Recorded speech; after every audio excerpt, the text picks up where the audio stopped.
The incident that happened at Full Wish TV is causing a huge stir. Come watch the news. Hello, everyone! Welcome to our brand new segment, the Phantom Moon Brief. Hi, everyone. This is your old friend, Snowy. Well then, as the Phantom Moon games reach a boiling point, and for reasons that need no explanation, we are now joining Duo Mention TV to bring you live coverage of the latest and most critical news updates. Yes, we are. And after the director of Full Wish TV and sponsor of the Research Society of Happy Smiles, Full Wish announced that she was joining the Phantom Moon Games. That terrifying tragedy of 15 years ago once again swept through the psionic game. The supplicant debate, slated to take place at the Seafeld TV tower, was cut short when out-of-control imaginee known as Joy Ascendants appeared suddenly and launched an attack. This Imagenesis plague centered on Seafeld City spread rapidly. Even Full Wish herself turned into a monster atop the Seafeld TV tower.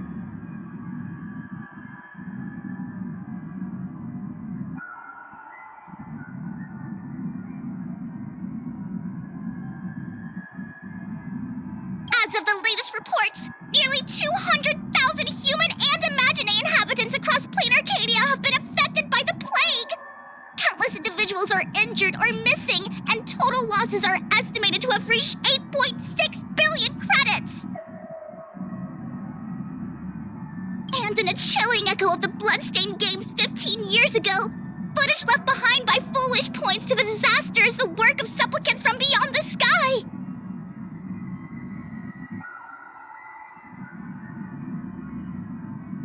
She identified the culprits as the famed cosmic hero, the trailblazer of the Astral Express, and the wanted criminal, Stellaron Hunter Blade, claiming they were responsible for the tragedy. But a spokesperson for the Department of Aberration Defense said the disaster was planned and executed by Full Wish herself through her organization, the Research Society of Happy Smiles. They added that the investigation will continue and the organization will be shut down.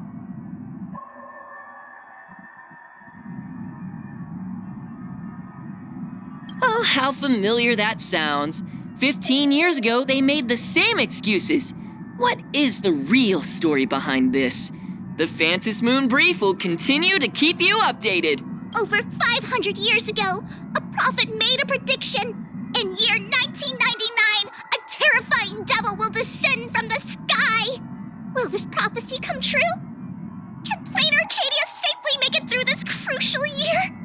We will have to wait and see. Shame on them. How can they just say things like that on TV when it's not even confirmed? And the internet is flooded with fake news about you too. Also, those two hosts, weren't they from Full Wish TV? They were spreading nasty stories about you on the news before. And now look, they've immediately jumped ship after what happened to Full Wish.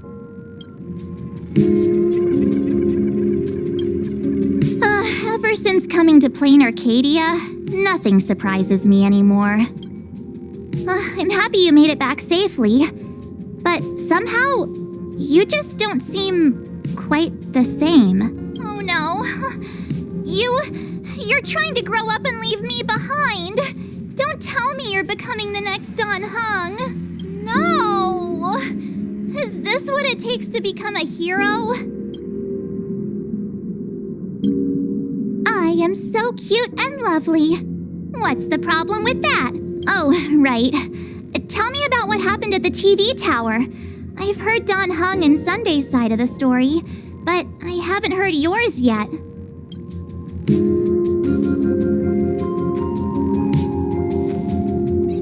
So, Full Wish had people undergo the happiness surgery to implant Shuhu's flesh into their bodies, and that ended up causing this disaster?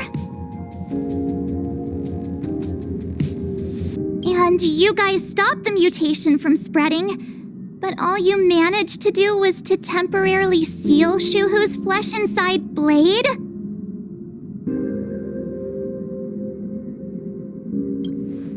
And then you mentioned that Nessia, the one we met at Star Rail Fest, is actually the Phantom Moon Games arbitrator? No wonder she could draw a mask for you.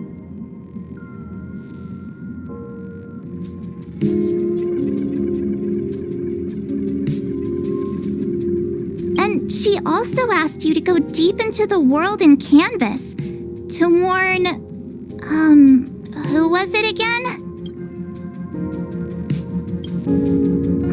Who is that? Yes, Graphia, Himiko's ancestor.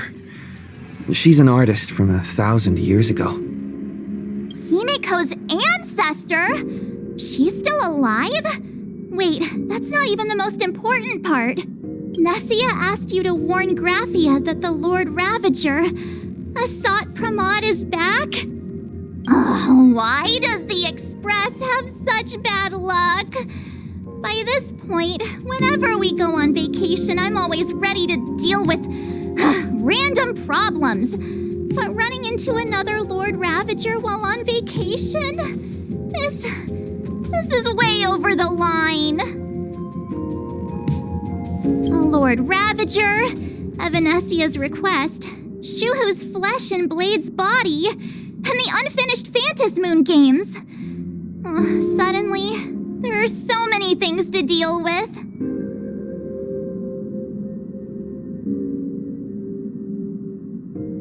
Feels like we're juggling a bunch of eggs all at once. One slip, and it's all gonna go splat. Are you okay?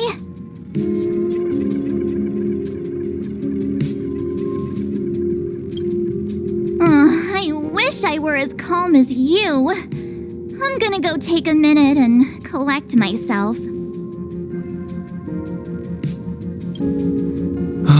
So many things to deal with right now. What should I do next? I've had a long day. I should just get some rest.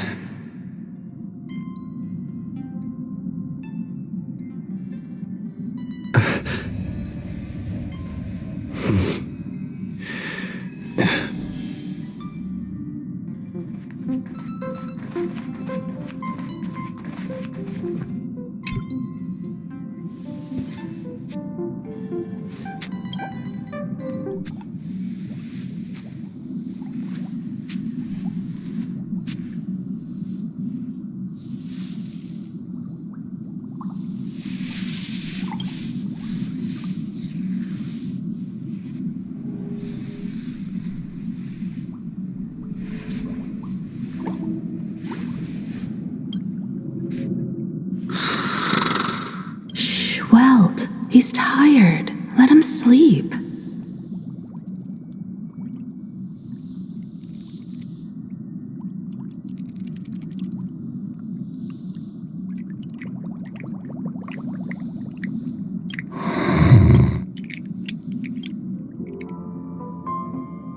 You're obviously tired. I never thought this vacation would become the prelude to yet another major war.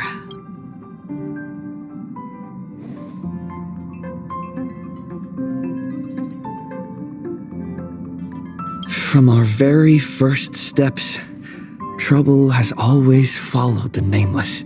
But this is way too much.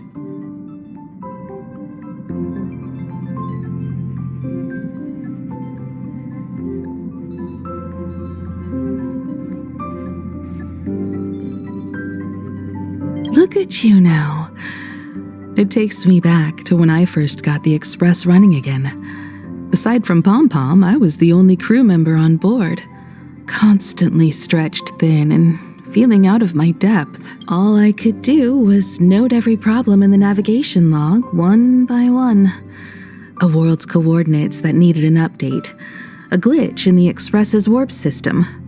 The notes were as dense as the coordinates on the astral charts, leaving me completely overwhelmed. Back then, I never imagined the Astral Express would one day have to face a Lord Ravager. But strangely, now that the time has come again, I'm not panicking at all.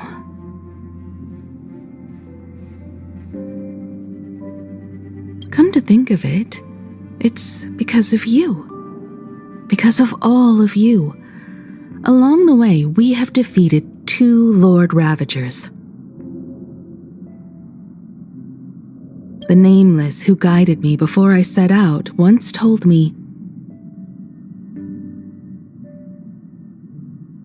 "Keep moving forward, and the obstacles that once felt impossible to conquer will soon be behind you. And along the way, you'll find companions who are just like you."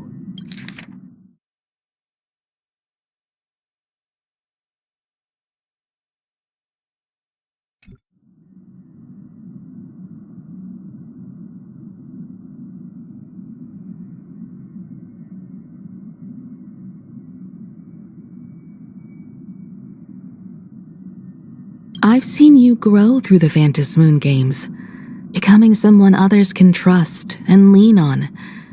And I heard the declaration you made atop the tower. I'm truly proud of you.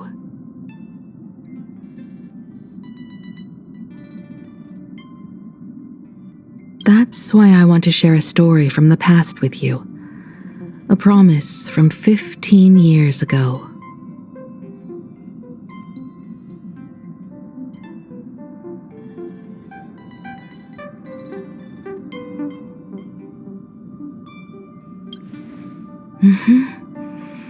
I promised someone that when the moon over my hometown was full again, I would go back to see her, to let her know I had made the most of this borrowed life and found companions I could trust with all my heart.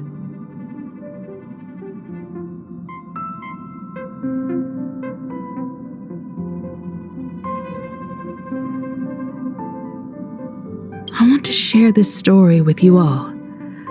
The story of how my journey began. Because it's a long story, filled with many memories of my past. I'd also like to invite you all to the place where I repaired the Express and tell you everything bit by bit. All right, it's a deal. When I return from the world in canvas, you can make us... let Shush make us some coffee, huh? Then we'll settle in and listen to your story. Speaking of the world in canvas, March told me about what Evanesia said to you. Evanesia's request was not made lightly, and she was worried for a reason. Silverwolf saw that Lord Ravager in action too. According to the records from the databank and the IPC's investigation, Asat Pramod's campaigns often span centuries, and the planets he targets all end up destroyed in freak accidents, leaving their surfaces covered in only smiling faces. 1,000 years ago, my ancestor Graphia created the world in canvas.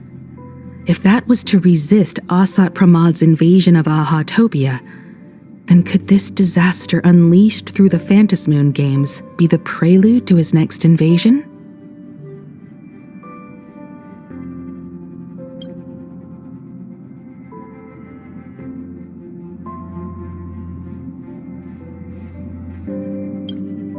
That's the first of many mysteries.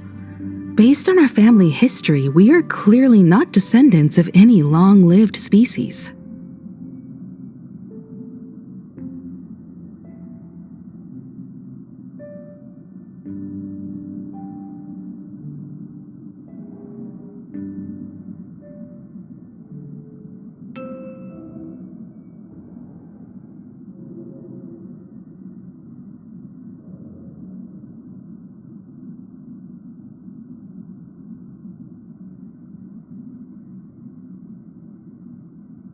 Quite the opposite. The weathering curse has shortened my family's lifespan for generations. What could my ancestor have gone through to still exist today? That too leaves me deeply curious. There are far too many legends about her.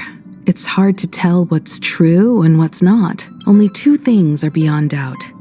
First, during the Cinderth Age, She created countless Imaginae and sent them into battle against the demon legions from beyond. Second, near the end of one of the Phantasmoon games, she created the world in canvas to shelter inside it what was left of civilization and life.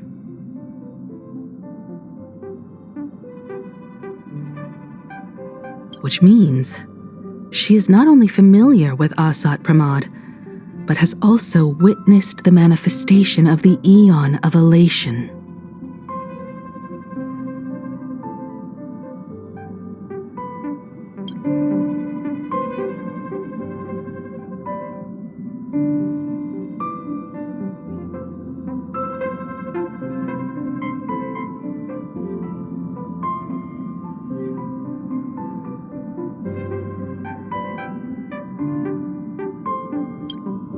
Nobody knows just how big the plane Graphia created actually is. Over 140 years ago, the IPC tried to salvage the world in canvas, but they were only able to reconstruct part of it in the real world. That portion became what we know as Plain Arcadia.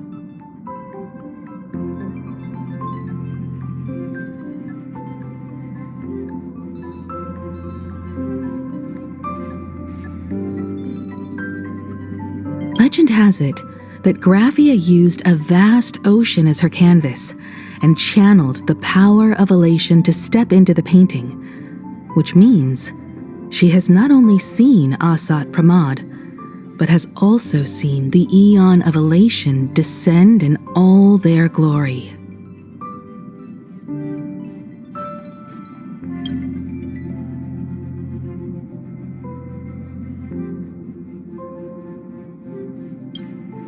Good question.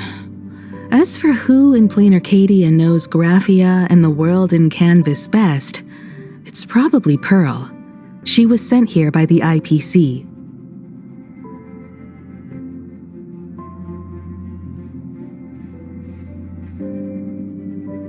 She should have some clues to guide us in the right direction.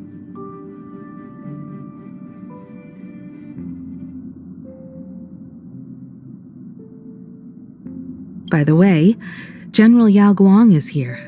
She says she wants to talk to you in private.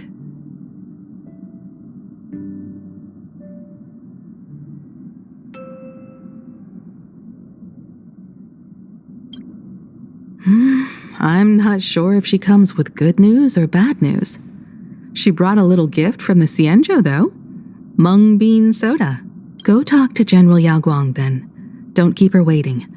After that, come to the party car and fill us in on your next move.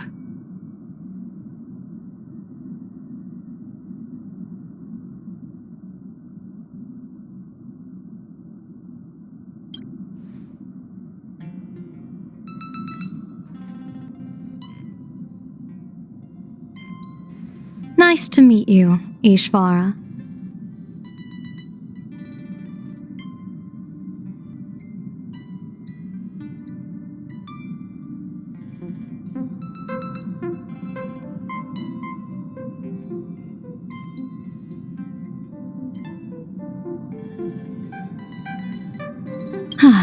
I always thought that the arbitrator, Evanesia, would step in and punish Foolish for the disaster she caused.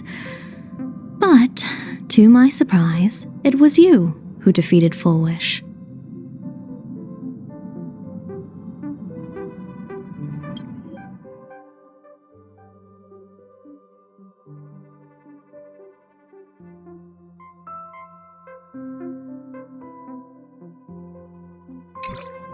In my capacity as an Arbiter General, I extend my deepest gratitude to you for halting the plague and sparing countless lives from suffering.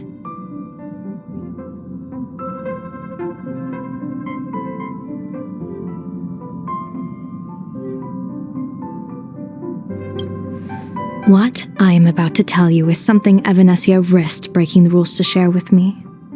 Please keep it a secret. Not a word of this leaves the Express.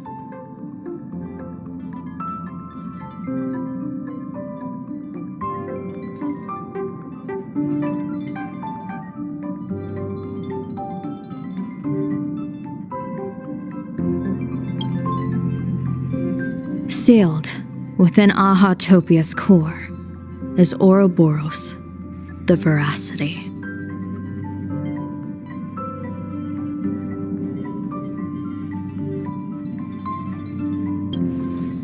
You mean the Leviathan that can swallow whole planets? That Ouroboros, the Veracity?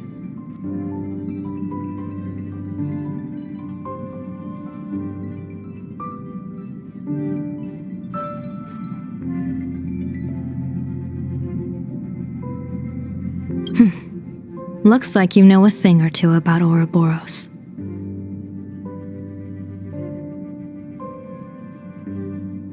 I've seen that terrifying thing in Herta's simulated universe.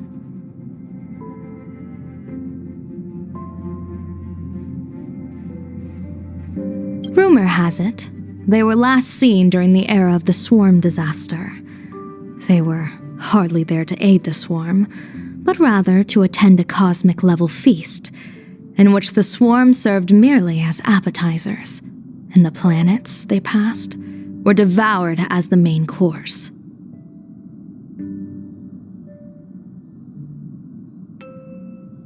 No one expected them to be here of all places, sealed away on this very planet after vanishing for years.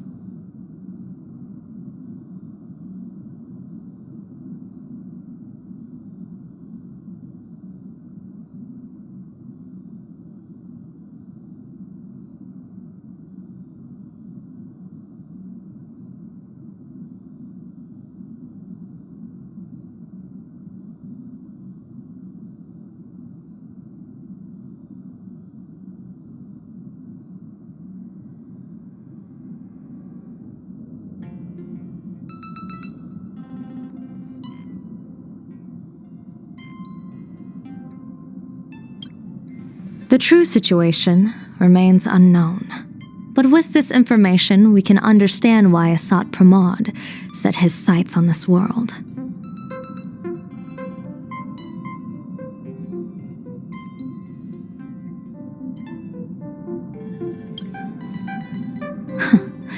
Aren't you a little afraid, facing a huge disaster like this?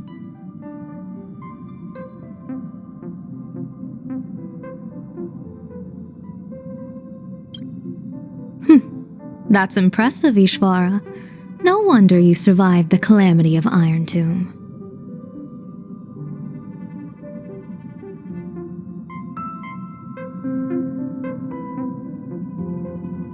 Fortune follows when fate hits its lowest ebb.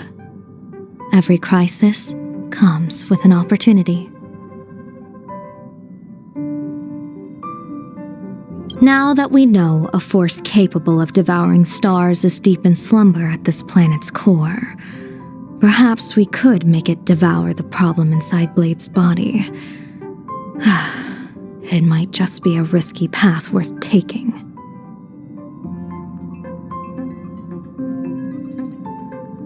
Blade has agreed to my proposal and will venture into the world in canvas to seek out the Veracity. From what I've heard, you are going there as well. I cast a divination, and the hexagram shifted between the marsh and fire trigrams, yielding the judgment. Heaven and earth are separate and apart, but the work which they do is the same. In other words, though your paths may differ, they are destined to intersect.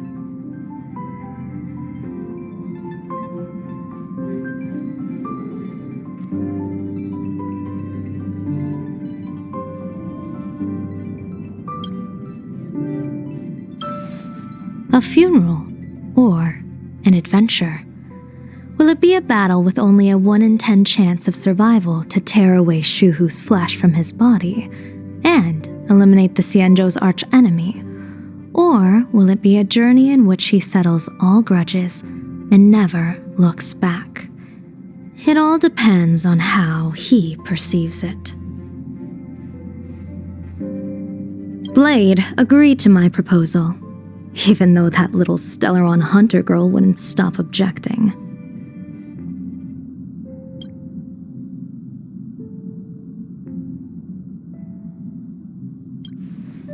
Betting? No, I don't see it that way. We are not chips laid on a gaming table, nor dice tossed at someone's whim. We trust in people, in ourselves, and in those beside us, knowing they can change the course of even the most desperate battle.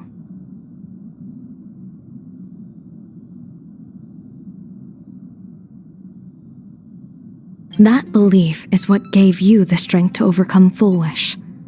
It is also the only reason I stay for this world. My purpose has never changed. I am going to draw the elation into my divination, and overturn a fate marked for great woe. I have a plan for how to handle Asat Pramod if he strikes unexpectedly, but I still need more hands to make it work.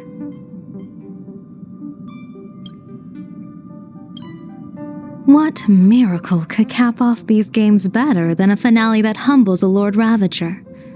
It will be a tribute to the elation. The shadow of the Lord Ravager looms, and from here on, everyone must carry their part of the burden. I will take my leave first. Before I set out, I still want to say a few words to everyone.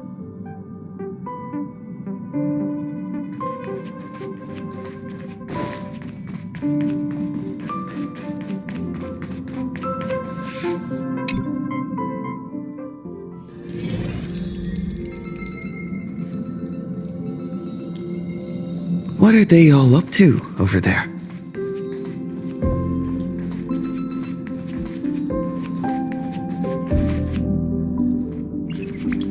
Oh, there you are. We were waiting for you. We're here to celebrate the Astral Express making it through another trial, of course. Pom-Pom's heard all about your latest adventure.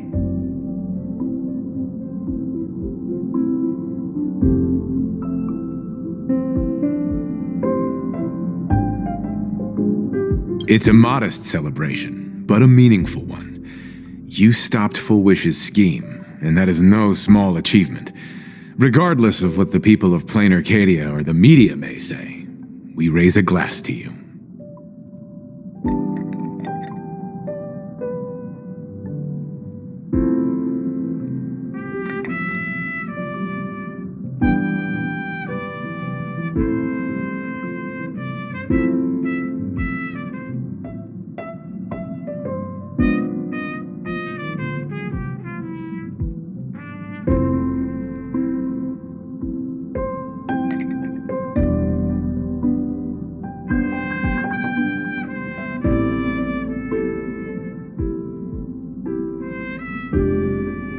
Exactly. You knocked out the mastermind behind all those creepy whatever their name is.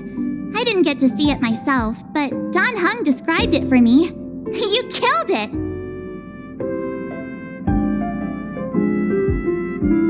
Your victory gave Blade a chance to free himself from Shuhu's flesh. Thank you. With a Lord Ravager looming on the horizon, everyone will soon be heading off on their own missions. Before that, it felt right to have a small gathering like this.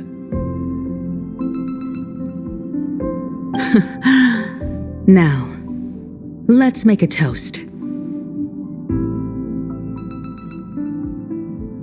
Here's to everyone who fights to protect this Arcadia.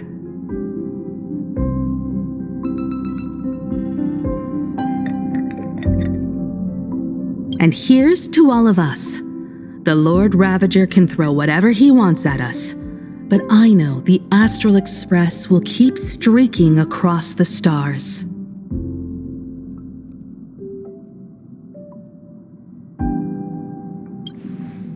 Thank you. All of you.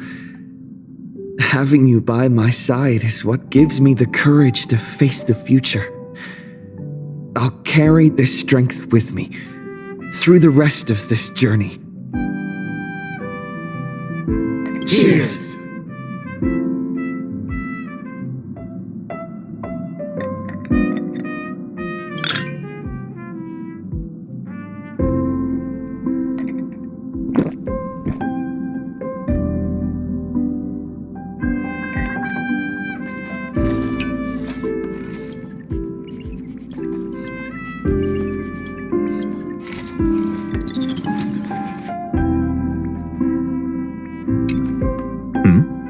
Did you need something? I need a break. I felt worn out ever since coming back from Seafeld TV Tower. Right now, it feels like I'm back in Oak Manor's banquet hall. At those parties, no matter how tired I was, I'd have to clutch my glass and smile, keeping myself calm. Mr. Yang insisted I should get a full day of sleep, but I didn't want to miss the chance to toast with you all. I should thank you for letting me embark on this journey.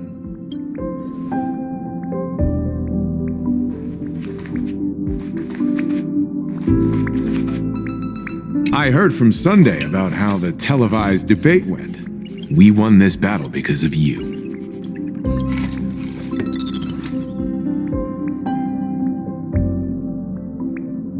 The streets were in chaos, traffic ground to a halt, and Wispay littered the ground. It was like a scene straight out of a disaster movie. When the televised debate began, a crowd outside the station gathered to protest the Astral Express and nearly broke through the barricades. But the moment the Joy Ascendants appeared, they scattered without a second thought.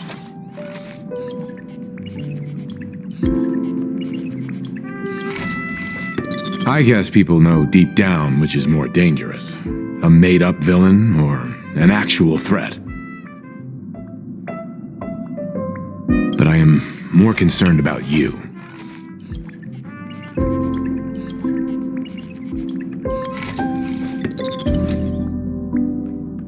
I've seen the footage of your fight with Fullwish.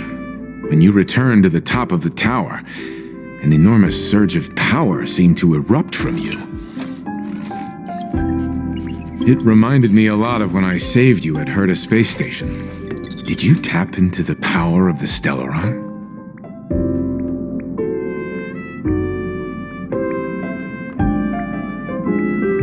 The Stellaron can be awakened by a wish, but its immense power always has a way of warping reality.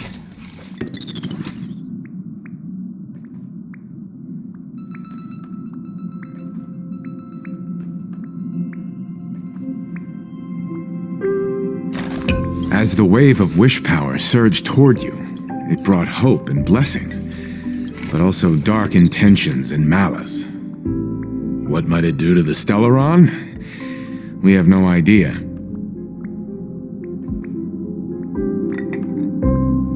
Be careful with this power you have, no matter how tempting it may seem.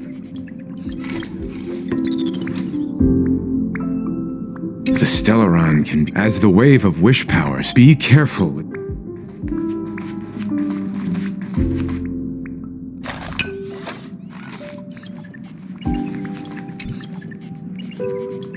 Oh, it's you! Pom-Pom heard you've got a solo mission coming up. Be safe, will you?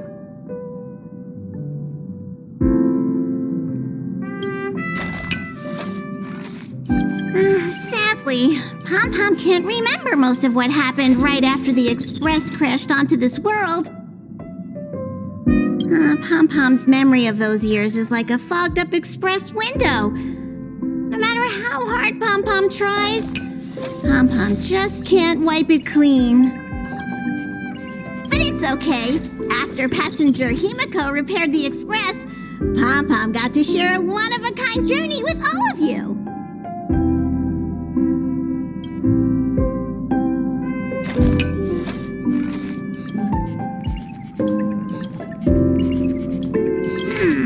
How did passenger Himiko appear? That's odd. Pom-Pom can't remember a thing. All Pom-Pom recalls is having a long and fuzzy sleep, then being woken by a knock at the door. And just like that, passenger Himiko was on board.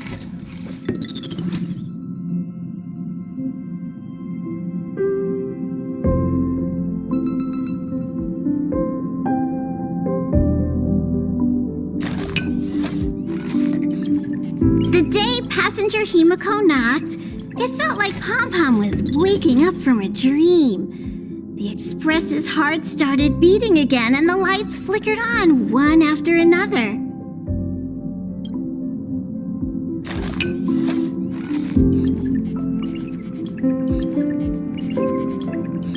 Philadelphia. Pom-Pom hasn't. But Pom-Pom always dreams of strangers when Pom-Pom's asleep.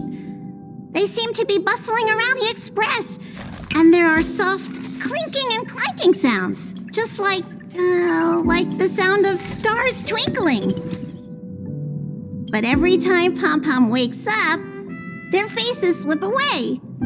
Pom-Pom is only left with a warm and comforting feeling, knowing someone had taken good care of Pom-Pom.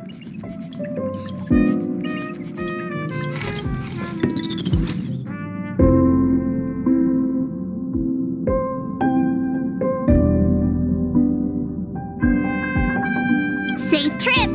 Pom-Pom will take good care of the express while you're away.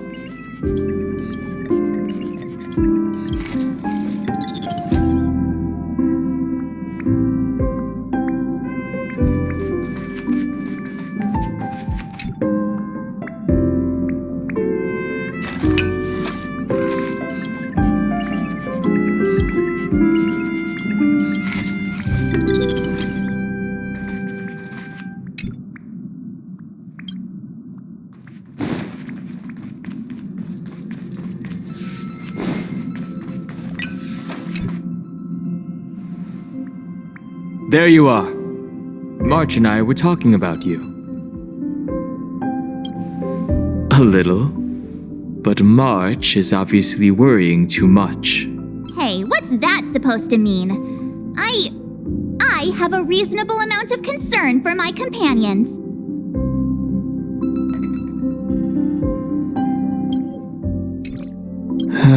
This trip to Plain Arcadia is the first time we weren't necessarily working together toward a common goal. You dove into the Phantom Moon games. I crossed paths with that relentless old friend and foe again. As for March, well, she spent her time wandering and eating. Her perfect little vacation. Wait, hold up. How come all I get is wandering and eating? I grab plenty of comics as well. I call it cultural exploration, with a little extra time for me to recharge, of course. Right? Now that we're having this little break, it hit me that I might have neglected you and March.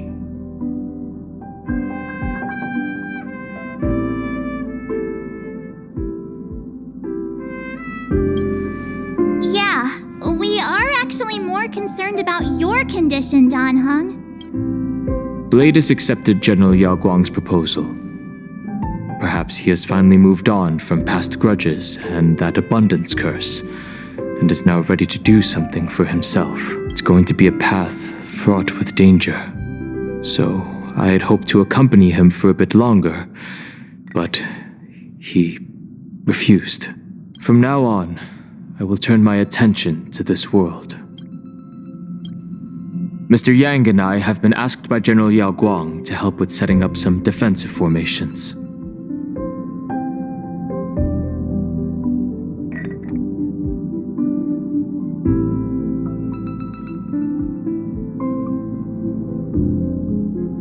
I've got work to do too. Mr. Ashvale wanted someone to accompany him to the tavern to investigate clues about Asat Pramod. Yours truly figured she'd been resting long enough, and it was time to stretch her legs. So I volunteered.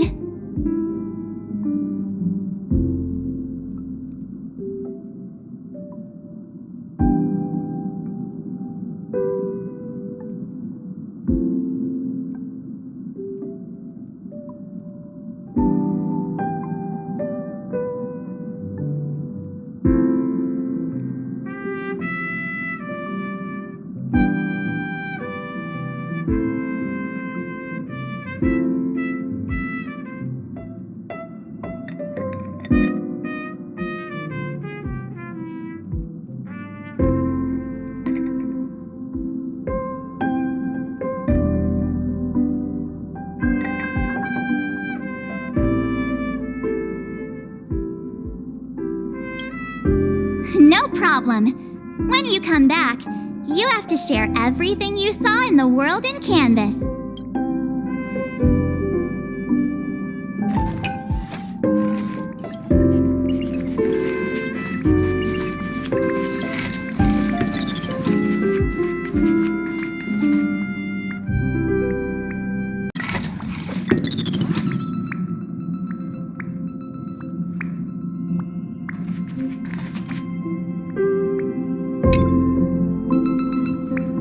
Just in time. I've talked to Madame Pearl.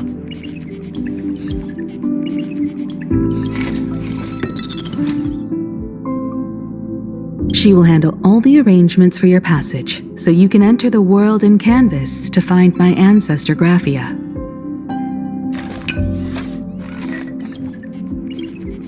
This is an important matter.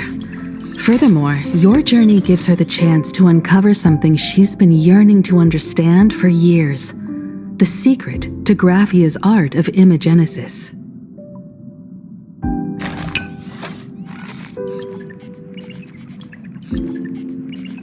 Once you've fully rested, you may make your way to the dock in Seafeld City. Madame Pearl has a special ship waiting for you there. It will take you to the border between this world and the world in canvas, a place known as Inkford Hermitage. That's your final stop before entering the world in canvas, a place to gather your supplies and rest up before you set out on the journey ahead. I know you'll have to go alone this time, but I don't think it'll be dangerous. After all, that realm was created by Graphia, my ancestor.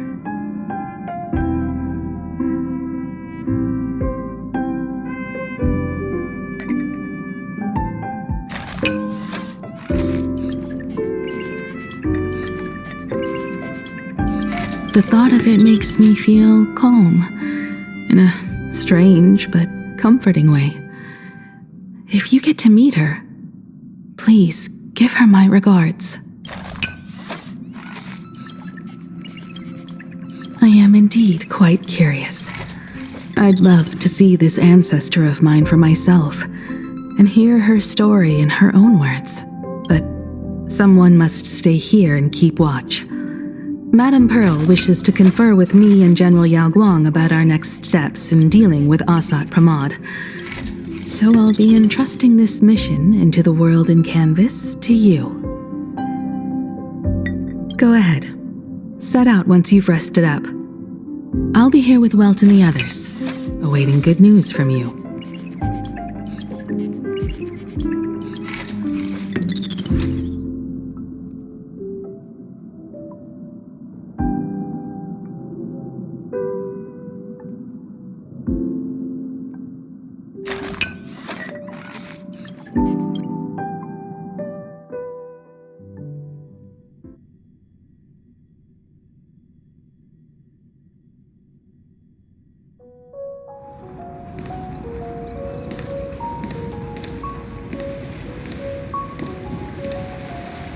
In other words, that woman wants you to take Shuhu and jump straight into the veracity and leave the rest to the Eon's stomach acid?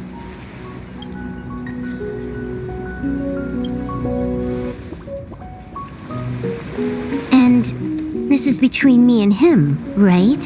Why are you tagging along? Relax. I'll say my goodbyes and be gone. A dignified funeral, If you ask me, this ending is indeed grand enough. I don't care about any of that. There's only one thing I care about. Does he have to die? Here's a piece of advice, little cub. Whether he lives or dies is his choice. That's the one thing you don't get to decide for him.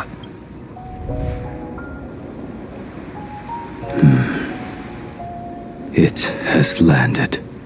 What? Nothing. Just a seabird landing on the rocks. A blade forged of mortal steel cannot sever an undying fate. If Shuhu is to be put down, the options are few, and that Leviathan is one of them. In time, people will say this. The culprit of the Juming gave his life for the greater good and plunged into the abyss alongside the abomination. I'm not as noble as you make it sound. Many years ago, you invited me to join the Galaxy Rangers. I refused for one reason. I'm a petty man. I was never born to carry some greater good. This is between Shuhu and me. Nothing more. Can't argue with that. A Galaxy Ranger through and through. Well then, I won't say anything more.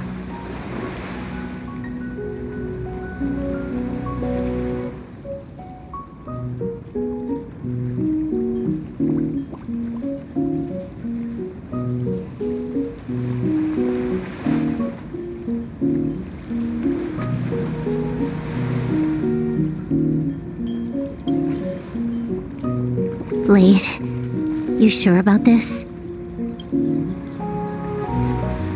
For years, death has clung to me like a curse, etched into my bones.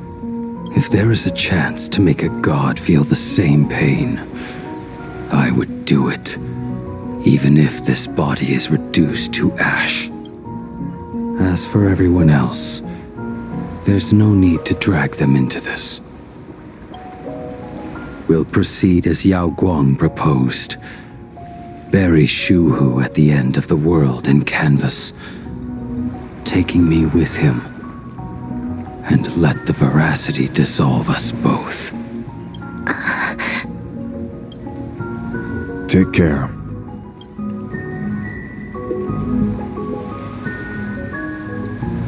How about you stay as well? You might as well see it through to the end with us. Plain Arcadia has bigger problems that need my attention.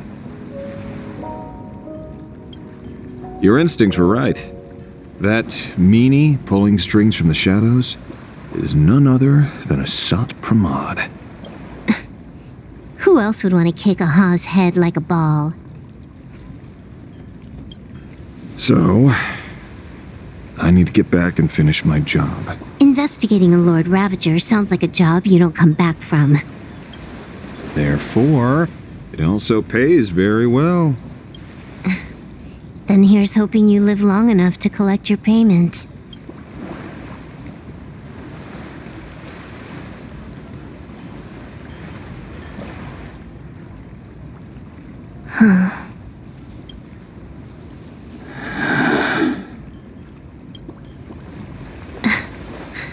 Every time, when it's just the two of us, you go quiet. You know what I'm going to say. The seabird's flown off. It's time for us to go too.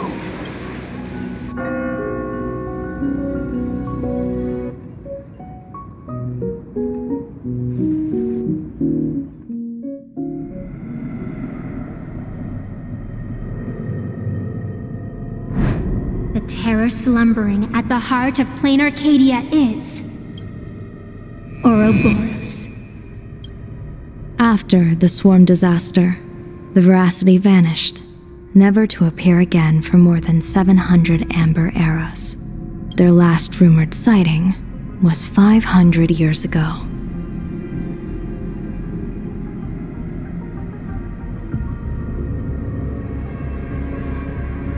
History fictionologists claim that Ouroboros lies in wait at the edge of the cosmos, guarded by their children, awaiting the day of their return.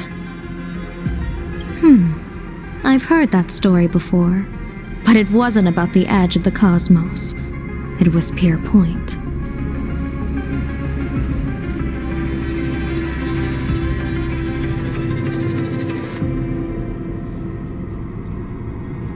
They say that the preservation is nothing more than a facade, and the IPC is, in truth, a cult devoted to the veracity.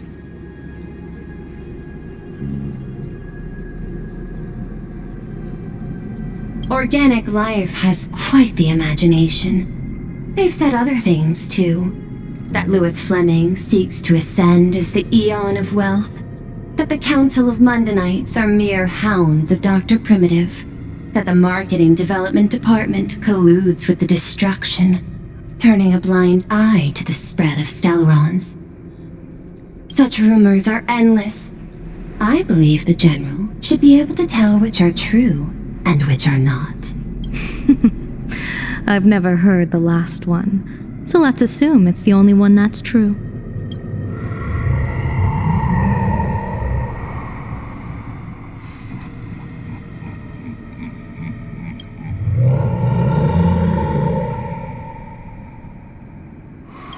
Such terrible breath. Once this Leviathan awakens, the Arcadia's destruction would be all but instantaneous. For now, this remains conjecture. The sealed remains appear to be a husk that Ouroboros once shed. Why it's here, and how it's connected to the elation, remain unknown. Yet even a fragmented remnant of an eon is a threat that can't be ignored. The calamity of the Leviathan must not be allowed to re-emerge in this world. Naturally, that is why I'm here. And it's about time for the two Nameless to arrive. Oh, you're just on time.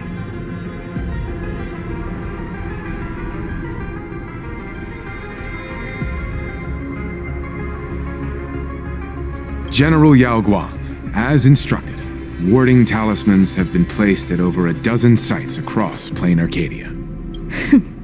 My thanks. It was Mr. Yang's talent of creation out of nothing that allowed us to reproduce dozens of plumes and complete the deployment with such speed. Now, with yin and yang aligned and all four aspects in place, as long as we set up the last formation core,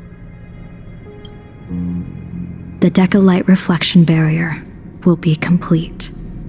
Using the divine eye of the Spiritus to weave a giant web, one that ensnares countless possible futures. General, have you Though Shuhu has been eradicated, the signs of doom have not faded. On the contrary, they grow ever clearer. After much consideration, the source can only be this restless corpse.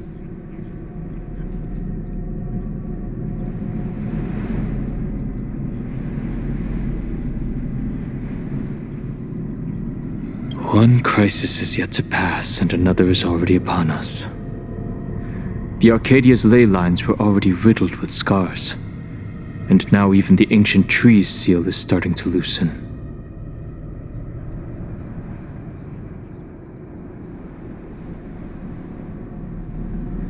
While Evanesia is asleep, someone must take up her duty to guard this place. But defending isn't the way of the hunt. If you don't want to become the prey, you must become the hunter. General, do you intend to go on the offensive and suppress the remains of the Veracity? How could I? The Joy Seeker could barely confine that husk using the Abundance's ambrosial arbor as its cage. I'm not that arrogant as to place myself alongside the gods. I'm not here to guard against an eon, but against a lesser menace. Lord Ravager Asat Pramod. This barrier is prepared for him. Asat Pramod has been meddling with the game from the shadows. His intentions unclear. We know little about him or the Veracity. By chance, however, a friendly citizen has provided us with intel.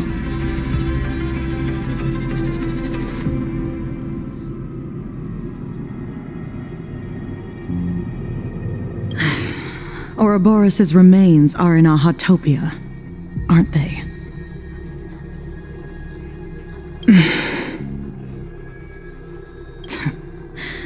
Silence is an answer in itself. I've seen that reaction too many times.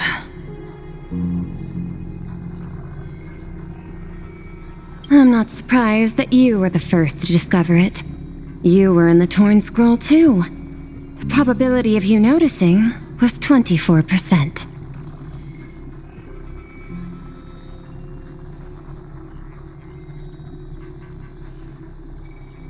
That's a little low, don't you think? I'd put it at well over 90. What I don't understand is this. There were countless ways to verify your hypothesis. Yet you chose the most unconventional one. You bypassed security and broke into the building to confront me in person. What is your objective? This is no confrontation. It's a warning, Madam Pearl. I'm a security officer, and there is only one reason I'm here.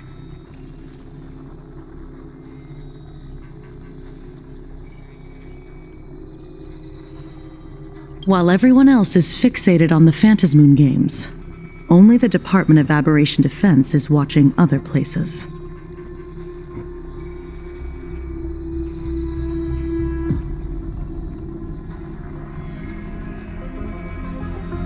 Like the location where the new Herald of Death case was closed? Correct. The incident involved 4 Daybreak warriors, 3 nameless, 1 detective, and 1 officer. But just moments ago, a 10th set of footprints appeared at the scene.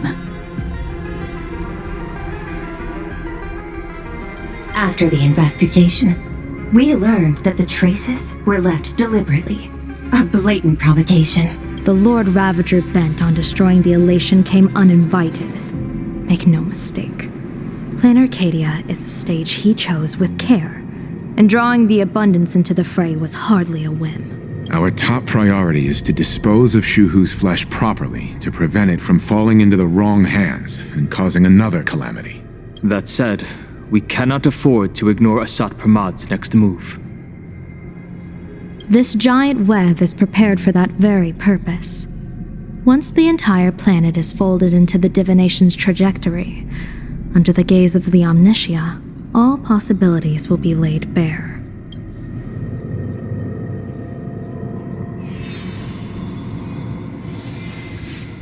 When that time comes, he won't wish to leave any footprints behind. One final question. Why did the Lord Ravager choose to visit this place? Does he have an ulterior motive? Or is this merely some twisted joke? That question should be left to the professionals. Don't forget, we have a detective who can't seem to rest. Let's hope the accumulation of variables can tip the scales in our favor.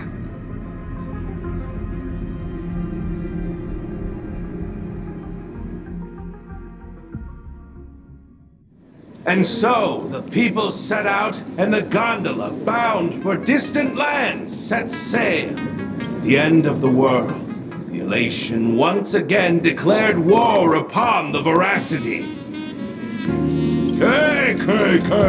Frail little humans! Ouroboros split their mouth wide open. Whoever can fill my whole mouth with but a single thing shall receive a reward. My tongue. The fool known as the Shepherd captured a comet, but it wasn't even enough to fill the gap between the Veracity's teeth. The bartender Braji opened the wine cellar, yet they only grew drowsy, drifting off to sleep.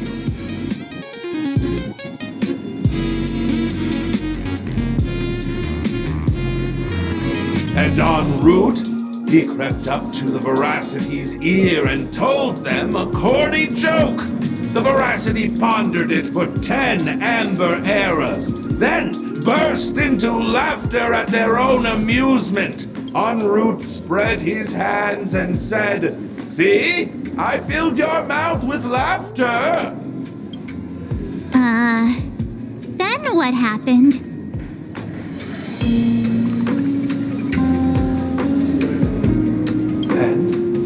Then the Veracity said, "Are you kidding me?"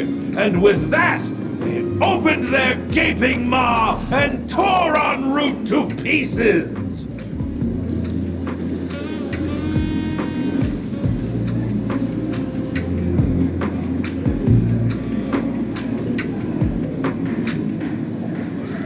What kind of nonsense is that? Those are the facts, my inquisitive auditor. If you want to hear more stories, you're welcome to discuss with your classmates.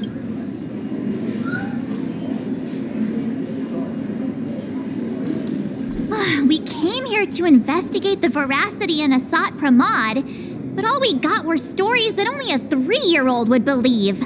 Rumors don't just appear out of thin air. It's just a matter of how much truth you think they hold. At least 90% of that was made up. Sometimes that last 10% is all you need.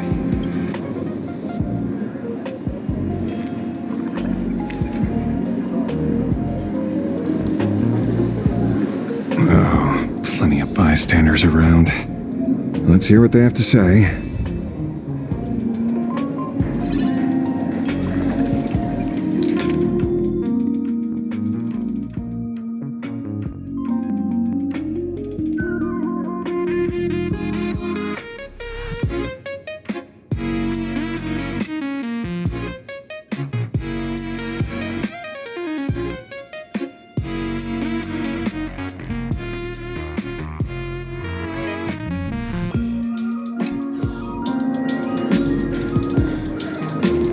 You two!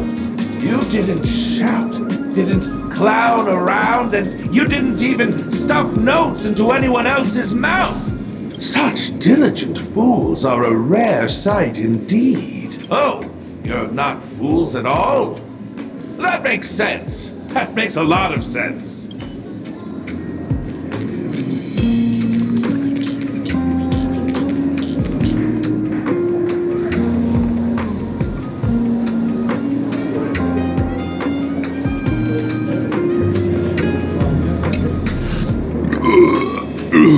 You two asking about the veracity? You thinking about walking that path? Walk the path of veracity? Do I need to eat everything in sight? You got it. Kids always dream big. Some are bulldozers, some are monsters, and I am Ouroboros. And the man. Ugh, can you talk normal? Stop gulping for air. I swore to become a veracity path strider. I eat everything. Tasty, nasty, anything I could chew. Finally, I pinched my nose and swallowed loose mouth, and they looked at me. Ouroboros? Nah, very regrettable. Enough already. I'm telling you, it was all bluffing. The fools didn't lose. Root and Dorothy, Veracity wasn't looking, roll up her skin like a grape, stacked it up and poked it. Then poof, we were gone. Comic-Con Collective don't got a veracity card. I already filed a formal complaint with the organizers.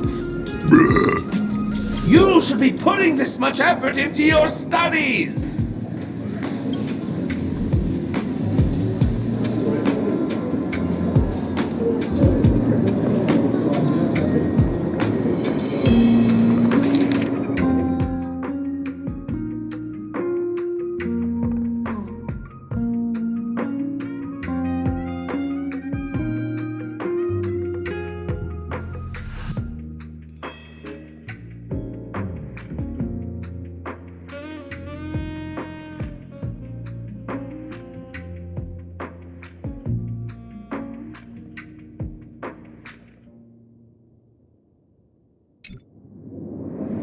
Then poof!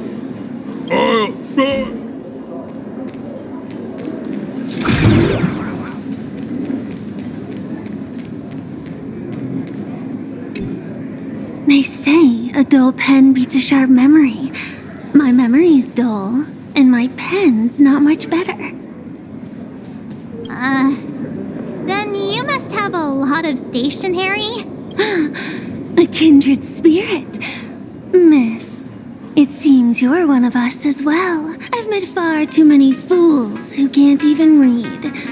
Oddly enough, those of us who truly love learning are the rare ones. Interested in studying the knowledge of the laughter? I have a reference book here. You can have it.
This feels completely made up.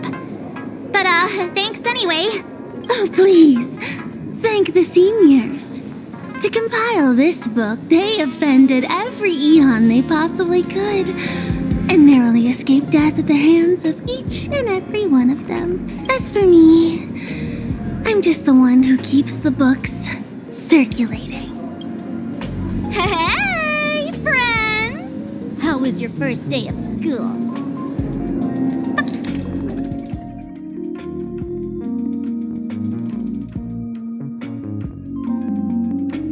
Arxie's here to pick you up after class. Where were you just now? You opened the door for us and just disappeared. Don't tell me you're up to something again. Oh, still doubting me? You're breaking Sparkskull's heart here. That whole foolish thing. I took on every emoji in the tavern by myself, fought them all the way to the end of the world, and even wore my mask down to nothing! But honestly, this place runs on rumors. Aha is being chased by the Veracity. Aha chases the Veracity. We won't get anywhere following stories like this. Let's go through what we know so far.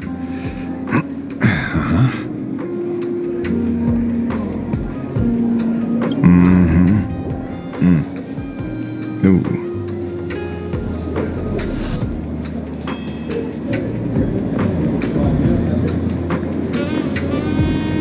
Yeah, it's a complete mess.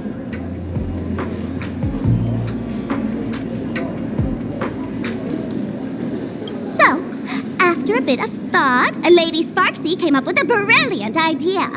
I borrowed a nifty little gadget from a friend. The Unreal Sparks and Spark! No idea how it works, but apparently this light bulb makes you smarter the moment you put it on.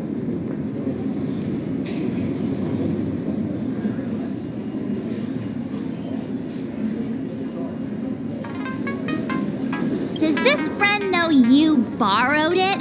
Supramon has a gun to our heads, and this is what you're worried about? He'll find out one day. Well then, I'll go first.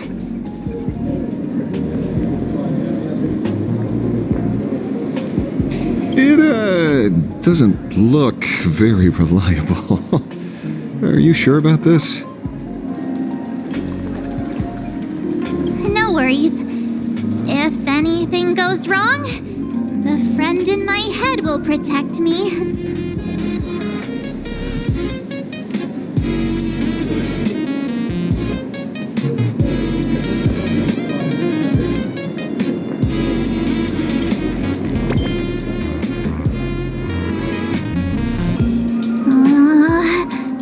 Doesn't seem to have any effect. No, it's working perfectly. I get it now. All of it. No need to dance around. Our enemy is a Lord Ravager. There's only one question we need answered. How does Asat Pramod plan to destroy Elation? Correction. The effect is very obvious. Judging by Nanook's habit of picking Lord Ravagers, I wouldn't be surprised if Asat Pramod was once a masked fool, and therefore knows Aha's weakness.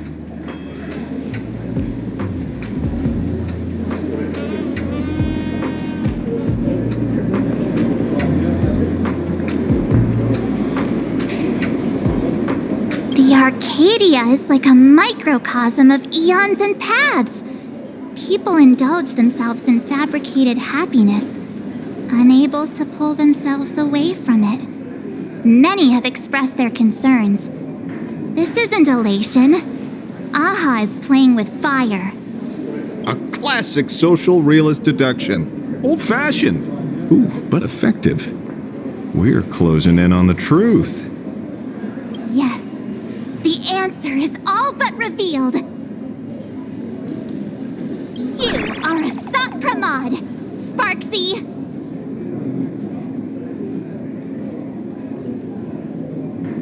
Do you have evidence? Of course. The truth is so simple that everyone overlooked it. The evidence is, you were the first person I met when I got off the express.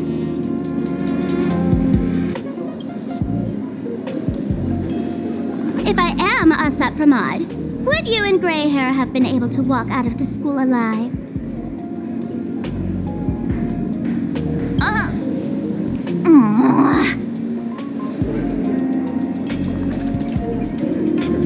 Yeah, fair point.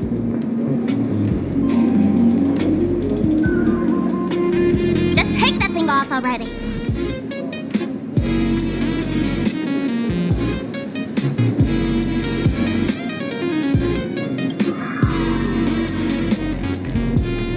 That's weird. I thought I was on the right track. Let me give you a lesson. Deduction isn't about pupil skills. It's about smart tricks and flawless logic.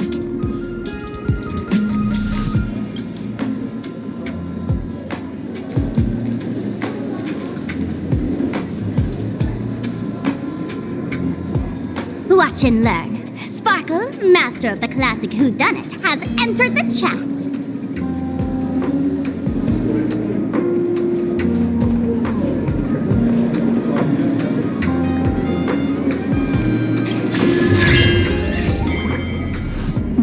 You changed your clothes just for this? First of all, Ouroboros likes to eat. Secondly, whatever they eat disappears completely. Therefore, veracity is also a form of destruction. This is the classic mystery of one culprit, two identities. The one trying to kill Elation is the Lord Ravager, Asat Pramod, played by the Veracity!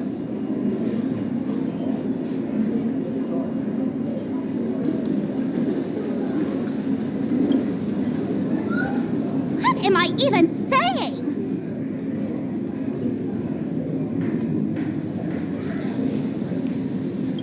Classic whodunit? This is more like a classic Who's the Dummy.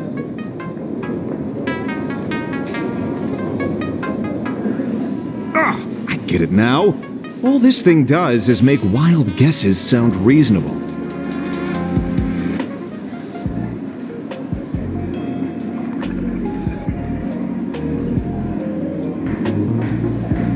So far, that's the most accurate piece of information we've gotten.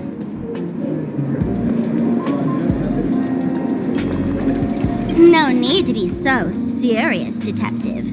Why don't you show us what you've got? By the way, what type of detective are you?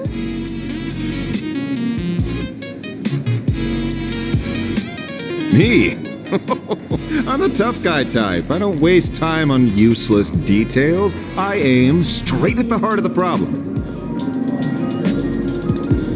You're not wrong. Asat Pramod is Nanook's weapon to assassinate Aha. Whatever his plan may be, the target doesn't change. Remember, as far as humanity knows, there are only 3 ways an Eon can fall. A broader path engulfs a narrower one. Divine warfare between eons, and...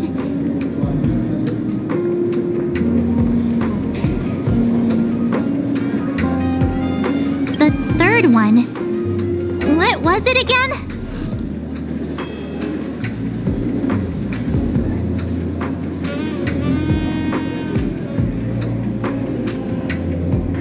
Forcing an Eon to turn away from their own path. Whichever it is, none of it sounds remotely connected to plain Arcadia.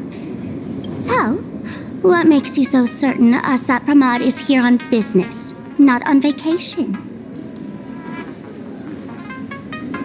Because we folks just dug up one heck of a treasure from underground. And in the stories tied to them, we've unearthed more than a few names worth paying attention to.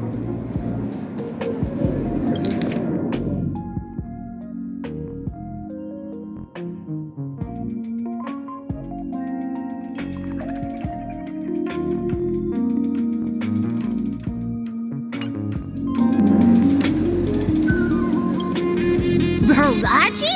Forget it! He's good behind the bar, but slippery as an eel.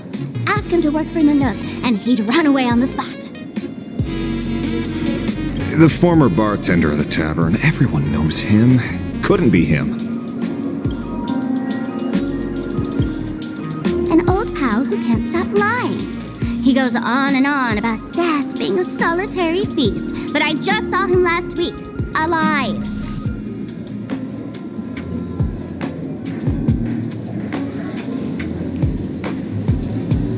I see you're acquainted.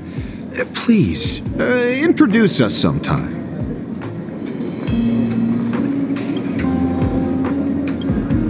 That's just a title. Anyone with a girlish heart can call themselves Dorothy. Between you and me, Director Sparkle used that name once too. Guess when?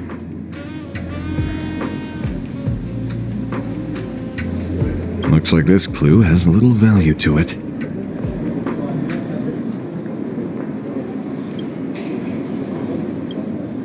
Him? He caused trouble in Gotham City a few days ago. Pearl threw him into prison.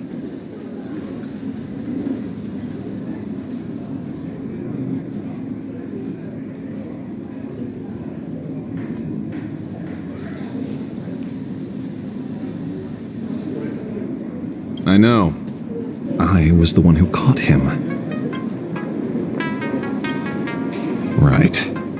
He's the one I can't stop thinking about. The stories change every time, but they all circle back to the same logic. En route, defeated the Veracity by some means.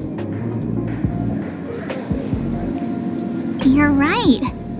Then who is this en route? Do you know him?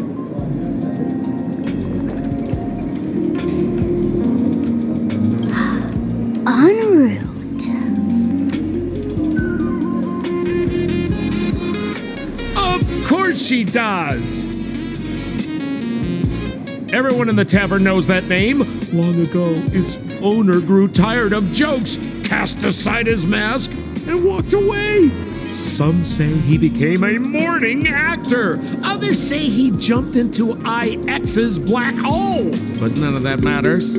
What truly matters is that you have my unreal Sparks and Spark. I knew it. Give it back! Give it back! That's a big order my client wants immediately! What do you mean, give it back? It just wandered off, and I happened to find it on the way, so I brought it home. You want it? Here, take it now. Absolutely not! Wait, right now? This doesn't sound like you at all. No. If it's a no, it's a no. Guess I'll keep it. Bye-bye. Get back here! Sir, do you need to hire a private detective? Hey! Can you catch her for me? Of course. I'll have that thing returned to you safe and sound in half a day. But, in exchange, I'd like you to elaborate a bit more on what you were saying. Oh, so that's why you're here. Now, old Sempo's intel isn't cheap. Waiving the fee won't quite cut it, will it? Name your price. Put it on Pearl's tab. Ha! Just kidding. Money talk's boring. Besides, the Astral Express and I go way back. Oh, and I wouldn't scam you two. The en route you're looking for lives up to the name. There's nowhere he can't reach. Only places he hasn't been yet.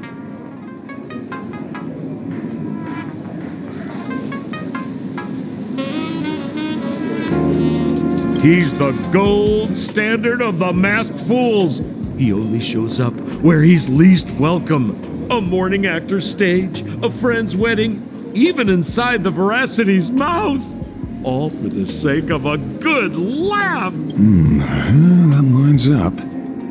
Sounds like the origin of the legend. So, he's a friend of yours? Not a chance. Back when old Sempo was still a kid, En route was already a name in the history books. He left the tavern during the Second Prosperity. They say after hearing 30 trillion jokes, he never laughed again. Before he left, En route said one thing that, at the time, no one cared about. Elation has been dead for a long time. Where did he go after he left the tavern? The tavern has 10,000 mouths, all telling different stories. All I know is this.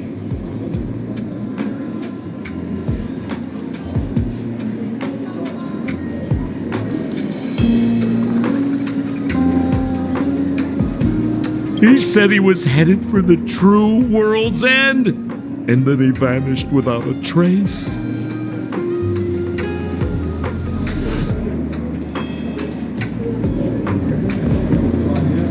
How do you know all this? Oh, I've been around long enough to have my own channels. Just trust old Sempo. And about catching Sparksy. Leave it to me. I keep my word.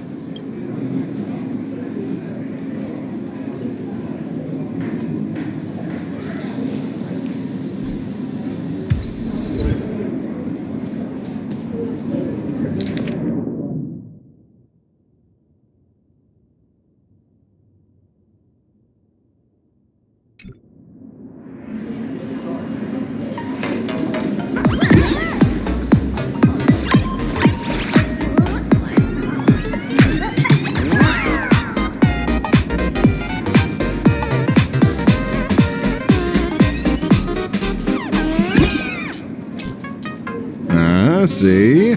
You only need that 10% of the story to be true. The last thing he said was really scary. So many unanswered questions about en route.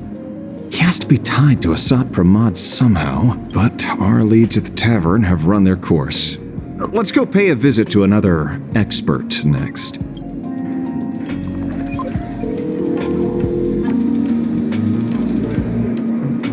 Oh, speak of the devil. Only a Cianjo general could have arranged something like this, I suppose.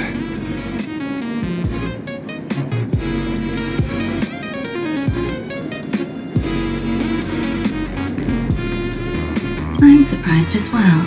You've only just left Amphorius, and already you've managed to draw the attention of another Lord Ravager. Miss Ron May? And Miss Ting Yoon? We're here by General Yao Guang's request. It seems we arrived just in time. At first, I only came because the Shenzhou extended an invitation, and it seemed impolite to refuse.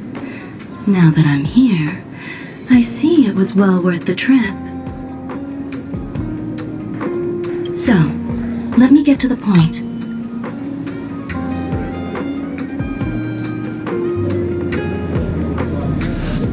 Ouroboros has long been dead.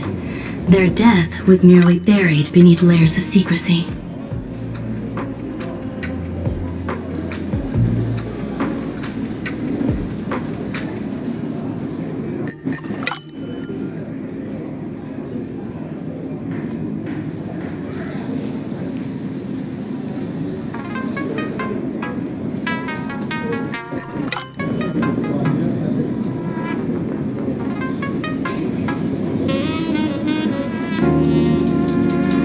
Hardly surprising. They disappeared after the swarm disaster, and there are many different opinions on where they went. The Intelligentsia Guild claims the Veracity ate their fill and entered hibernation. I don't buy it. Those scholars are fond of post-meal naps themselves, likely just projecting their own habits. You seem surprisingly calm, which makes sense. After all, the shadow in your right hand is evidence as well.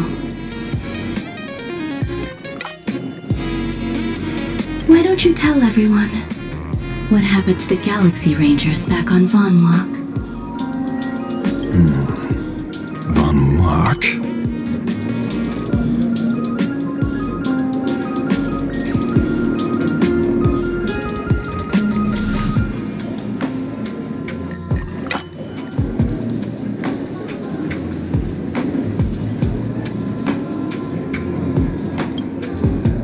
Sprightly Von Walk. I've heard there's a particular phenomenon that occurs on that rainforest planet. Plants multiply and grow and are then harvested like wild grass. A cycle repeating every few decades. Almost identical to the Phantom Moon games. But how are the two connected? When you hear plants and growth, shouldn't that make you think of abundance? Huh. Wait. It seems you figured it out. By coincidence, abundance is another thing the two worlds have in common. When coincidences pile up, they cease to be coincidences, Mr. Ashvale. No.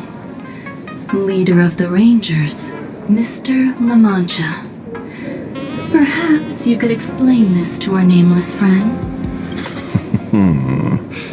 Back on Von Walk, I'd already long since stopped being a ranger. Your conjecture is basically correct, Miss Ron May. You're not the only genius to take life as a subject of study. By the time I arrived, the atavistic experiment was already approaching its final phase. Dr. Primitive had set his sights on an ancient leviathan. Beneath Von Walk's surface, there also lay the remains of the Veracity.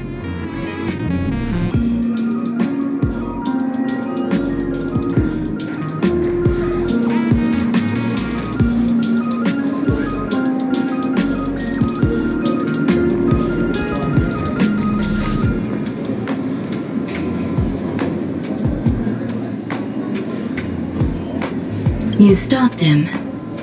The Rangers stopped him. Back then, Mr. M was still human.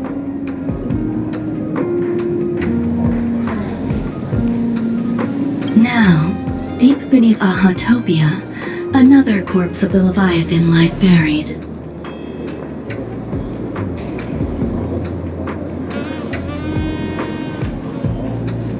If I'm not mistaken, there are countless other worlds carrying out the same ritual. Aha sealed Ouroboros' body among the stars, suppressed it with abundance, siphoned the power of the Path of Veracity, and called it a game.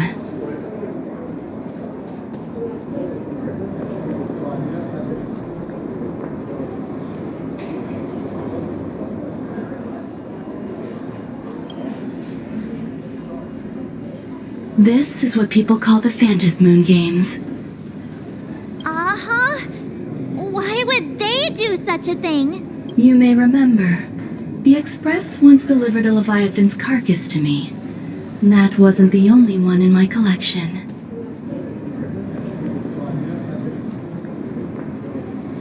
By arranging remains from different eras in sequence, I discovered something rather intriguing.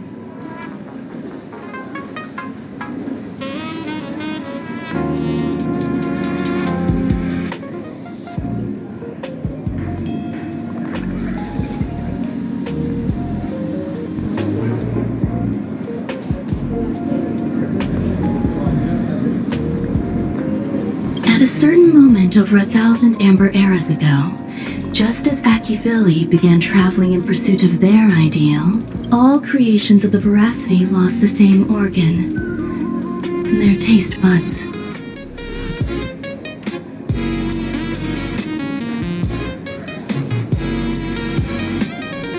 What does that imply?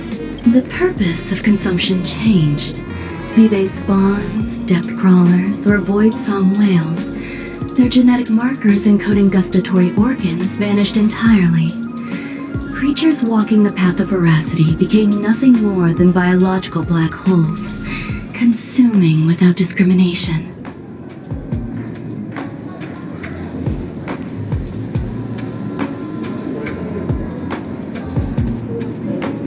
This was not natural evolution. Through the simulated universe, I identified the point of divergence in history. A concept had disappeared from the path of Veracity. Consider this. What do taste buds provide?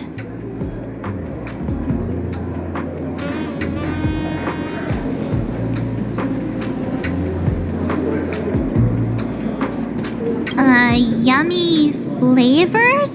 Precisely. Savoring something's aftertaste is an act of elation.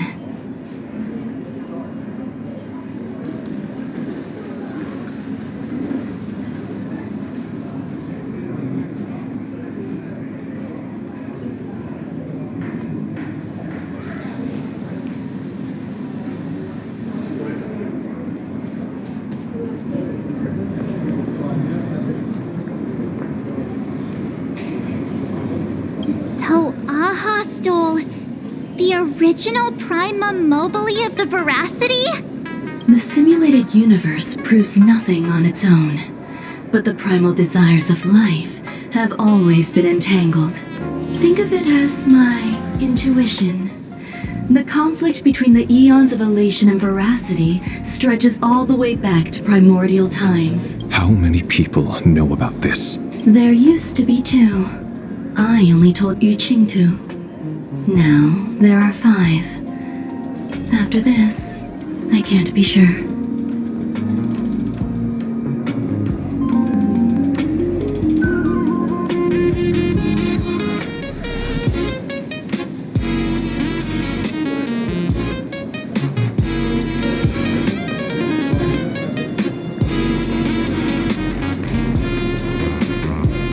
Exploit the old conflict between Aha and Ouroboros to ignite a divine war, or allow intersecting paths to devour one another. Of the 3 known ways to kill an Eon, the Arcadia fulfills at least 2. Now who still thinks a Sapramat is here on vacation? But you still haven't explained where it came from. Oh, you mean the shadow? It has nothing to do with Funmark. Oh? Call it a twist of fate. This isn't my first encounter with the Astral Express, nor my first time dealing with a Lord Ravager. When my home was destroyed by Zulo, I had a brief encounter with a former Navigator.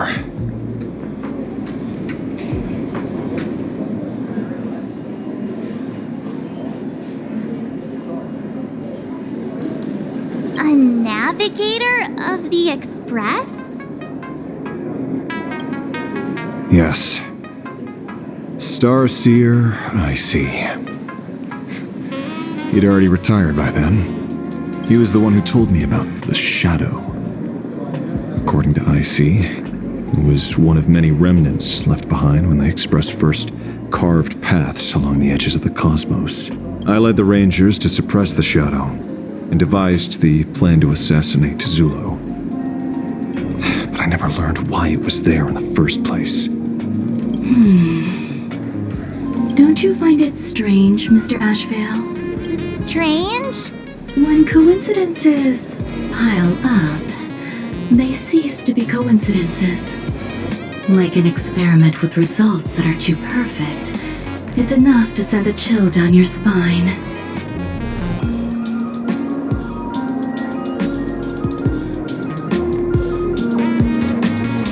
If you don't mind, let's walk through the whole thing once more.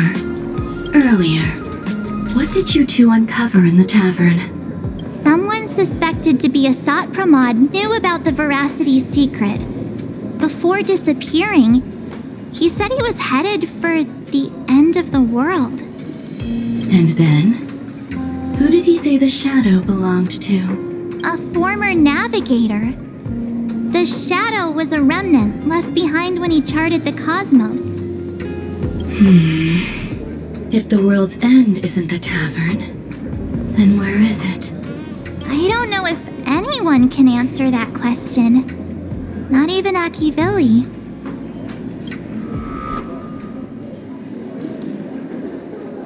Wait. Don't tell me.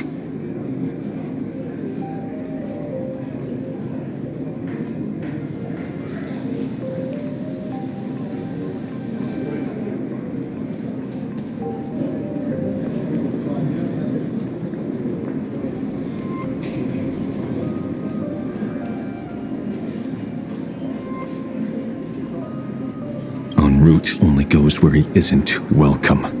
After leaving the tavern, he went to the Astral Express. The detective game is over.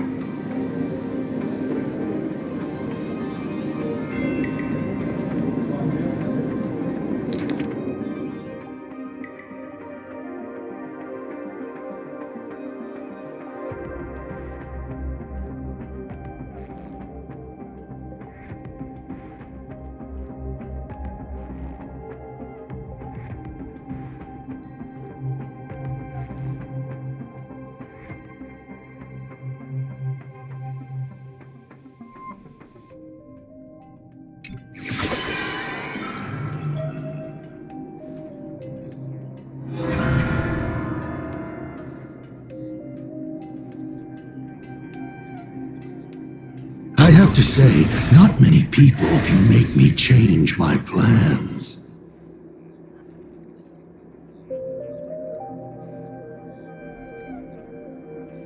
Whether in the past or present, you've always been one of them. So, it is you. You know how it is, kid.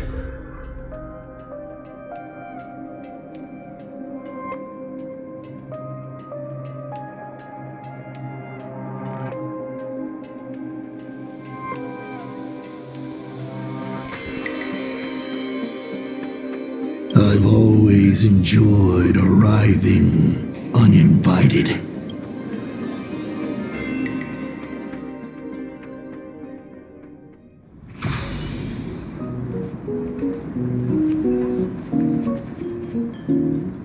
Pearl said she would arrange a ferry to pick us up at the Seafeld City dock. The place we're going to holds clues about Graphia? Really?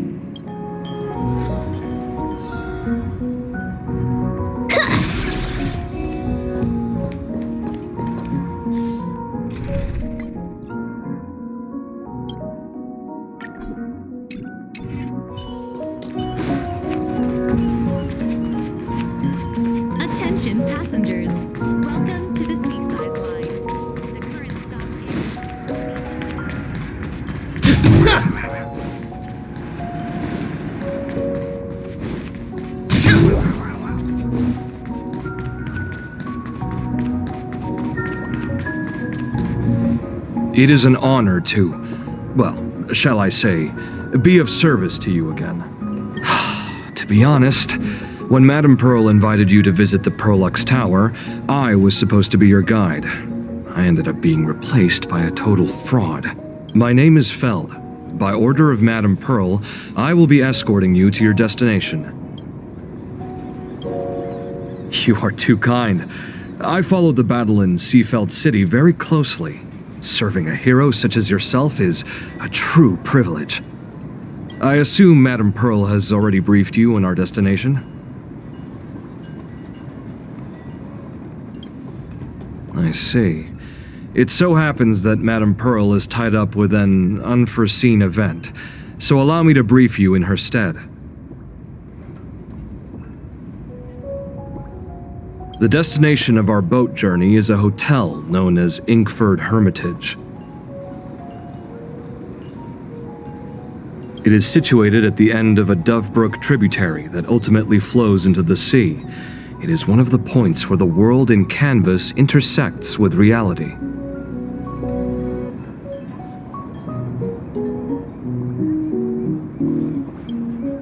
Yes, to be precise, she lived there 1,000 years ago.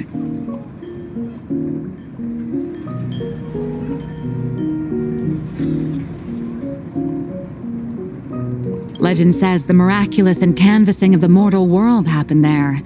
Would Madame Pearl, a die-hard fan, pass up a sacred site like that?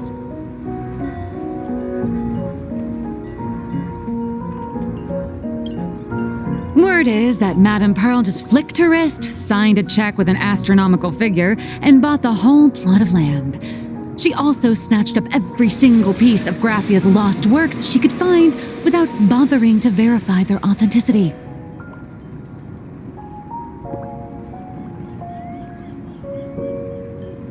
Whew, I guess money really does let you do whatever you want.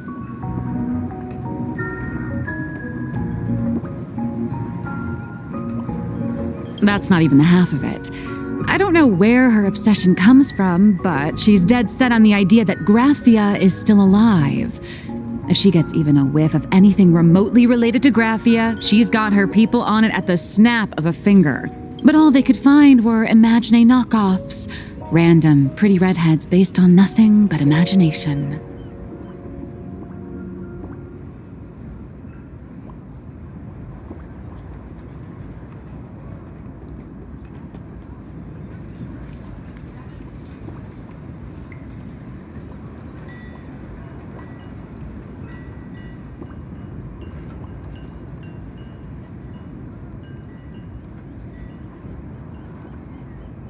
I bet her reaction went something like this.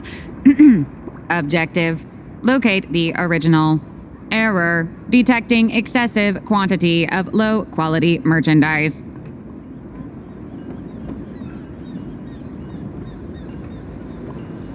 You! I remember you! You're that fraudster from Prolux Tower! Prolux Tower? I've never set foot in that place in my life. Oh, I know it's you. I've seen the footage. You're wearing the exact same outfit.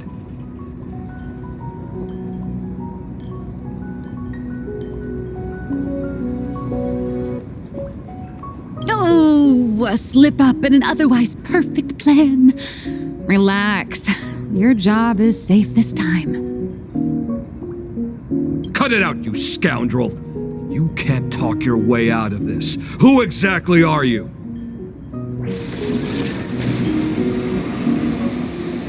This is the author of Fluffy Across the Blue, Blurry QR Cult.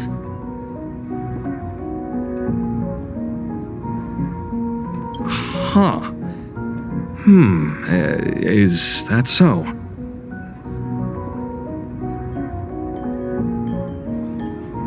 My apologies. How rude of me. Miss Colt, it's an honor to finally see the face behind the work. Please pardon my yelling. I didn't know. No worries, no worries.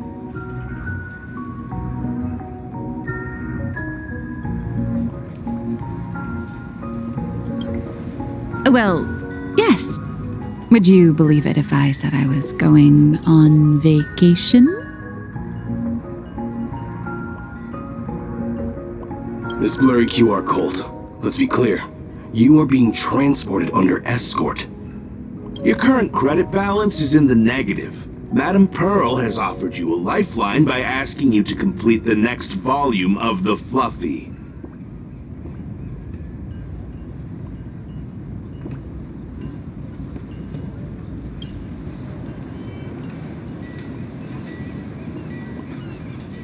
Whoa, this is not my fault. Remember Alloy King Pom Pom from Pearlix Tower? I tried to put everything on Pearl's tab, but she found out and charged it back to me. Who knew a figurine could be so expensive? It cost me more than my entire savings.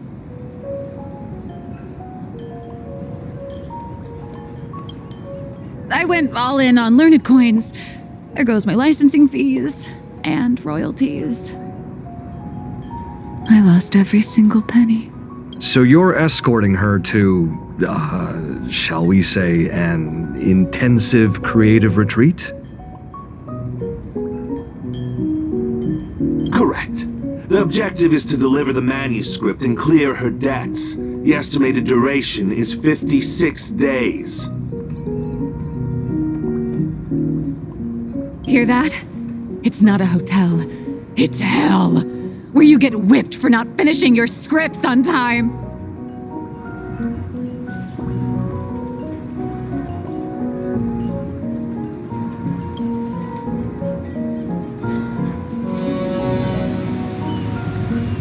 The boat has arrived. When you're ready, let's begin our journey to Inkford Hermitage. Please, mind your step as you board.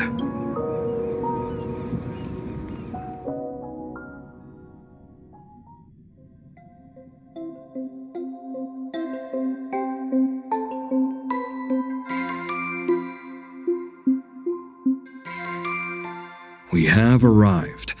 This is the snowy shore of the canvas world, Inkford Hermitage. Are those Wispe floating on the water?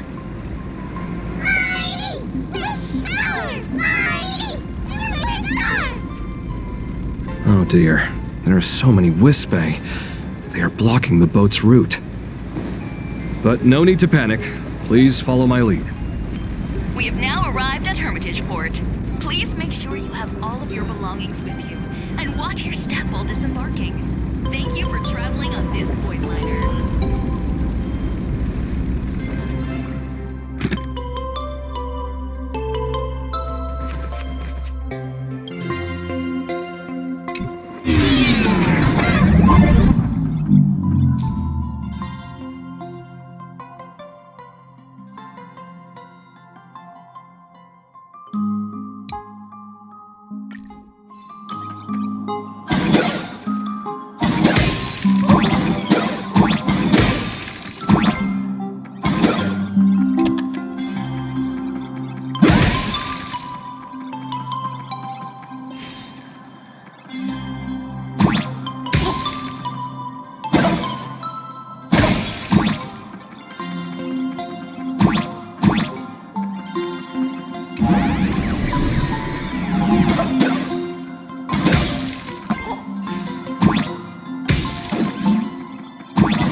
Safe docking.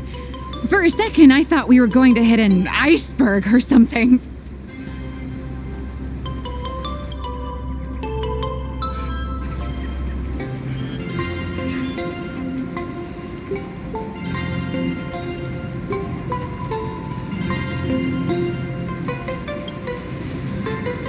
They probably sensed your wish power. You are the Phantom Moon game superstar, no?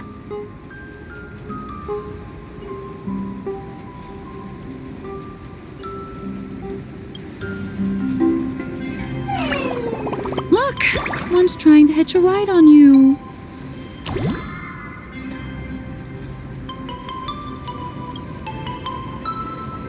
Must have been when we came ashore. Oh, what a devoted fan.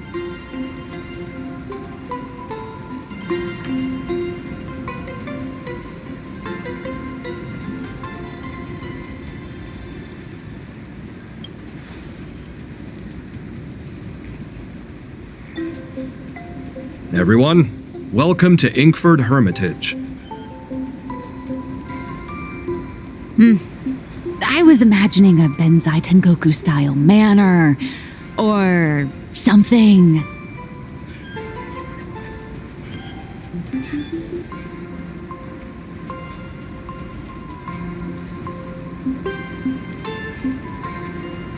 So you demolished your idol's old residence and replaced it with a luxury hotel. Of course not. Benzai Tengoku vanished more than 1,000 years ago. The original structure is long lost to time. The IPC only chose this location because this is one of the weakest points between reality and the world in canvas. Many Imaginae are born every day, but just as many ancient lineages of Imaginae hide themselves away in the world in canvas once their wish power dry up, or as they grow weary of the mortal world. This is the final stop before they enter the world in canvas, and this is where they bid farewell to reality. They rest here, organize memories spanning centuries, and then pass beyond the point of no return. Rumor has it that Graphia's soul appears from time to time to guide these weary Imaginae on their path. There's a sense of parting in the air. No wonder the soul of the mother of Imagenesis feels an attraction for a creator. This must be the finest well of inspiration. Miss Colt, now that you're in this well too, you ought to make the most of it. Let's go. I'll lead the way.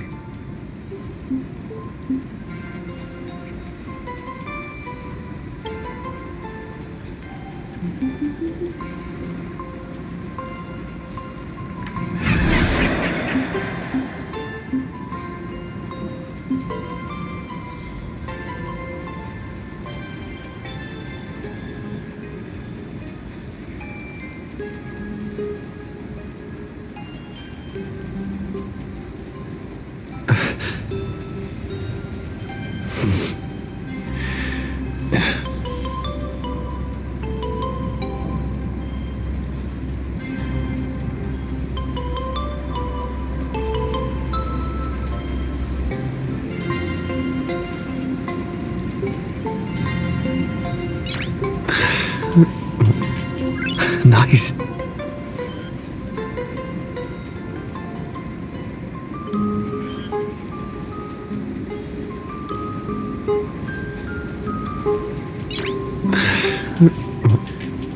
Nice.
Is that? Ah, the golden tree in the distance. We call it Myriad Wish Grove. It's said that it shares the same lineage as the sacred trees on the floating island of Seafeld and the Phantasmoon courtyard. Before entering the canvas, the Imaginae go there to return their wishes, setting out unburdened.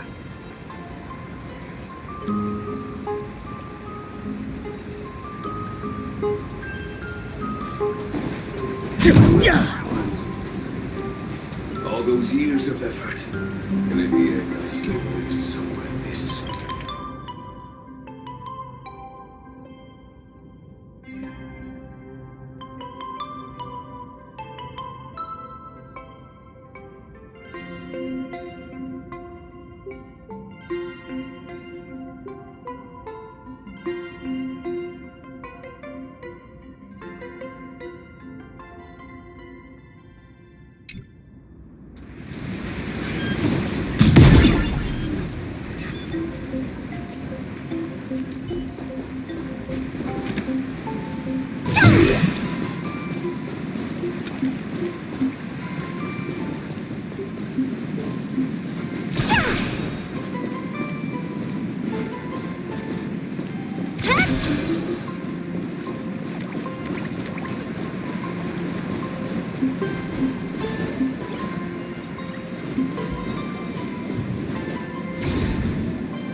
We have arrived.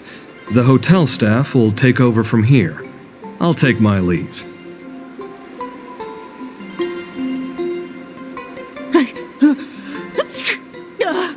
Oh, it's freezing.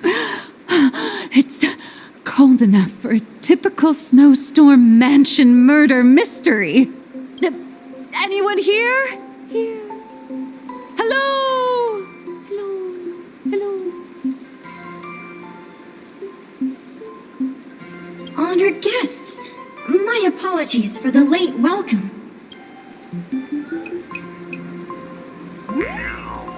Oh, no wonder it's so cold. It's an actual snow wispy. Hello there, little one. I am the lobby manager, Casper. You have a very high body temperature. Please, try not to overheat the room.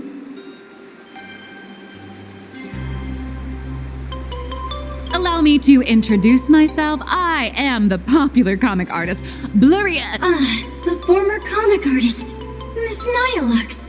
Oh, my true name is gone, just like that.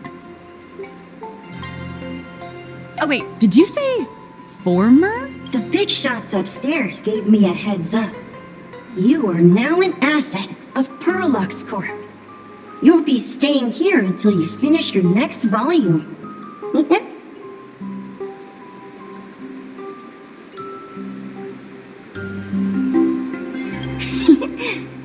Every guest in this hotel is an Imaginae with quite a history. That Arcadian over there? That's a former superhero.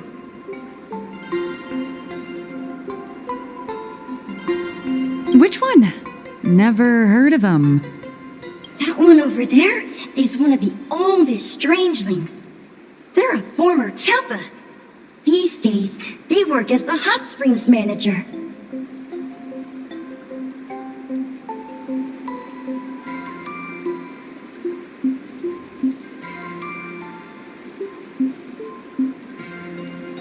A Kappa?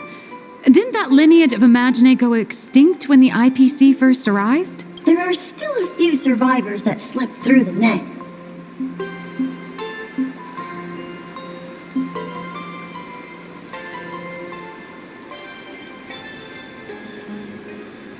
As for Casper myself, I am a former frost giant.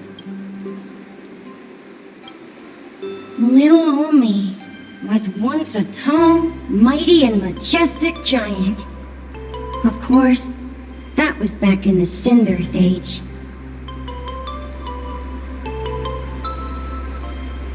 So you're basically an antique who knows a bunch of old secrets. What corner did they dig you out of? From a block of ice. It is sad how a giant block of ice melts into tiny pieces over time. I have forgotten the names of most of my friends.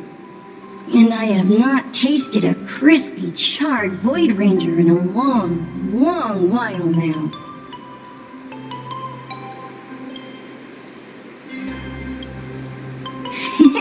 Indeed, another glittering nameless. Another? How's that?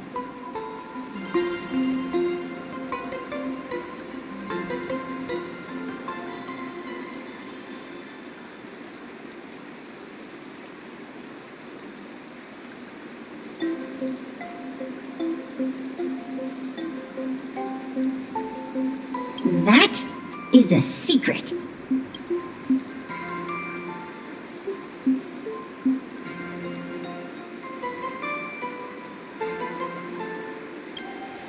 Sightings of Lady Graphia are as common as the snowflakes here. Ever since the news spread that her soul would reside at the hotel, all those Imaginee who mimic her and the weirdos who insist they have a connection to her have flocked here. You see, they all claim they have some sort of connection to her, or hold some secret about her. I bet they're just trying to scam people out of wish power and credits. Just like all those people who swear they're AHA. You're not wrong. But whenever the higher-ups ask for a report, little old Casper here can always pad it out and hand over a long list of names. Nameless, good luck with your inquiries. Bye now.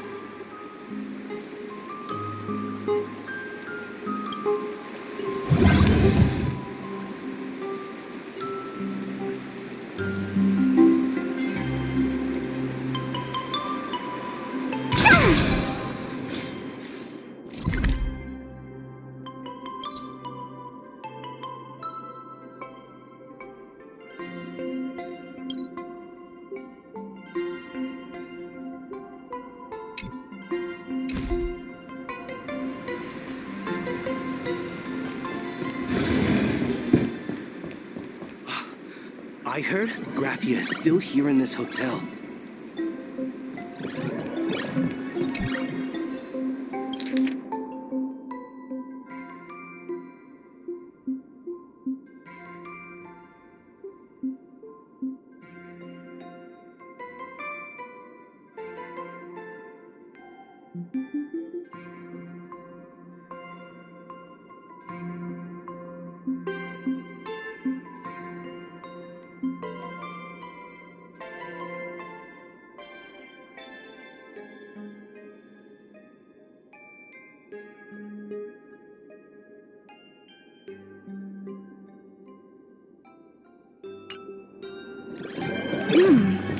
Apparently my great-grandmother is still in this hotel too. You can see me, and I shall hide no longer. Indeed, I am Graphia, the sovereign of all paintings, the source of all schools, the mother who birthed all Imaginee. Unfortunately, my wish power is spent, and I can no longer weave my imagination arts. But you and I share a fate, with just a few wish bays to aid me. I am Graphia. If you're giving away wish bays, you should give them to me. No, I am Graphia. Does this red armor not make it obvious?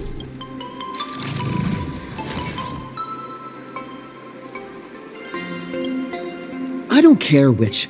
One of you, come help me fight the Lord Ravager. The Lord Ravager? To be honest, we are Graphia, but we're not Graphia. Simply put, we are Imaginee born from people's imaginations of Graphia. As for me, I was sketched by a rather unskilled illustrator for a history textbook, which explains why I look a bit rough. I am a wispy form from the concentrated longing for Graphia in plain Arcadia. I am the armored goddess Graphia from the 52-episode animated series Apocalypse of Ashes, Mecha Wars. Care to witness my signature move? Dance of the Inkblade. If you're looking for the real Graphia, I'd suggest you give up. I've seen countless Imaginae on the verge of exhausting their wish power, begging the mother of Imogenesis to extend their lives with her paintbrush. Not a single one has ever succeeded. In the end, only those of us making a living off the Graphia brand are left.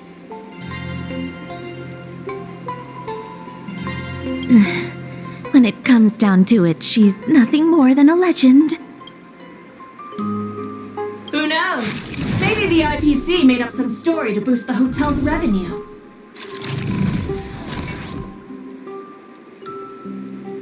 I mean, the Cinder's age was over 1,000 years ago. Maybe the only thing left is the longing for Graphia.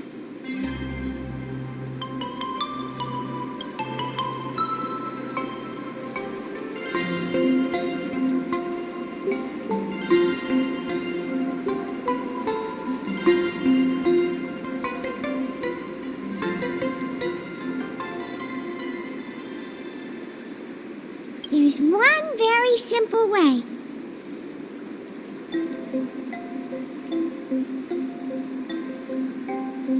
She created all Imaginae with her brush.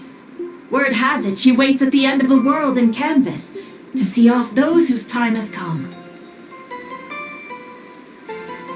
But every Imaginae who has seen her is, of course, dead. So dying is the only way, huh? These three aren't just fakes. They're also wackadoodles.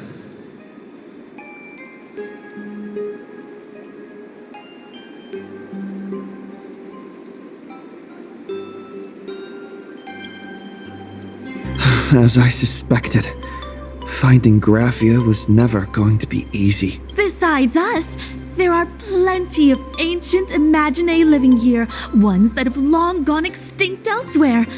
Some even claim to be original works by Graphia herself. If you're serious about finding Graphia, you should try asking them. I heard Graphia is still here in this hotel.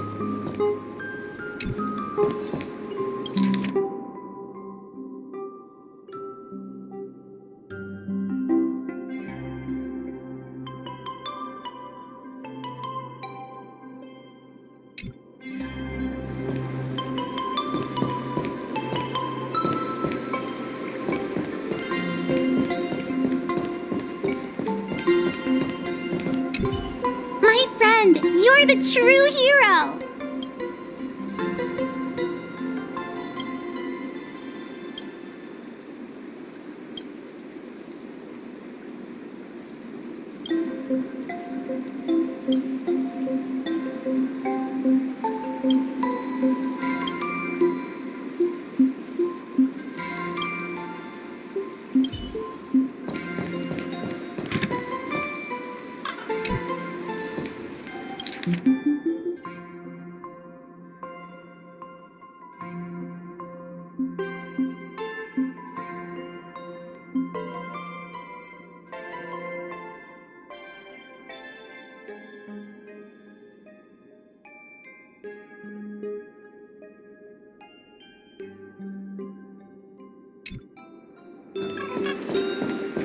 I spent my whole life doing hard labor.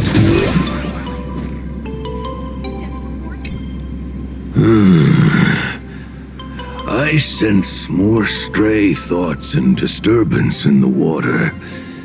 The Imaginae of today are far too restless.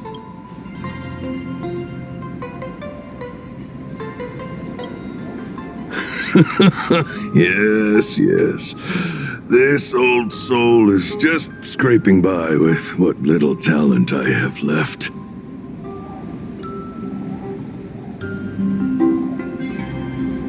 The humans here call me Sudscour, a filthy name, but fitting for this frail and wretched form. Are you here at the hot springs to wash away your stray thoughts?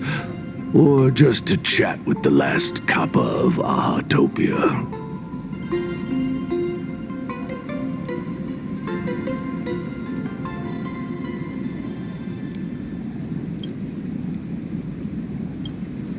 Well, as you see, my kin have either been swallowed by the muddy currents or have fled into the canvas. Long, long ago, my people lived in every river and pond in Ahatopia. We tended the crops for the artists, and in return, they painted our descendants into existence.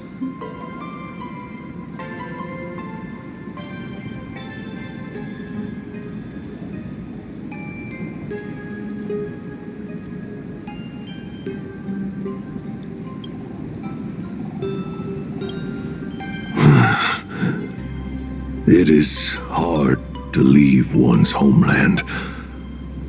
Even when my kin have entered the canvas, even when the waters here are no longer clear, and even when the new Plu tribe has replaced us.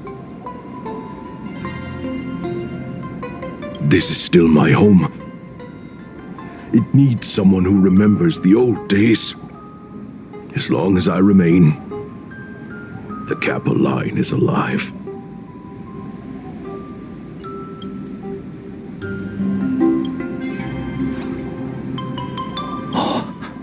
Lady Graphia is the one who guided all Imagine. Her name shines like moonlight through my dimming memories. Back then, the demons from beyond swept in like a dark tide. The filth and flames they brought could turn even the clearest stream into a toxic swamp.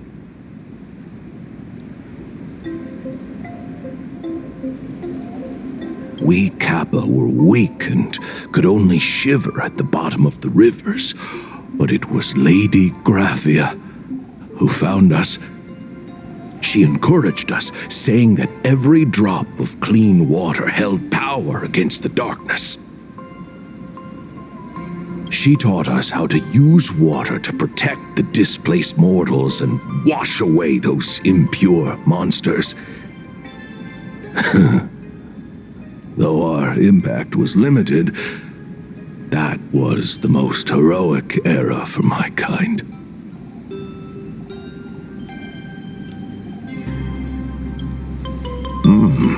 Legend says that when she was a painter, she was a woman of radiant beauty. But in my fading memories, on the battlefield, she was a warrior with flowing red hair and pigment-stained armor.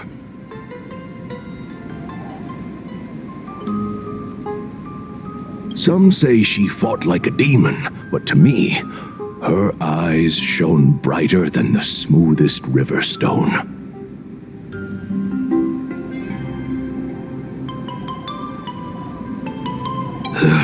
If you seek clues regarding Lady Graphia, you should visit the mountain behind the hotel.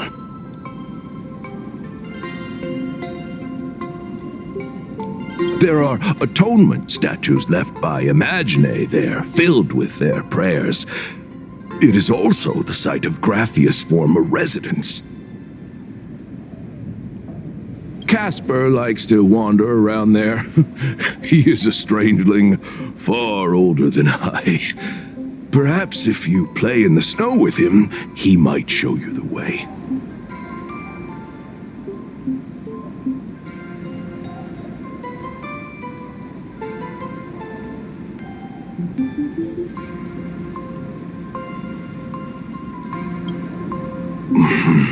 That is all I can tell you.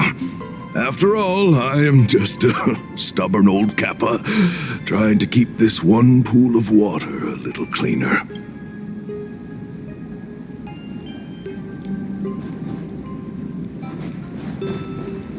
Please don't linger around here. I spent my whole life doing hard labor in a Tony. wasteland.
So, you're here looking for Graphia's whereabouts on behalf of that Intellitron executive. I think it's unlikely that the mother of Imogenesis will see her. If she wanted to see her, it would already have happened. The IPC has practically turned the world and canvas upside down. You know this, right?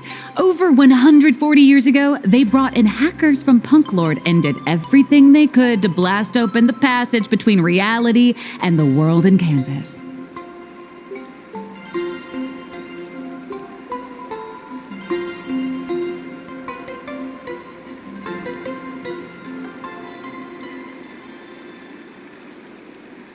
I think disturbing her world and canvas like that must have upset the mother of Imogenesis.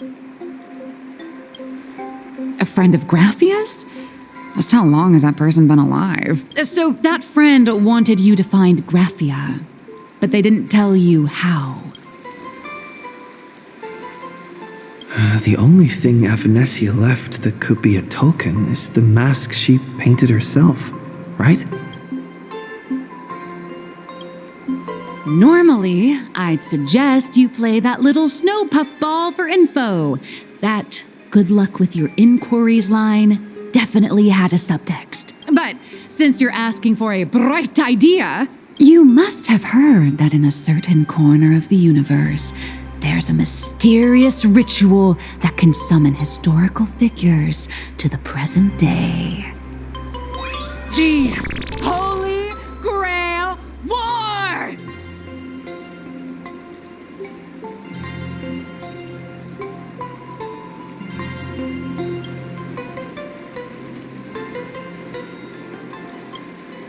Oh, right! That was your big adventure in Penacony. Oh, how nice. I hope Plain Arcadia holds one too. Then I don't need to explain the method. First, we need a catalyst. Do you have Graphia's brush or palette? Doesn't look like it. No matter, Miss Cult has got you covered. We use ley line resonance. This hotel is built on Graphia's former home.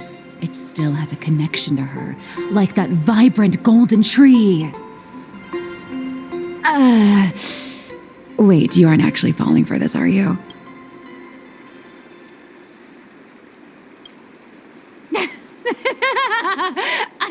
I was just kidding. Sorry. I was just trying to lift the mood. Oh, honestly, I'm a chronic deadline misser who can barely save her own skin. How am I supposed to help you? I've heard enough. Break time is over, Miss Nihilux. Now that you understand your situation, stop wasting time. Start drawing!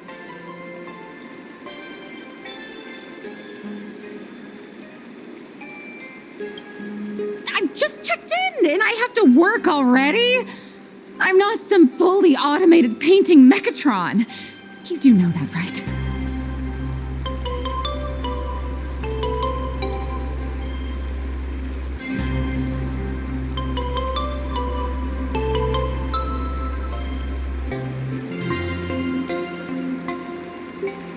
A Mechatron can run for hundreds of hours straight.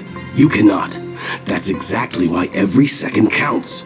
Now right this second, start increasing your value as a quality asset.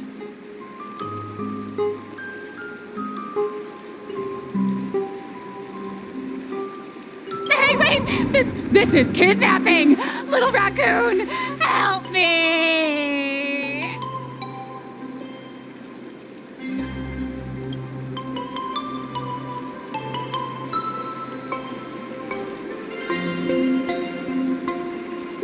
Nihilux has a point. If that Casper guy is a survivor from the Cinderth Age, maybe he really does know something. Anyway, I'll start by asking around here.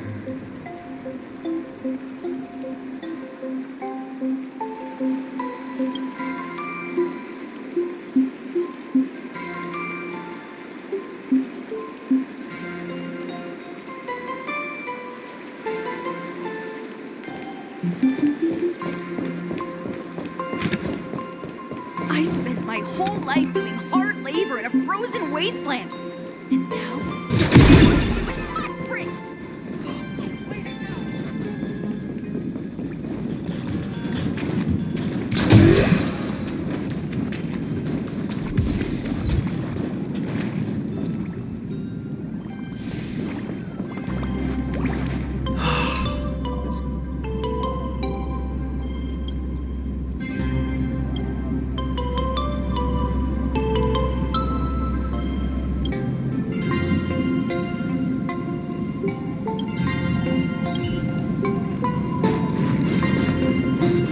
Back in the day, I was quite a force to be reckoned with. And now, I've ended up like this. Pathetic. Hey, buddy, don't be so hard on yourself. You lived one great life. That's more than enough.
Casper?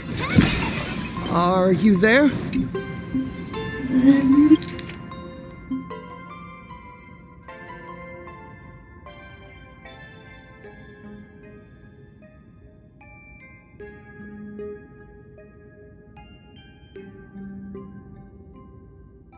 Nope. I'm not.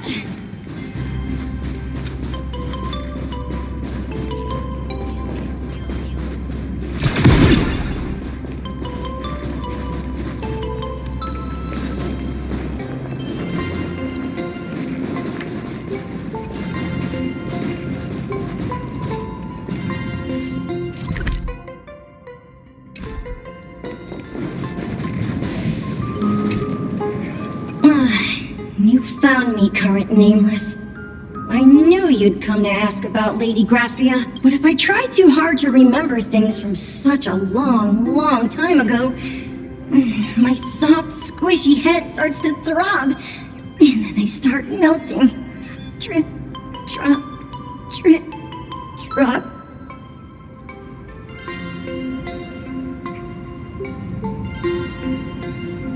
So much of my memory feels like it's shrouded in a blizzard and I can't see anything clearly. I'm sorry, but I don't think I can help you.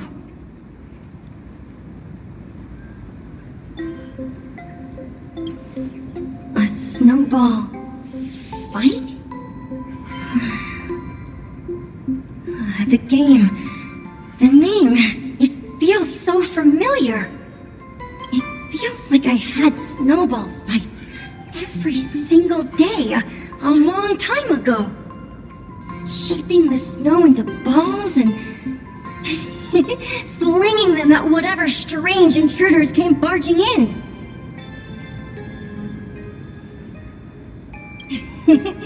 Well then, come at me, Nameless.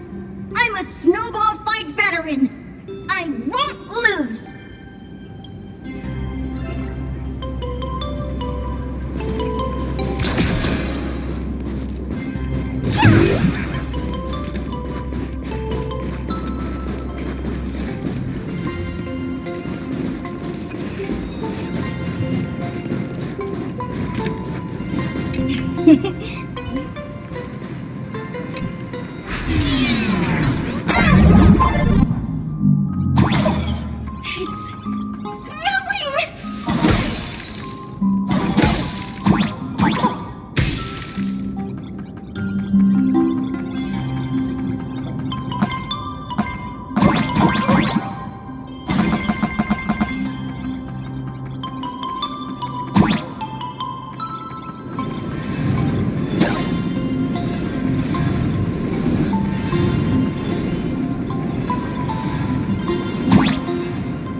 You'd better be good at dodging, Nameless!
Things from the Cinderth Age are still a bit blurry, but I definitely met Lady Graphia.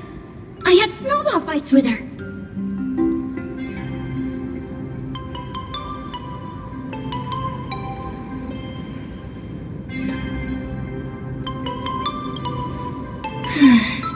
She was a great painter who led us in snowball fights. She'd even paint portraits for everyone. Back then, when we wanted to see her, we'd go to her doorstep, light the ground lamps, and shout, "Snowball fight!"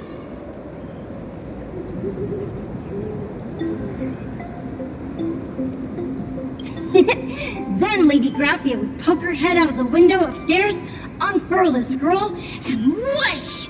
Slide right down into the snow. Then we'd have snowball fights against the Void Rangers together, under the giant moon.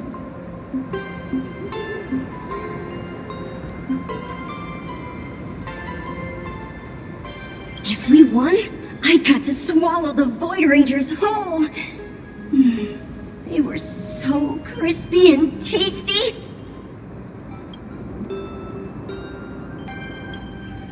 There was someone else. Just thinking about them makes my blood boil. He was a snowball fight master. I remember one time 8 of us teamed up to challenge him.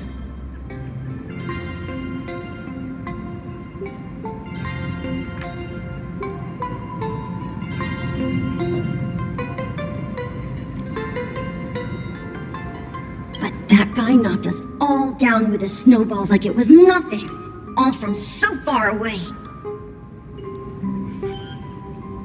6 of my friends were lying on the ground feeling beat. Losing the game got everyone so down that no one uttered a word. As for me, I think I got hit right in the neck. I saw my own giant body thud onto the ground, and my chin felt ice cold. 8 people in the Phantasmoon games? Perhaps Snowball Fight is a euphemism for the Cinderth Age Wars? So in that round of the Phantasmoon games, Graphia must have fought a terrifyingly powerful opponent. It seems only she and Casper survived the fight.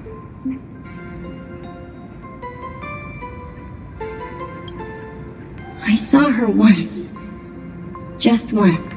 By then, Ahatopia had already been transported into the canvas. It was so quiet and lonely, I couldn't find my other 6 friends, but I remembered where Lady Graphia lived, so I went to her front door again, lit the ground lamps, and shouted, "Snowball fight!" It felt like only a second had passed, just the blink of an eye, yet somehow it also felt like forever.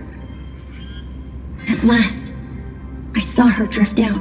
She held me and cried, saying, "I'm sorry, and you've done well," over and over. It was just one lost game. We could have just won it back some other time, but that was the last I saw of her.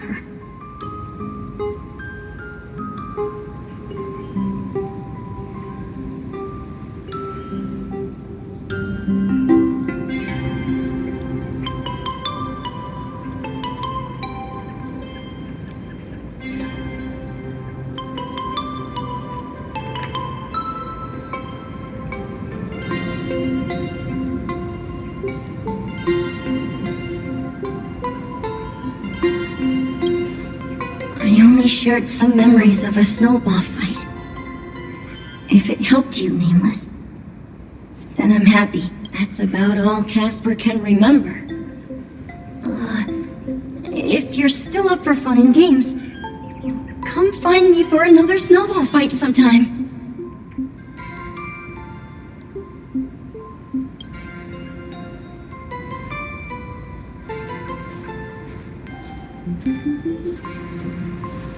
So, to summarize, Casper likes to light the ground lamps and call for her near Graphia's old home. Now, where can I find those ground lamps?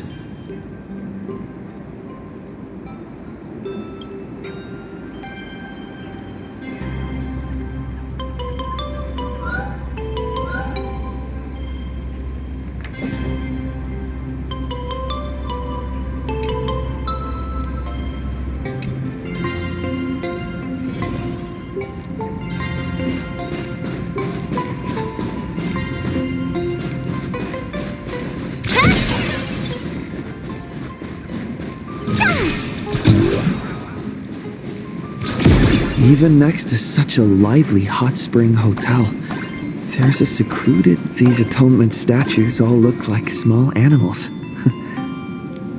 I should find a prominent spot for the ground lamps.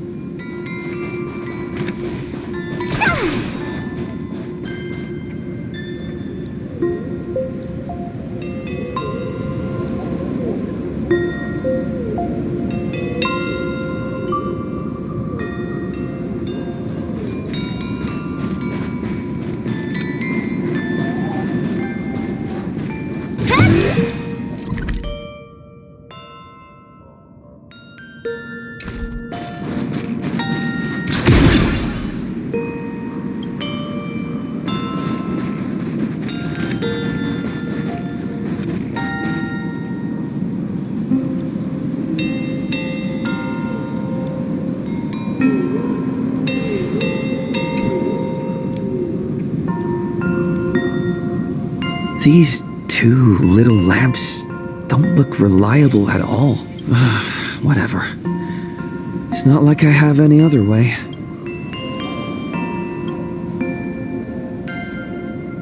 Who dares disturb my 1,000-year slumber? Not only will I refuse to grant you 3 wishes, I shall also lock you in my canvas to suffer in my stead!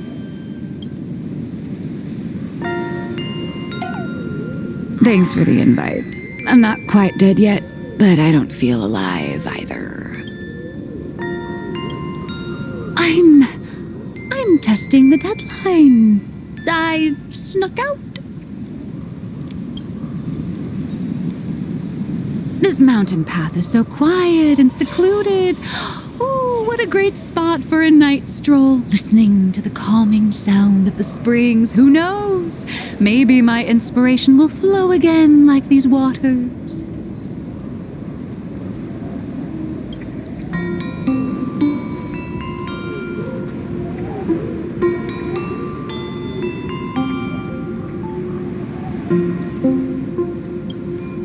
I was hoping to find some inspiration out here. With those 2 goons breathing down my neck, anyone would hit a complete creative block. Look at this old stone statue! Ooh, doesn't it look like Hemicat?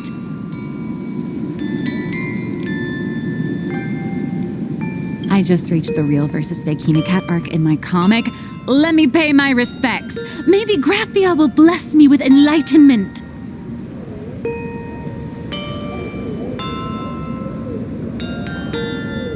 Miss Colt, when did you sneak out?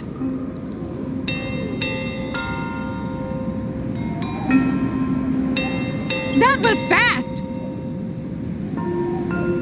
I let my guard down for just 1 second, and corporate asset, Miss Colt, escaped. Now that's scary. No way are you running away and taking our jobs with you.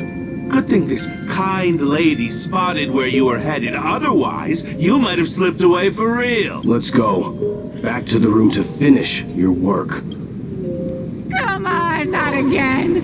Little raccoon!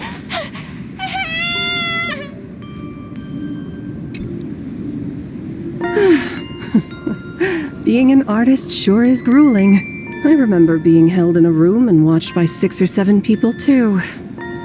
I wasn't allowed to leave until I finished painting either.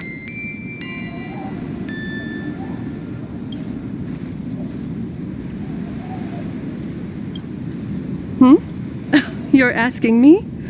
Weren't you the one searching so desperately for me? My name is Murata Graphia, guardian of the world in canvas. It is a pleasure to meet you, nameless of the Astral Express.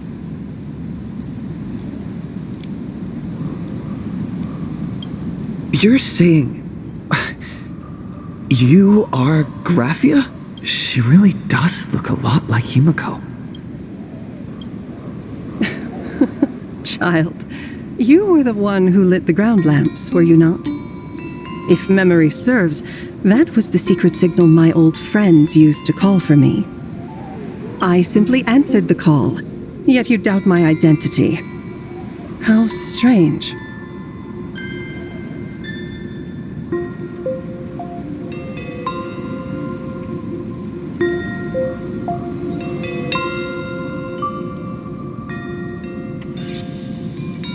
Let me think. I believe I know why you've come to find me. The arbitrator of the Phantasmoon Games asked you to tell me that our old enemy, the Demon Lord from Beyond, has returned. Am I correct?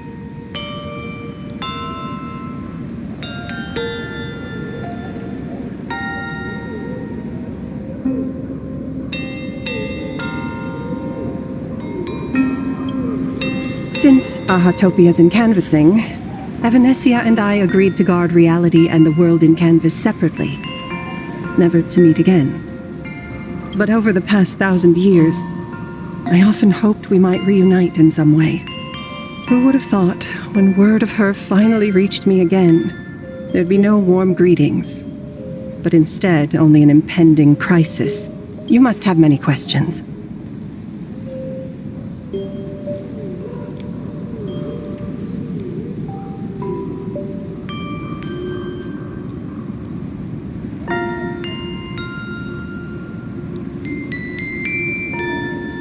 My, you certainly have a lot of questions.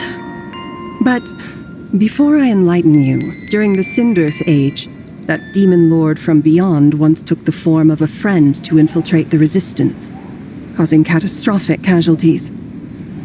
I must confirm your identity, Nameless.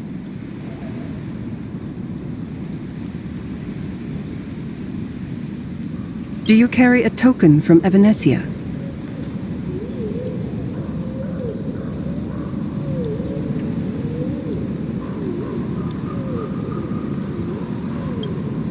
She painted a supplicant's mask for you.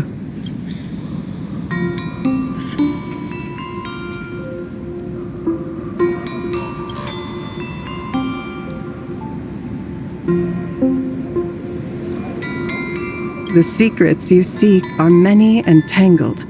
Perhaps I should start by telling you a story. 1,000 years ago, the legions of the demons from beyond descended upon Ahatopia, marking the beginning of the Cinderth Age. For the destruction, taking a life is easier than brushing aside a feather. Among the countless victims, a baby girl was saved by a painter from the brink of death. He took her in as his daughter and named her Graphia. To protect his daughter, the painter kept her confined to their home. While the fires of disaster swept across the land, Graphia lived in seclusion.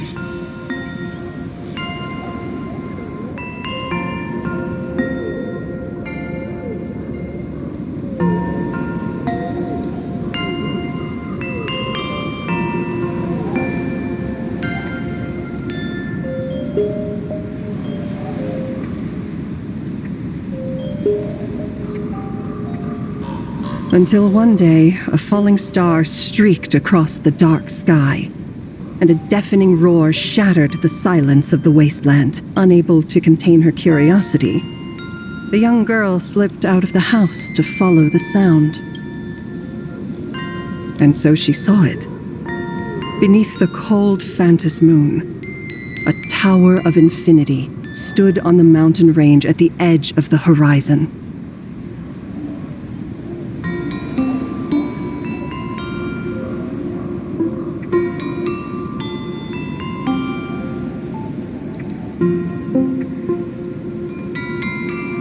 This tower had countless windows and rose section by section, slender and tall. More than an actual tower, it looked like a wounded iron dragon that had fallen to the earth.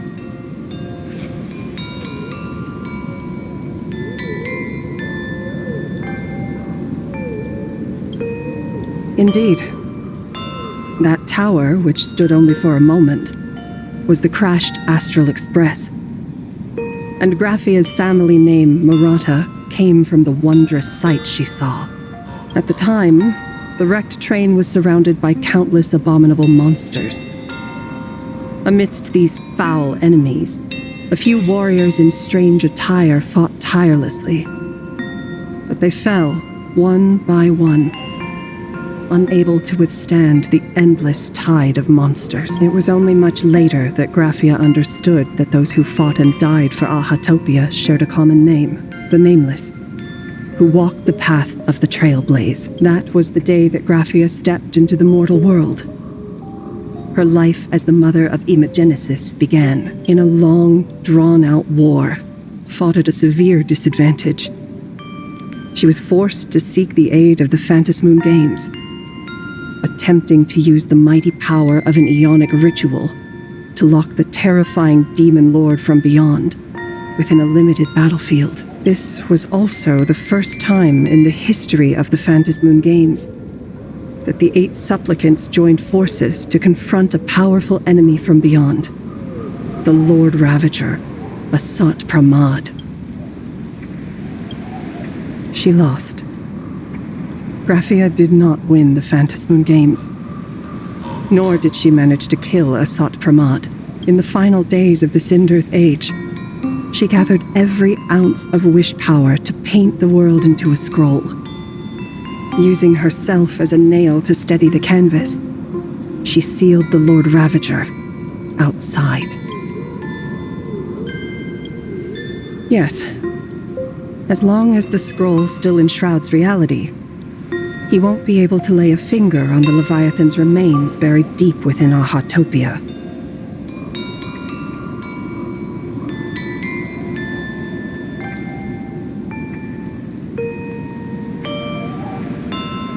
The story is over. I have received Evanesia's message. I also have a token I'd like you to give her. Please, let us journey together to the other side. So, are we leaving right now?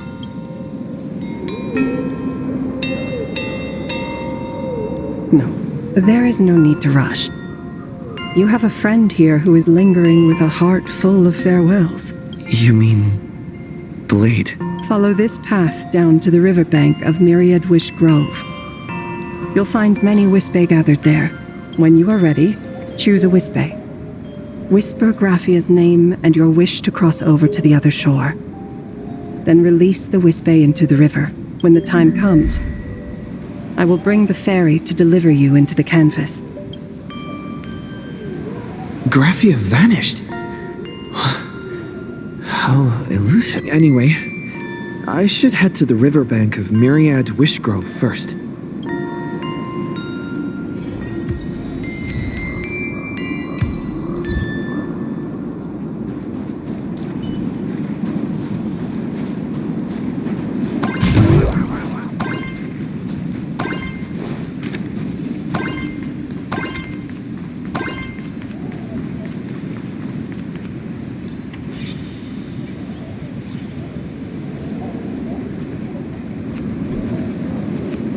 I've heard that in the same forest, giant trees will fight each other for nutrients. How about this? We just feed Shuhu to that tree in the courtyard. It would save us a long trip.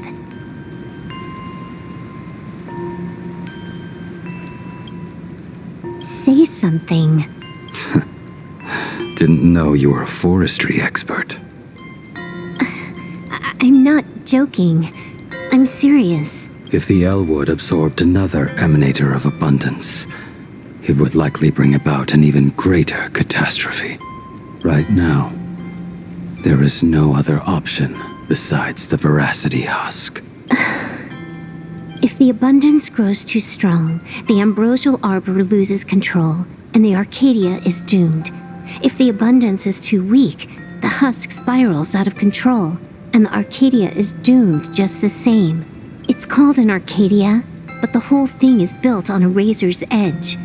Does that mean the essence of the elation is just dark humor? You're afraid. I'm not.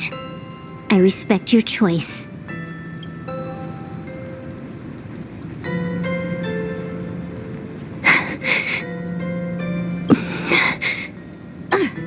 Fine. You're right. I'm afraid. So what?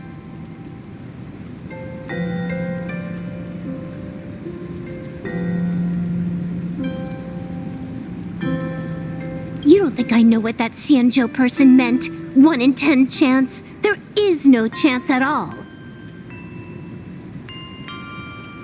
Listen, I just can't stand by and watch one of my kin sacrifice himself.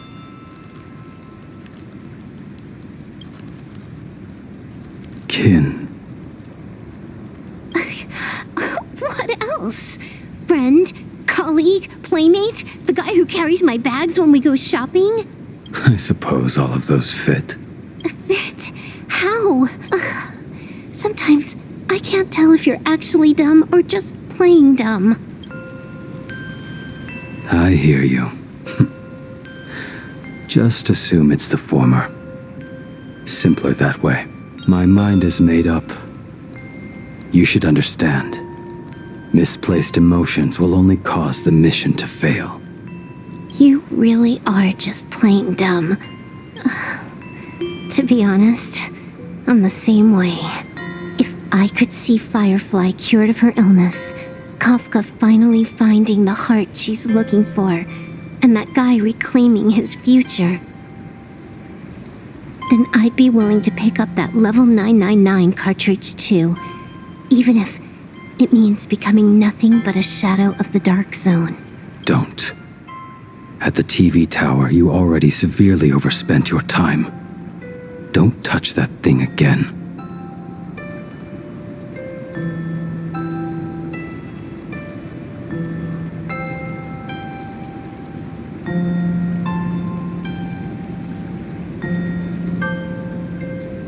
Besides, why are you telling me this?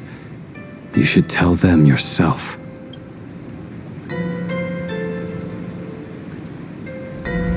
Because just like you, I'm a total, stuck-up softie. Happy now?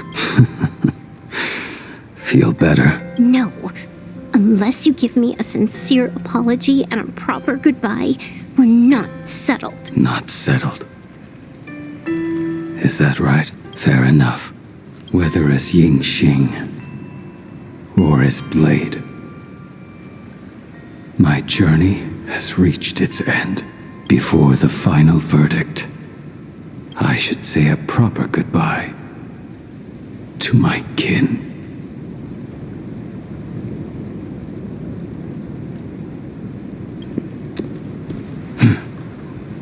Who's there?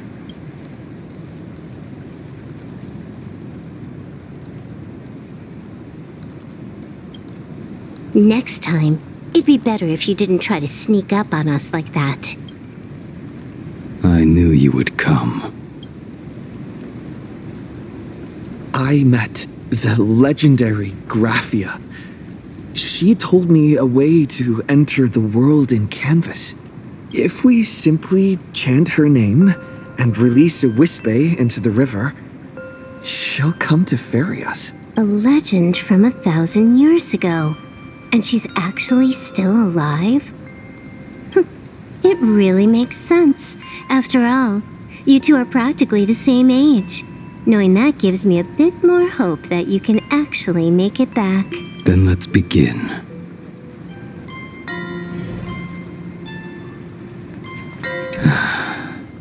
You are unusually talkative today. Are you trying to buy time?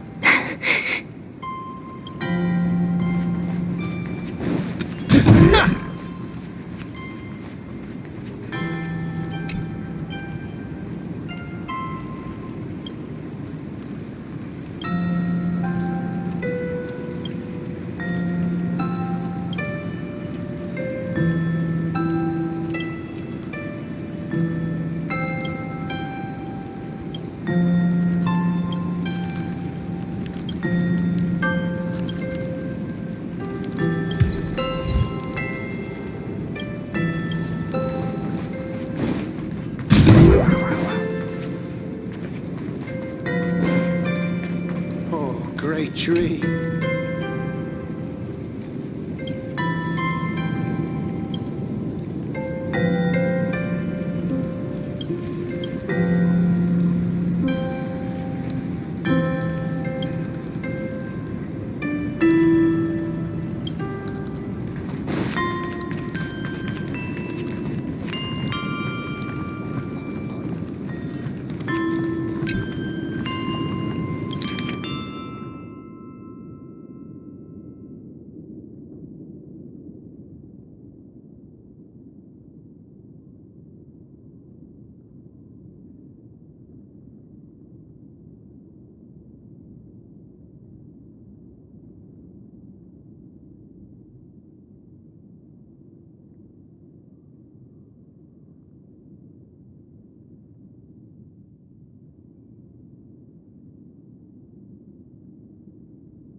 Time moves so fast. In the blink of an eye, a lifetime is gone.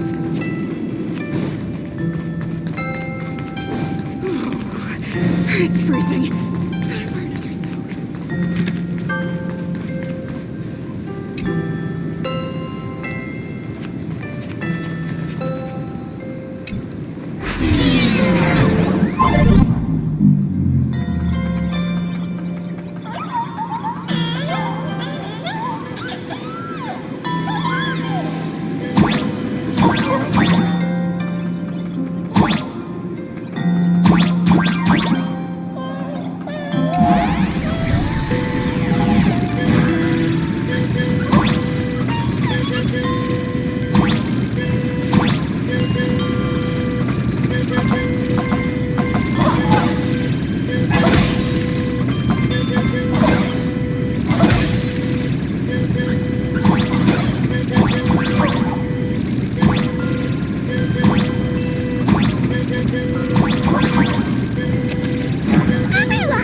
little one.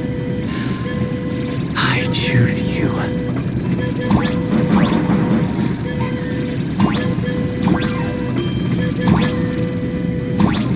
World in canvas, here I come!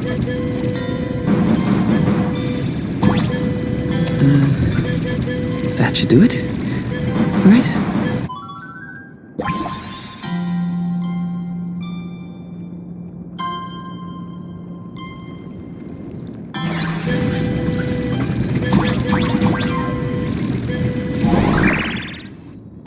I summon Graphia, mother of Imogenesis. May she come forth and deliver us into the world in canvas. No Wispe were harmed in the making of this operation. Graphia! Graphia! Everyone, into the world in canvas! How odd. This time the visitors actually know of my existence.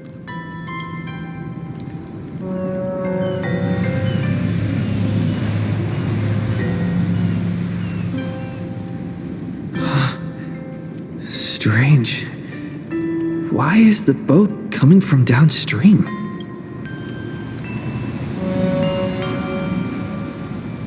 I heard your call, and have come by boat to guide you across. Greetings, travelers who seek to leave the mortal world behind. It is a pleasure to meet you. Oh? Not an Imagine, but someone here to settle the past and family members seeing them off? I guess so. The power of abundance. What a nostalgic scent. There is something terrifying slumbering within you. I've heard that something lies at the end of the world in canvas with the power to suppress it. Will you show us the way? Ah, I see. You are better informed than I thought. I understand. Time is of the essence. Please, step aboard.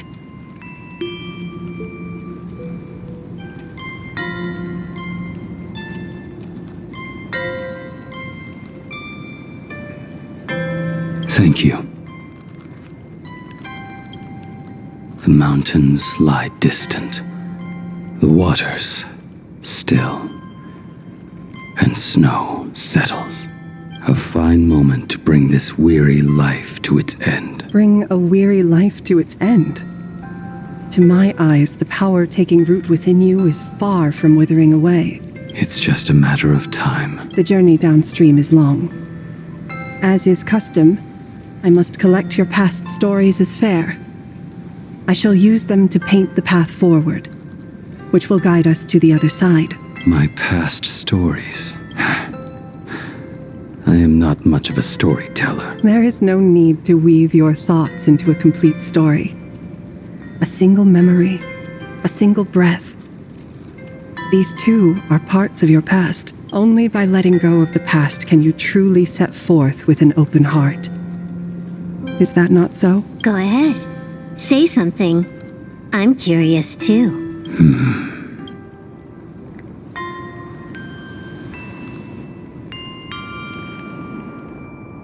Then, I shall begin with that lone island of Insumosu. It was a desolate wasteland, untouched and forgotten. Desolate, cold. The perfect place to lay the dead to rest. I planted rusted, broken blades in the wasteland as a mark of my departure. Little did I know that even after joining the Stellaron Hunters, I would find myself returning there time and again, bringing along a few new swords with me. Their owners, some of them sought my life, only to fall by my hand. Others simply wished to see me one last time, as their own lives flickered out. I was once a craftsman, and those swords, they were all my own creations. I erased those wordless monuments for my old friends, one by one, until they became a forest of broken blades. And what about me and my sword? When will it finally join them in that forest? I will follow your words with my brush and paint the ideal end.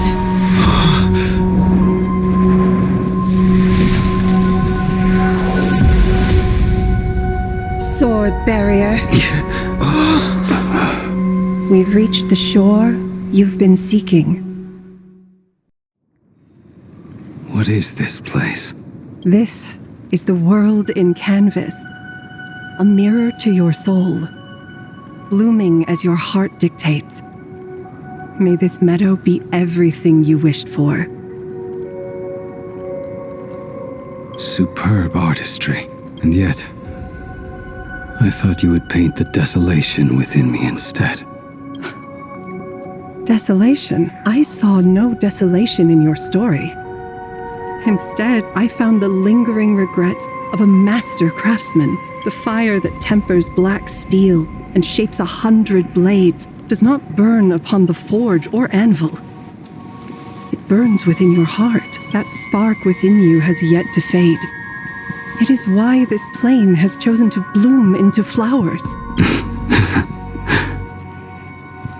We've got no clue what you two are on about with all this cryptic talk, but you smiled just now, didn't you?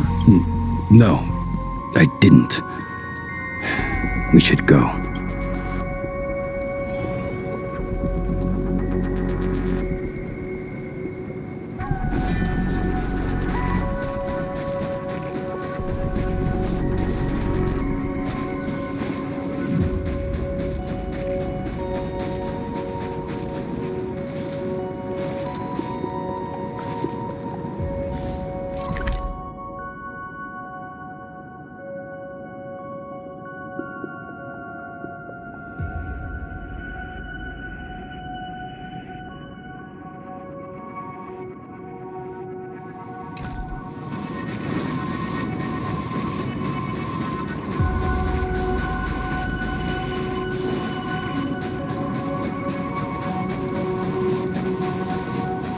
Finally smiled.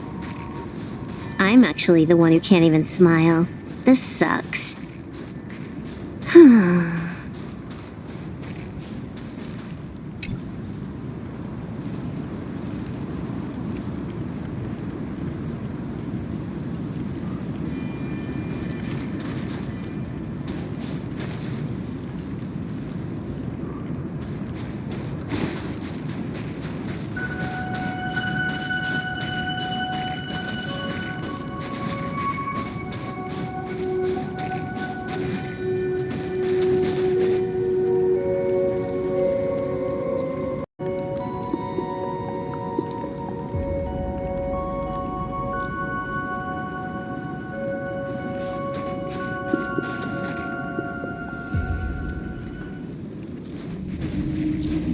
We have reached the end. That blue maw. So, this is it. Correct. Driven by the buried secrets of Ahatopia, you have come seeking liberation. And now, I have shown you the silhouette of the beast's maw. If you should find a way to get out, I ask that you swear to keep this secret.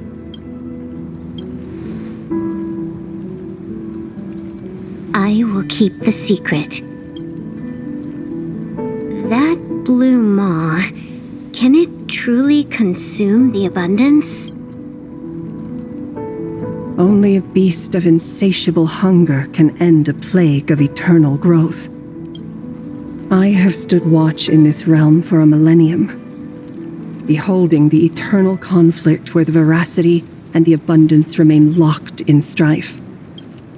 Oh, undying soul, the fate that awaits within those depths lies far beyond the reach of our conjecture. Perhaps you will vanish into nothingness in a mere heartbeat. Or perhaps you will endure a millennium of gnawing, constantly regenerating only to suffer once more, with liberation remaining an elusive dream. Beneath that calm of yours, I can feel an old friend lingering. Agony. This is the price I must bear for becoming one with the canvas. You're telling me if he leaps, he has to stay down there and be torn apart for ages? I'm not okay with this. Yao Guang never said anything about this when we went over the plan. I have lived for nearly a millennium. I stopped wishing for a swift end a long time ago. If the Leviathan does not consume me utterly, then I am still alive. And until that moment comes, I will pin Shuhu to the anvil and swing my hammer once, twice, and again, and again. Is there really no other way?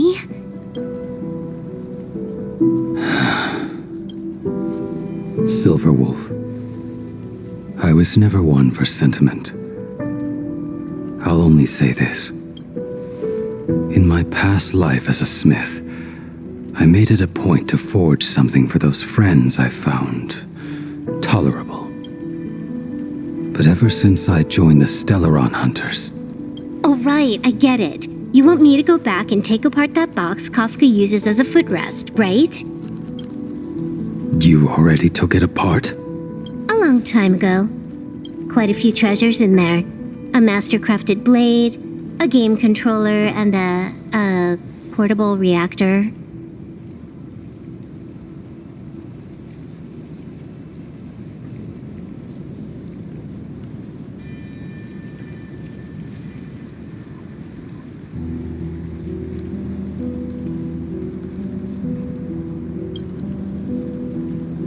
That's the armor core, reforged from the remains of the Glamoth Queen.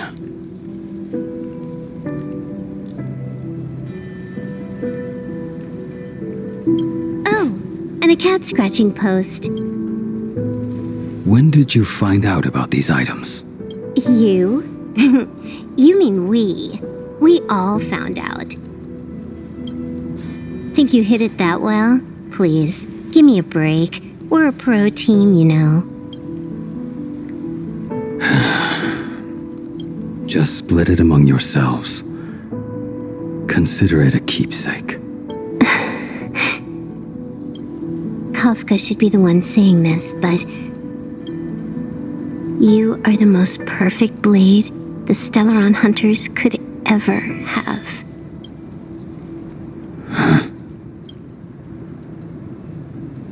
Just a broken blade. That is all.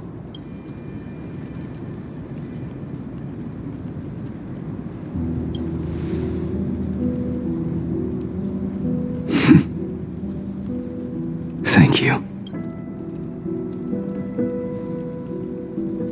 Before you go, you have something to say to him too, right? To me? Don't take offense. It's just a few words. Before joining the Stellaron Hunters, I once lost myself. Unable to see the future, yet unable to reclaim the past. Just like you when you were first reborn. Whether we chose this path, or were forced onto it, leave no room for regret, and never deny the path you've traveled.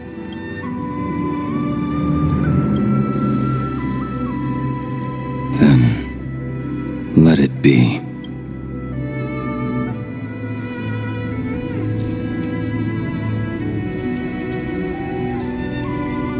It's time.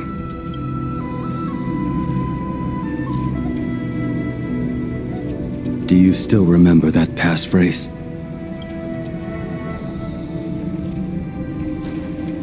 No need to step forward. Just recite it in your head.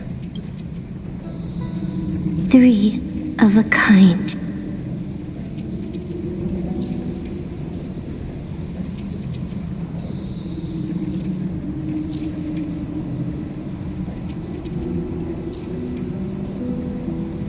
Two pair. Ace. Go.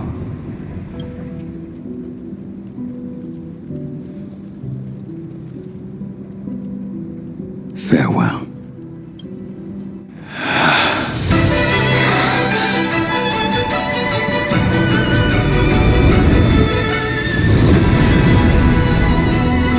Let everything end,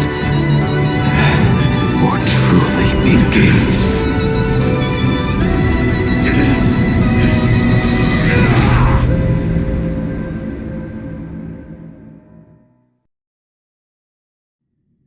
In the final moments of your life, what will flicker through your mind? The devouring. Has it begun? How much time has passed?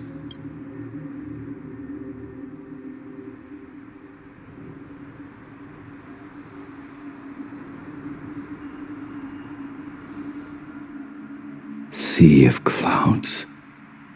Ambrosial arbor. To think that with death so close, this is the scenery my dreams would conjure. My heartbeat. It's barely audible now. Shuhu. Are you still alive? Am I still alive? Finally woke up, Yingxing? Master. I am sorry. You have the wrong person. I am not Yingxing. A lad your age, yet your head is more muddled than mine. You're talking nonsense in your sleep, boy.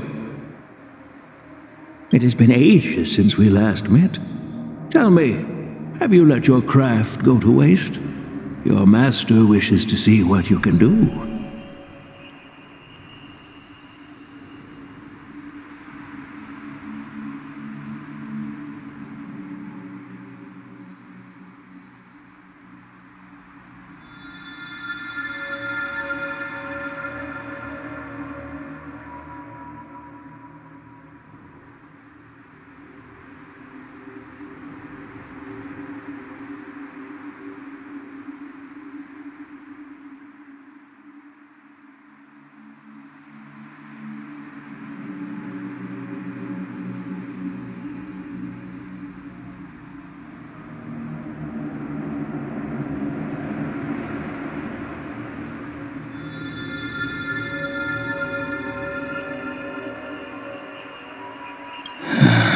Not a sweet dream of toasts and laughter, nor a nightmare of clashing steel.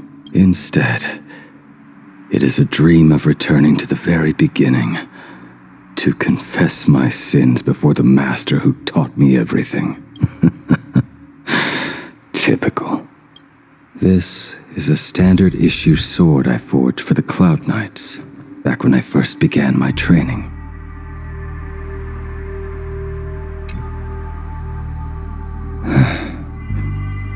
Looking at it now, it is a crude piece of work. Senior Frater, are you truly from a short-lived species? Why do you ask? I mean, no offense. I just wondered, why would you come all the way to this Yanzhou to learn the craft? My home became a grazing ground for those boars and beasts.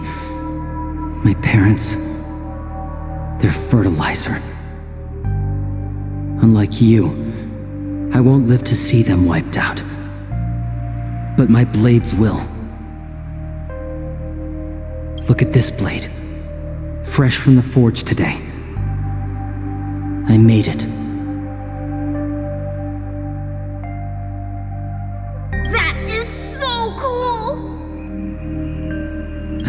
stop flattering me? This is just a standard issue sword for the Cloud Knights.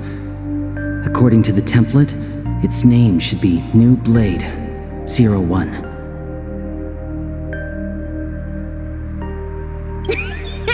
Senior Fratter! How could you so thoughtlessly name your own creation? The very first assignment Elder Huayan gave his disciples is, what defines a blade? He always says a name carries the weapon's destiny. A lone cloud drifts. A crane departs the woods. Let's call it Departure, Junior Frater.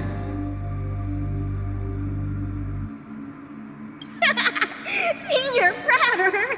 I thought you'd go with Lone Cloud or Guiyun!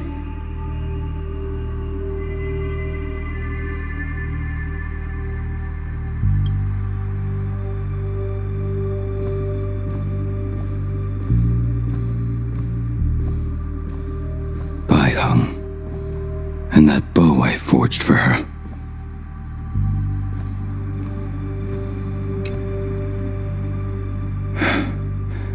In the end, it was I who forged the greatest sin. For me? Thank you. I told you, didn't I?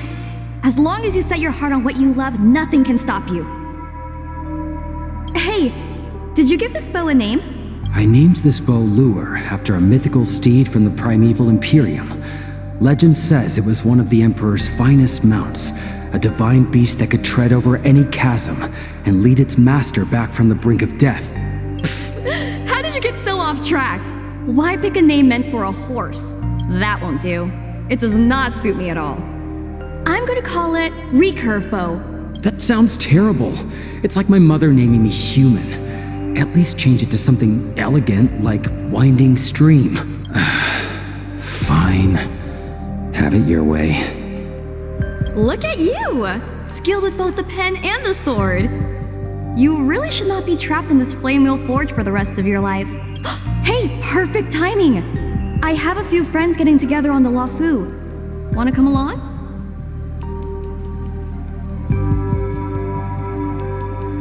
Staying in a single place your whole life, that won't do.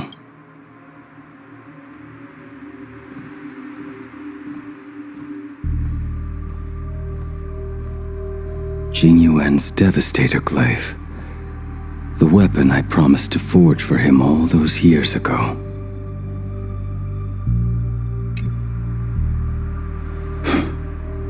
Old friends have drifted across the stars, but he remains. A genius. I suppose Master Jing Liu's swordplay should be no trouble for you then. You little rascal. Do not try to act like my senior just yet. I am from a short-life species.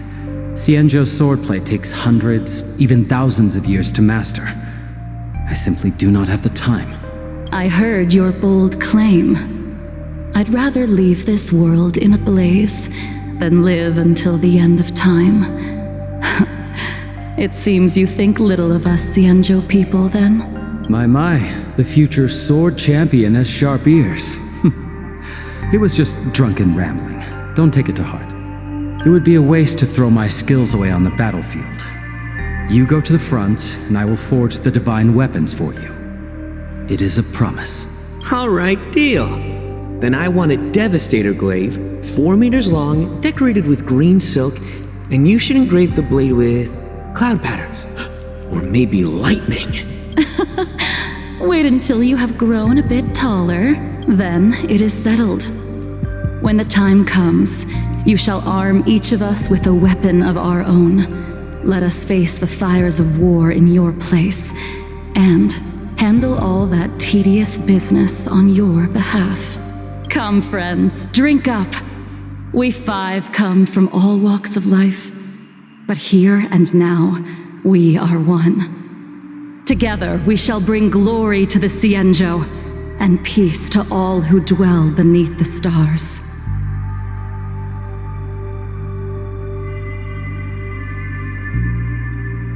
By by the rainbow and the 10 lords. If I betray our bond, let all of existence hunt me down.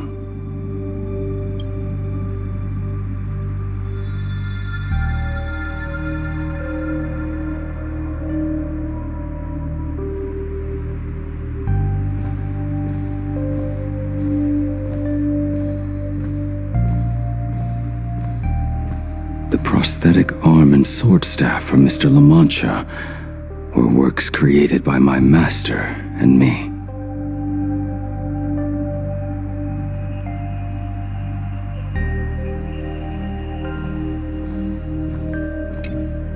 He came to visit me even after I was cast into the shackling prison. Yingqing. No. Yingqing. How did you end up like this? The shadow has tasted the flesh of abundance within you. You cannot even speak anymore. Yingqing, look at me. Lift your head. It was only thanks to you and your master that the shadow of veracity was sealed. I owe you both a debt of gratitude, so I have but one question. Do you want out? If so, just nod. There is always a way out. Just give the word, and I will carve a bloody path to get you out, right now. There is no need. I must atone for my sins. Perhaps if I had taken you away from Flamewheel Forge back then, your fate would have been entirely different. I respect your choice, just as I did all those years ago. Pity. So much in this world does not go as we wish.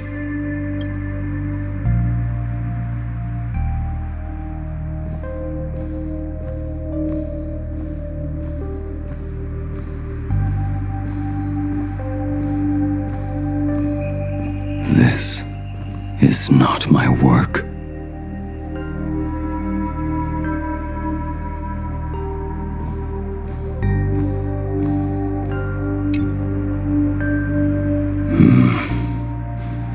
This was where my life as Blade began. So you're Blade.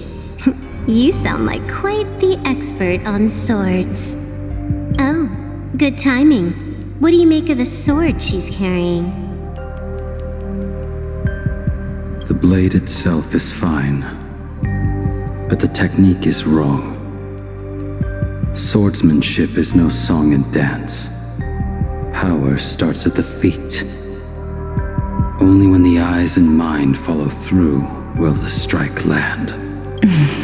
My, oh my, Bladey. You really are the ultimate blade critic. Since you have so much to say, Master, why not forge a legendary blade for each of us? I put down the hammer a long time ago. My hands cannot do what my mind wants anymore. Fighting with a weapon that does not suit you is just a quicker way to die. From now on, if a sword is needed, let it be mine. This shell of mine is the only blade there is.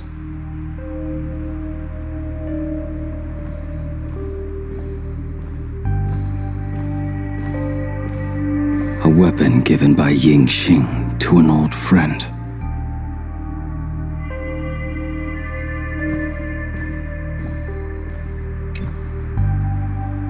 But we are no longer who we once were to each other.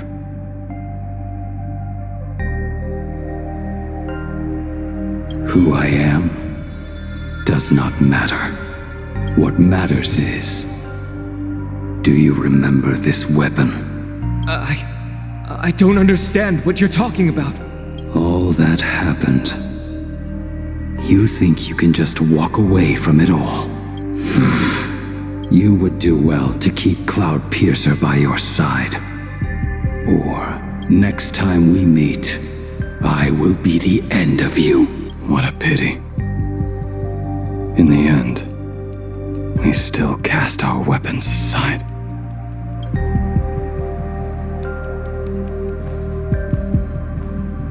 Apprentice, come here. Finally. Is the end in sight?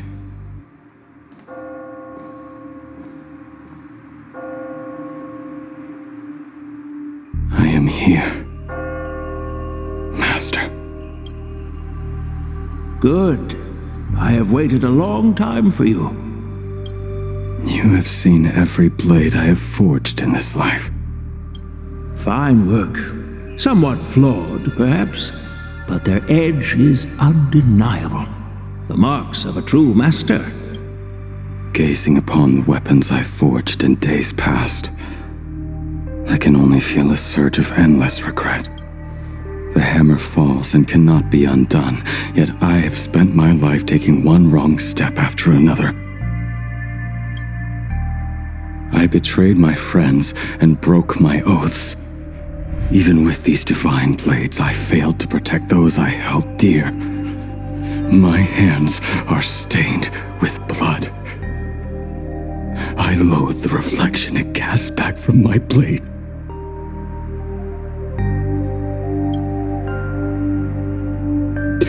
But what weighs heaviest on my soul is the debt I owe you, Master.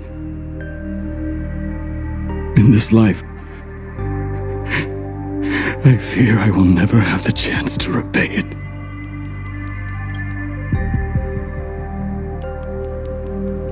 Let it all out. You feel a bit lighter now, don't you? But isn't there one last piece you've yet to show me?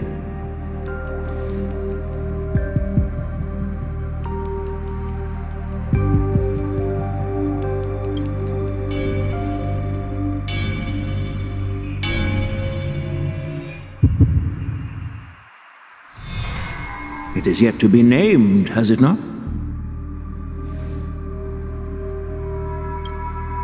That is a mere scrap from the forging of Shard's sword.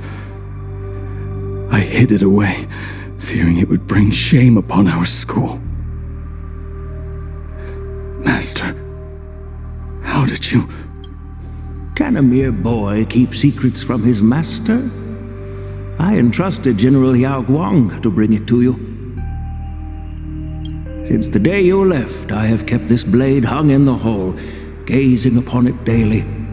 That raw, youthful spirit within it, it burns to the touch. It is the same light that shone in your eyes the day you bowed to me. It is the keen edge of a craftsman. I am but rusted scrap now. My light has long since faded. This is where I belong. Buried.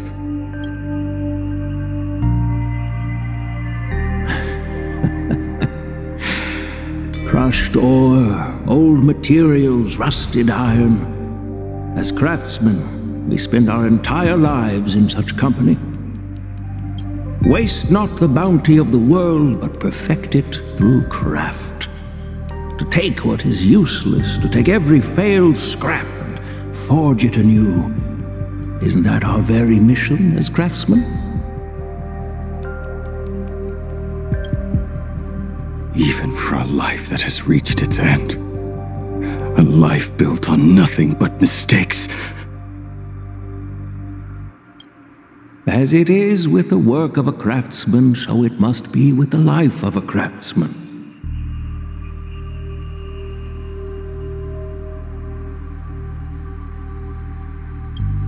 Do you still remember the question I once asked you? What defines a blade?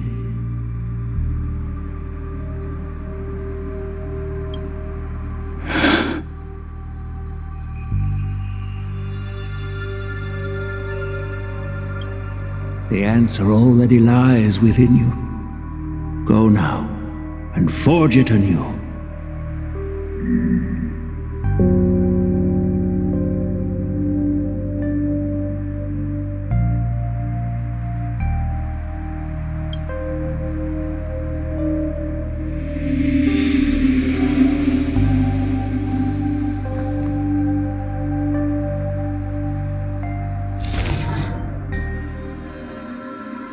Forge it anew. Interesting. Now I wish more than anything that I could just live a bit longer. Ying-Chi himself said that back when he was nearing his end. Shu-Hu.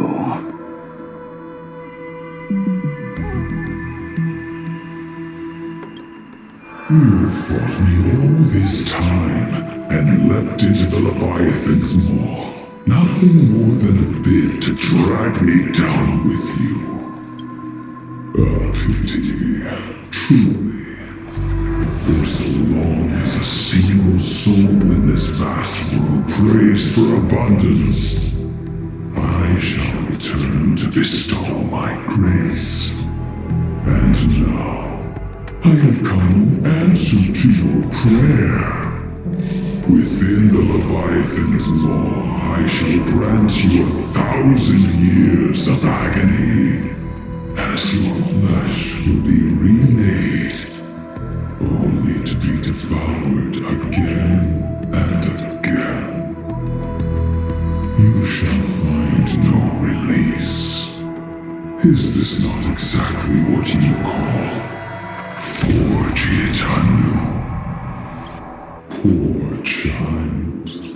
You and the Xianzhou citizens are always so short-sighted. Trapped in this waking dream called life, you cling to what is gone and tremble at the thought of being forgotten.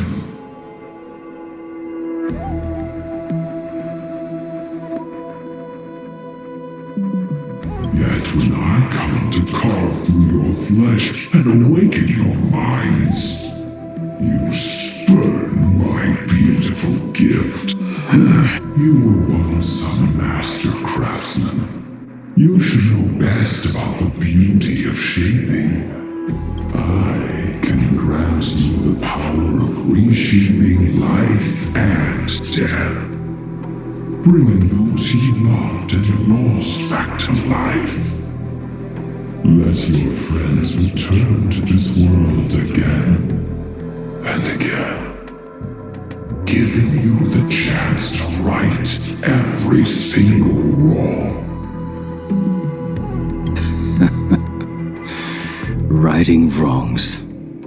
You mean by carving out more walking husks like me? Things that crave an end they can never reach?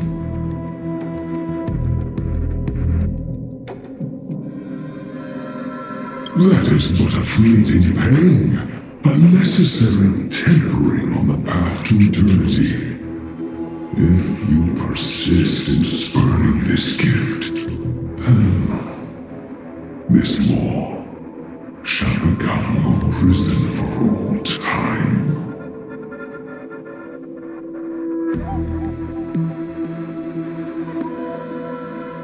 Your body will churn for millennia, caught between being digested and reborn. Every inch of your flesh will remember the agony of being ground to pulp, until your very will dissolves into nothing, leaving only a hollow husk that can cry out my name. Are you done talking?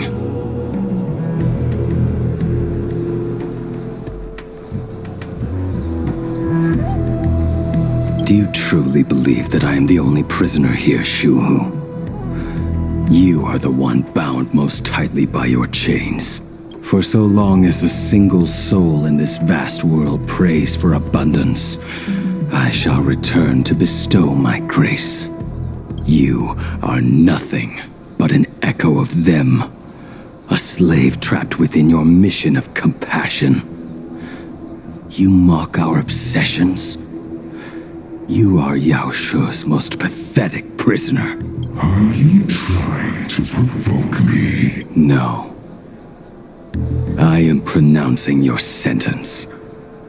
I never dove into this abyss for the sake of a mutual end. I came for forging. As long as you cling to life, you must keep reshaping this body to fight back the gnawing from the veracity. And that struggle is exactly what I want. Let the maw of this eon husk be the furnace. Let our undying flesh be the iron. And let death, 1,000 times over, be the hammer. Right here, I shall forge and recast you again and again. Not to destroy you, but to create a cage that can hold you prisoner for all eternity. And the thorns of this cage shall forever be aimed at that savior who branded you with your mission. Yaosha, are you ready? To turn your vengeance against your god.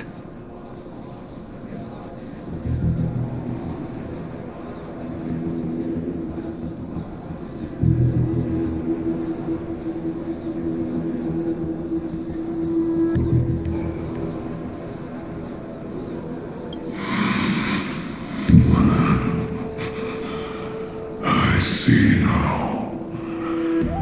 So, this is how you forge it anew.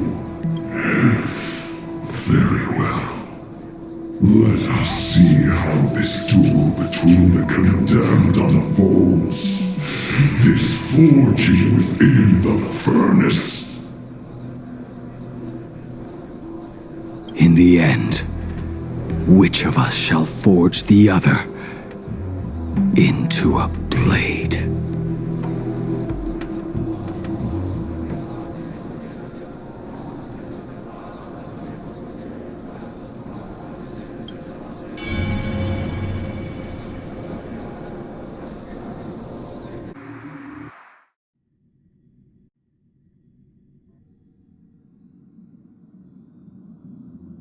When reunited with family after a 15-year separation, 22% of organic life forms will weep and embrace, whereas 59% will exhibit indifference or outright rejection.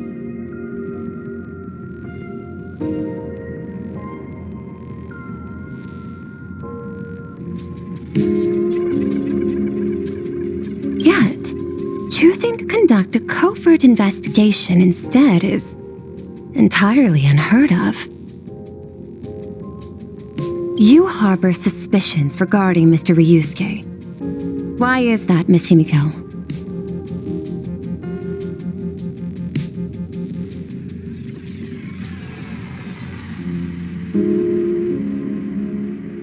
Before Star Rail Fest began, I stopped by his office to look for the family's records on the Phantom Moon games. Out of concern, or perhaps curiosity, I leafed through his portfolio. The artwork was magnificent, with each piece serving as a microcosm of a different planet. That was when it suddenly dawned on me. 5 of the worlds he captured in these paintings are now gone.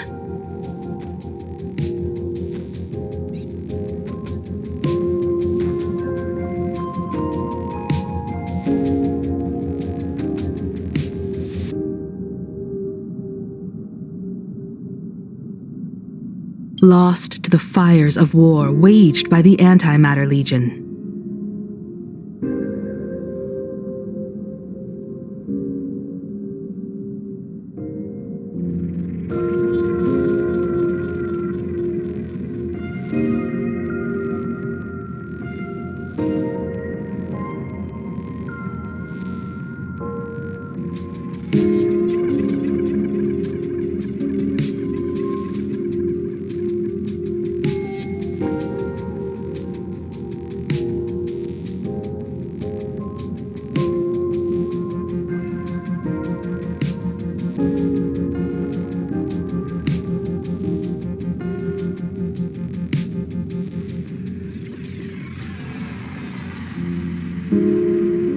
Just as you suspected, Mr. Ryusuke's travels have been highly suspicious.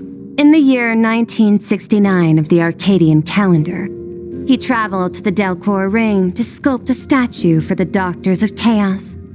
2 years later, the IPC received word that the last local resistance group had rejected all aid and launched a suicide charge against the Legion. Also, in 1984 of the Arcadian calendar, he traveled alone to the planet Goliath's Shepherd. After a century of resistance in the fires of war, the planet was officially declared dead 9 years later. Both incidents point back to a single culprit.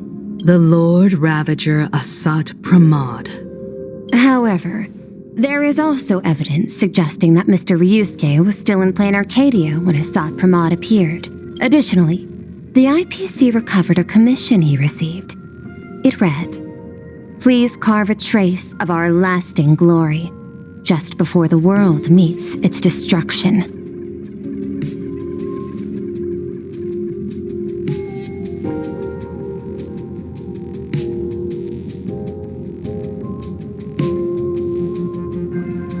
He accepted the commission, even though he knew the Legion had surrounded the planet?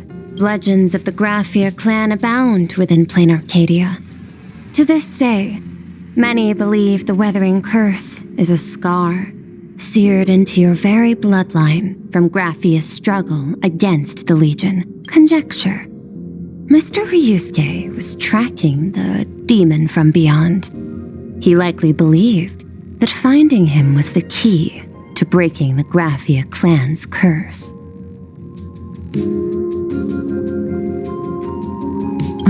Any other conjectures? There is another possibility. Please forgive me if this sounds out of line.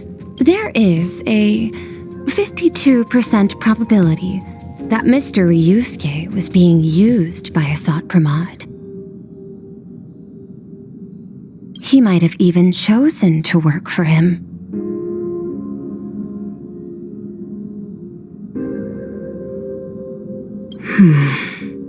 I'll have a word with him. I'll leave it in your hands, Miss Himiko. Dad? Do you have a minute to talk? I do. I'm 1000% free for you. What brings on this surprise call for your old man?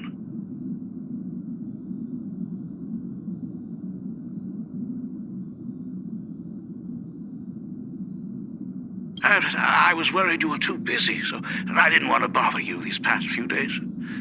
That foolish didn't hurt you, did she? Actually, what am I thinking? A mere herald of death is nothing to my Himiko. You probably handled her in no time.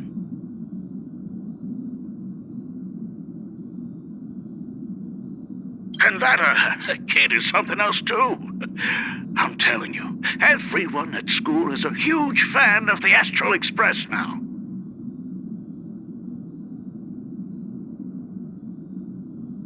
"15 years.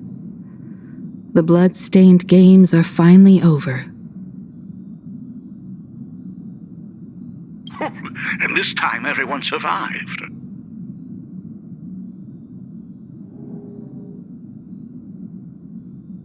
It's time we sat down and talked.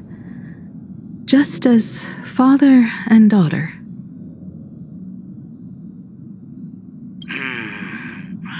Huh?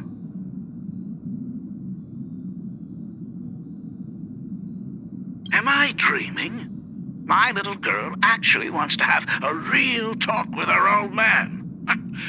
Well, I don't care if I heard you wrong. I'm taking this to the bank. Praise the Astral Express. Praise Hakivelli. Give me 10 seconds. No, make it 8. Your old man is on his way. There's no need to rush like that.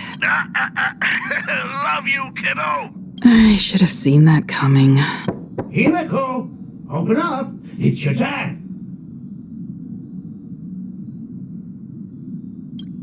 Himiko, come over. Tell me more about this.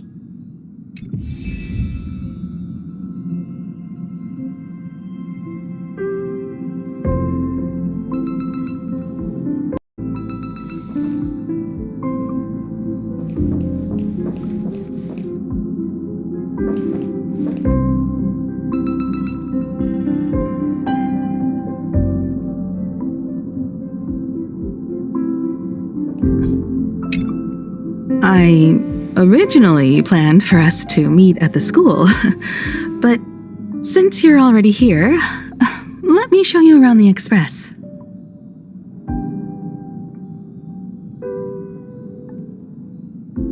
Oh, I would love that. I was in such a rush last time. I really want to get a good look at the place where you spent the last 15 years. Who could have imagined it? The thing that connects this nearly infinite universe is not some distant godlike sheephead, but a single express. I have met many artists who dreamed of boarding the Express just to get a closer look at the legacy of trailblazing. So I am curious, how will the great artist Ryusuke evaluate it? Me? Well, I'll give it my all. I was only joking. There's no need to be so serious. There's actually so much interesting stuff on this express.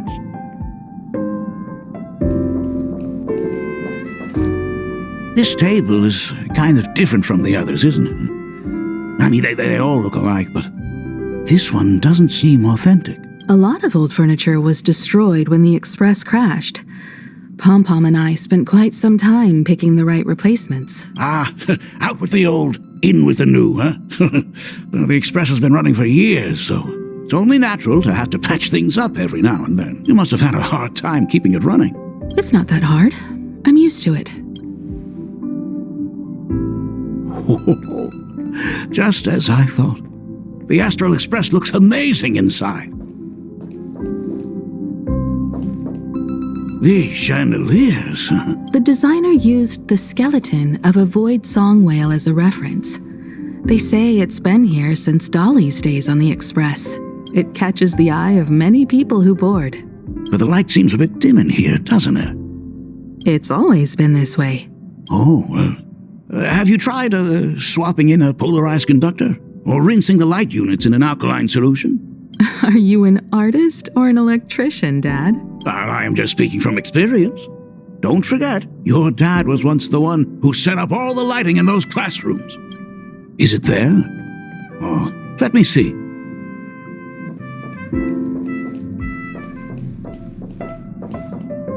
It's bigger on the inside. Oh, the phonograph also has music from all sorts of worlds, just like the versions I've heard before. It's a shame I didn't get to see the legendary infinite ice cream machine. Dad, you actually believe something like that exists? I thought only kids would fall for it. A long, long time ago, such a thing did exist on the Express.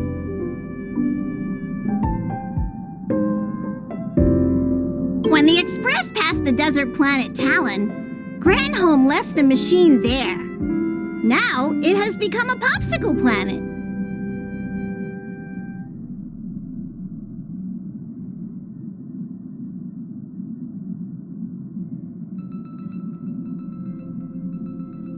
Conductor!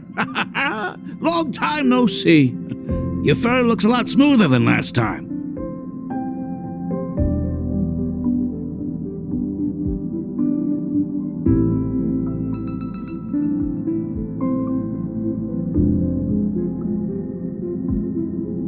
Really? Thank you very much. Hey, my daughter Himeko finally opened up to having a heart-to-heart with me. What a special moment! Pom-Pom will leave you to it then. They say family is one of the most precious treasures. Pom-Pom believes we should cherish them. See? I told you. This time, Dad wins. Oh, Himeko, you may be a fully capable navigator now, but sometimes experience still beats youth. Aren't you tired of talking non-stop? Are you actually worried about me? Oh, I am so touched. Perfect. I'll make you some coffee. Oh? Huh? Well, might as well swing by the meeting car to say hi to that, Intellitron buddy. Papa finds Himiko's father very easygoing. Himiko, come on. Let's walk together.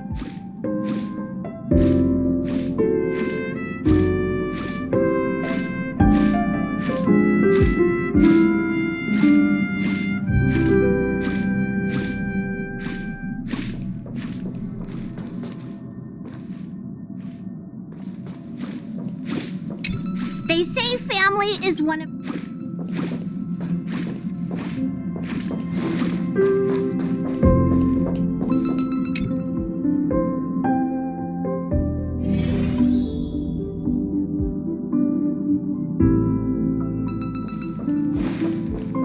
Intellitron, buddy!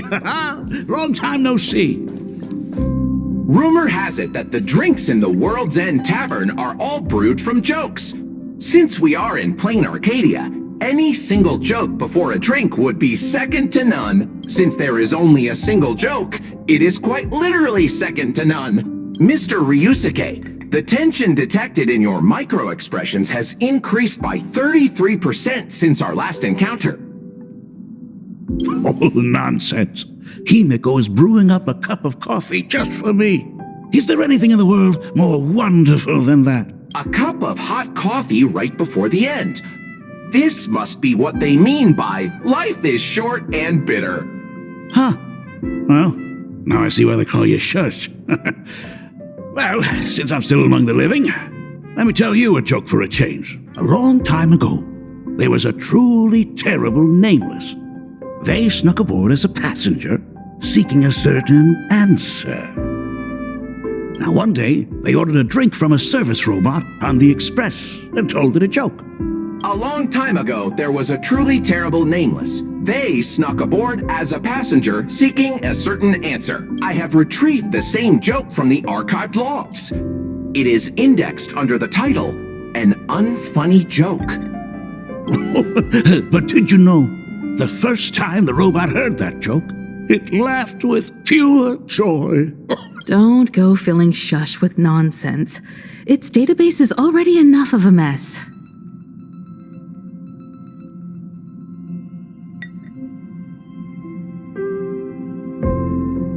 Dad, here's your coffee. This cup is huge.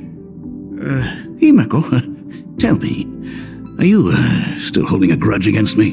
What are you talking about? Now drink up while it's still hot. Analyzing components. Results show coffee concentrate, Heldoran butterfly scales, a species of fish from a gas giant, trace amounts of iron particles, and various other unknown substances. Mr. Sharsh, you must be exhausted after telling all those cool jokes. How about a nice hot cup of coffee to warm you up, huh? My inspiration circuit is vibrating. My radar indicates that the conductor requires my immediate assistance. Good luck, Mr. Ryusuke. Oh, Himiko, if I do not make it out of here, please deliver my resignation to Miss Dolly. Tell her I will not be coming in tomorrow, which is really no different from any other day.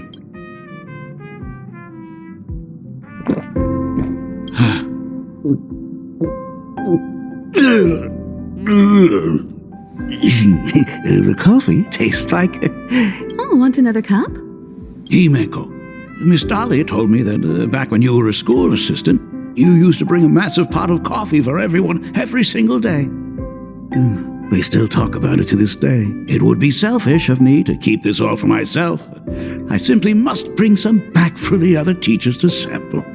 I am afraid it will be long cold by the time you get it to them. But as you said, it is time for us to head to the school. We must return to the source of all these tragedies and put an end to the blood-stained games. Are you truly ready to say your goodbyes? We can stay a little longer if you like. We still have plenty of time. We should go now.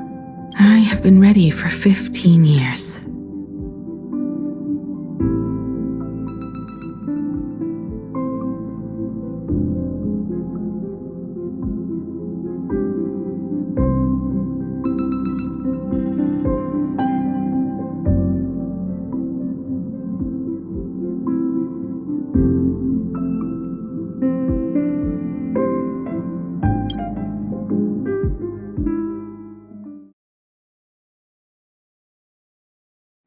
has been 15 years. Those ghosts have been repeating their final day over and over, trapped inside the classroom you imaginated. Even if they are merely shadows of the past, they deserve to be set free. Oh, you're right. Let us use one final goodbye to close the chapter on the Herald of Death incident.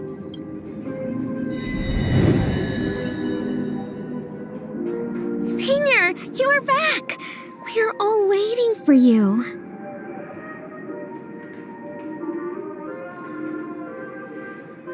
Sorry I'm late, everyone. It's okay. Thank you so much for coming. Himiko, we don't have enough time for the lobby. Could you please use your amazing Imagenesis skills to decorate the stage for us? I am begging you. Mia, stop bothering Himiko all the time. If you and the others hadn't slacked off on the rooftop, we wouldn't be in this mess right now. But the school anniversary is tomorrow. If I do not get this done, Ms. Dolly is going to skin me alive. You should start by tidying up those ribbons. Once we are finished with the classroom, we will all come and give you a hand. Yikes. You always boss me around.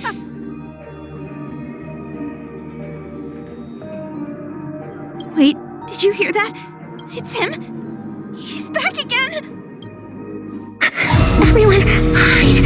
Don't let them find us! Run, Senior! The Herald of Death is back! Don't be afraid, Belle. I'm here. No more running away. We don't have to face any Herald of Death anymore. Really? When have I ever led you astray? Look, even the Dean has arrived. Let us run through the anniversary program one last time. Right now? But we still have so much left to do. The decorations are nowhere near finished. Oh, it is all right. We have plenty of time. This sunset will linger for a very long while. Just long enough for us to finish our celebration. I hereby declare that the Graphia Academy anniversary and the graduation ceremony of 1984 has officially begun. Since the other grades are not with us today, we shall keep the proceedings simple. According to our school motto, every student must truly understand their purpose before they depart from these grounds.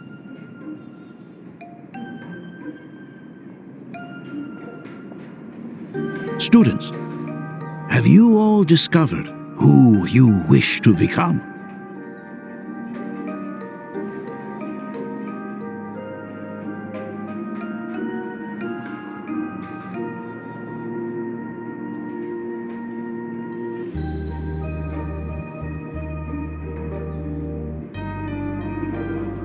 Why so serious?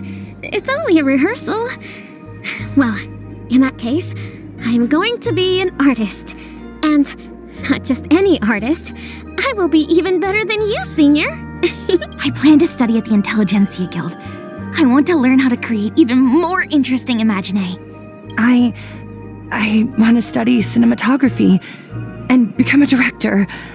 I want to capture every single moment of happiness in the Arcadia. I hope that in 10 or even 20 years, you will all still hold these dreams close to your hearts. And now, please welcome our distinguished graduate representative, Himiko, to the stage to offer her final blessing to the graduating class. Our Senior is doing this? That doesn't happen a lot. Himiko? Are you nervous? Relax. Give us a smile. I do not know what to say on an occasion like this. All I know is that this is a comfort the living leave for themselves. But take that step forward. Go and embrace tomorrow. Become someone that the person you are today would be proud of. Congratulations to the class of 1984. Senior, don't miss us too much. Himiko, see you around. Himiko, what's with the sad face? It's not like we'll never see each other again. Farewell. Belle. Full wish. Mia. Safe travels, everyone. 15 years. The blood-stained games that altered the course of so many lives have finally come to an end. If only I had not lost myself in my own grief. If only I had looked after that child properly. Perhaps everything would have been different. It was not only the herald of death that pushed her towards that abyss. Full Wish said that it took Plain Arcadia 15 whole years to kill her. Will this world ever get better, Dad? I don't know, but I'm willing to believe in it. Dad, all these years, just what have you been doing?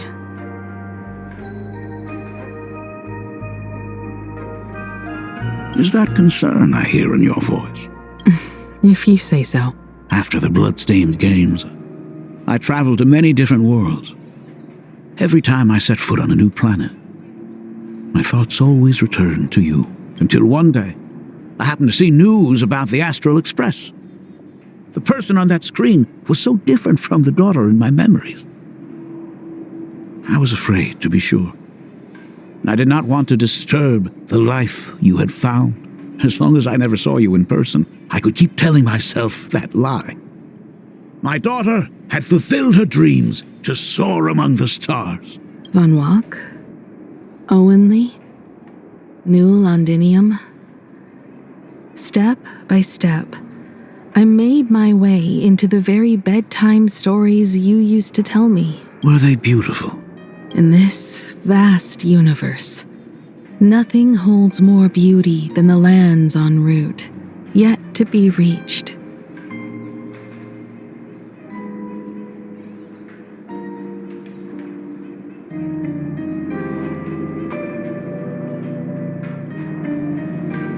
You may have been a poor excuse for a father, but even so, thank you for setting me on this trailblazing path. Same here. Thank you for fighting so hard to be here alive.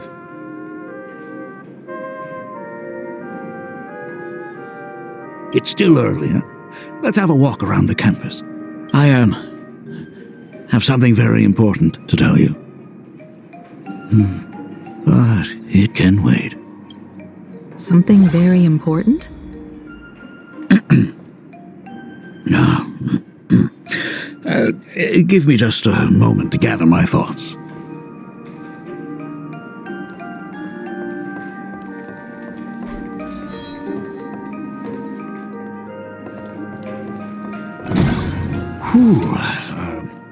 Nice weather today.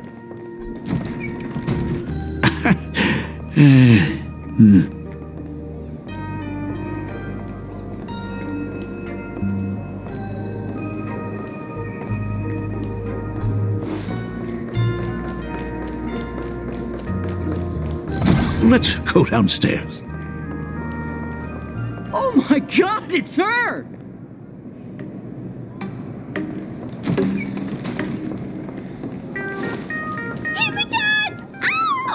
Himeko! Slow down a bit. Your old man's arthritis is acting up again. Himeko!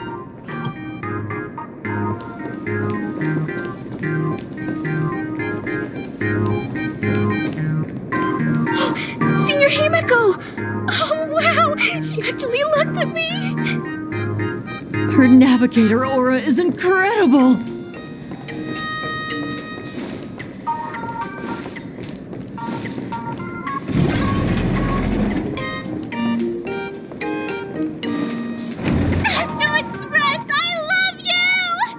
Like a love song, baby! Baseball Raccoon didn't come? Oh, Himeko is so pretty. It gladdens me that my daughter is so popular. But you're all supposed to be in class right now. The Herald of Death incident just ended. It is only right to let them breathe and relax for a while. To think that it all happened only yesterday. Young people really do have a way of returning to their carefree selves so quickly. I suppose it is because they believe the Astral Express will always be there to save them. It brings back memories of you as a little girl. Whenever you heard someone mention the universe, the light in your eyes would outshine even the brightest supernova. That is true.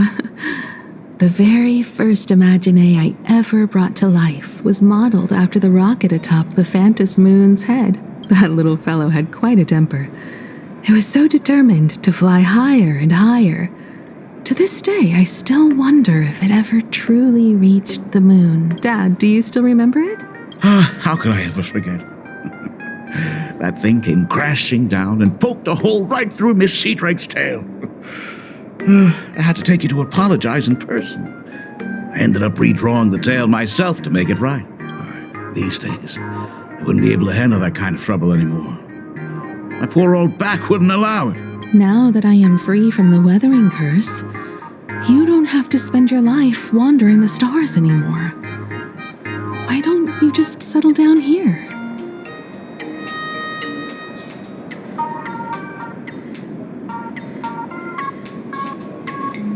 I just can't face the thought of coming back to nothing but an empty home again.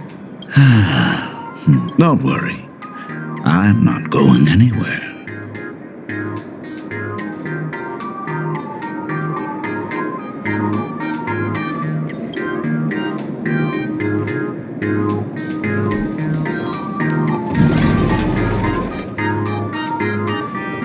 The Imagenesis classroom is ahead. So nostalgic.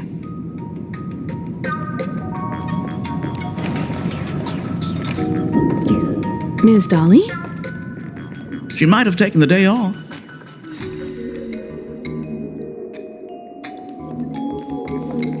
I never noticed it before, but on closer inspection, this classroom is so much bigger than it used to be.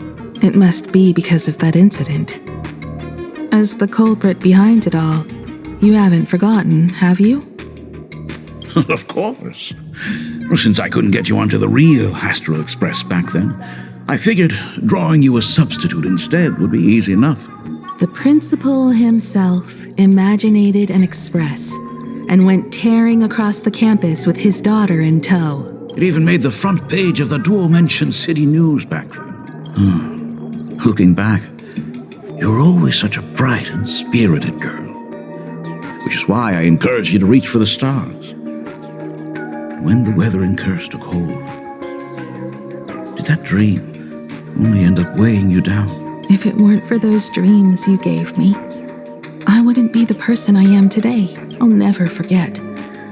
Whenever the weathering curse flared up, you would always sit by my bedside and hold my hand, telling me the stories of Sir Camor. That was always your favorite. Whenever your fever refused to break, you would cling to my sleeve and just wouldn't let go. So, I would start from the moment Sir Camor invented the diving device and go all the way to the second voyage of the interstellar explorers. Like clockwork, right about then, you would close your eyes and drift off to sleep. Yeah, that was the first story you ever told me.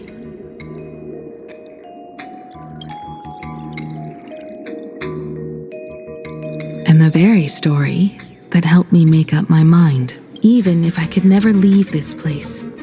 If fixing the express meant sending just one soul to the stars, that would be enough for me.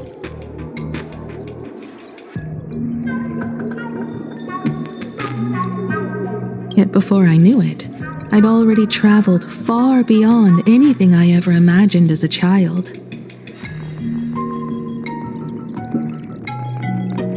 I think I understand how you felt back then.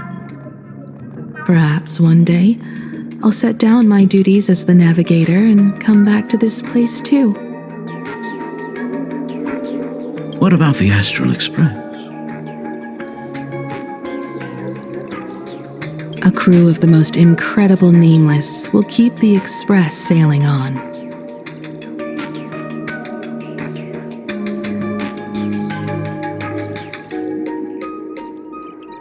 Like a teacher watching their student, or a father his daughter. I understand that feeling.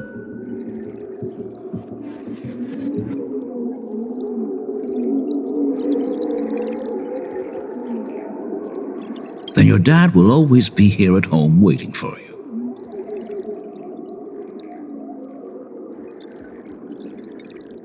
So, what is this important thing you need to tell me about? Yeah. That important thing.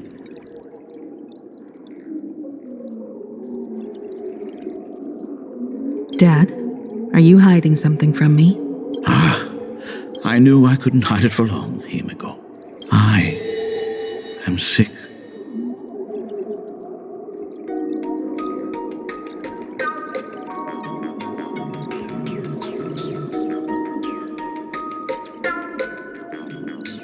What?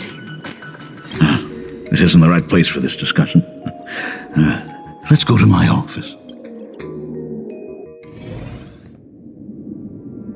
So... It's the weathering curse.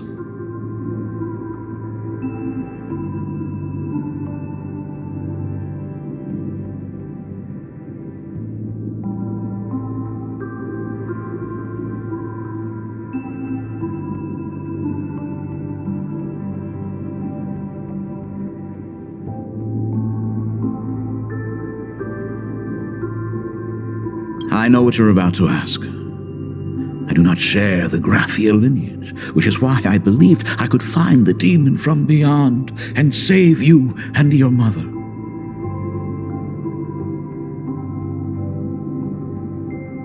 But in the end, Ryosuke was just a useless man who couldn't save his wife or daughter, or even himself.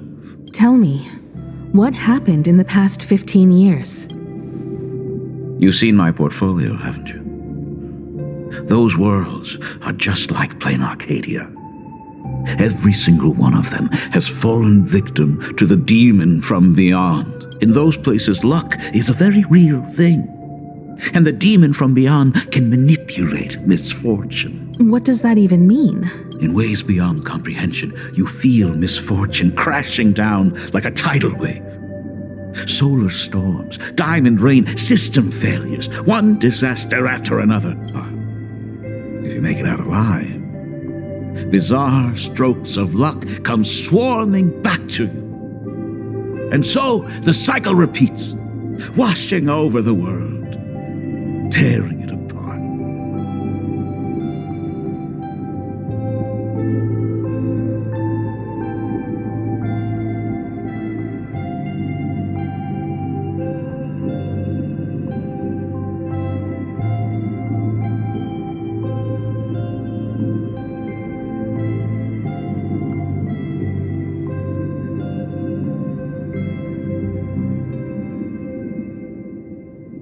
It sounds more insane than the Phantasmoon games. The universe is sheer madness, beyond all reason. I survived over and over, yet my body has become as fragmented as Graphia once was. Is this his way of torturing the rebels? I don't know. But by the time I realized it, there was no escape. Why didn't you tell me earlier? I could have reached out to the IPC's doctors. It's no use. I've been chasing after him my whole life. I know him better than you do. Himiko, remember when you first learned to paint? I told you then why we must paint the beauty that we see. Because the ugly, the despicable, and the cowardly, they endure forever through evasion. Like beasts driven by survival. Beauty remains ever fleeting, just as heroes find their end in sacrifice and stars dissolve after they shine. Humans have surpassed their animal nature. We face our pain and our end to win a dignity that the vast universe cannot ignore.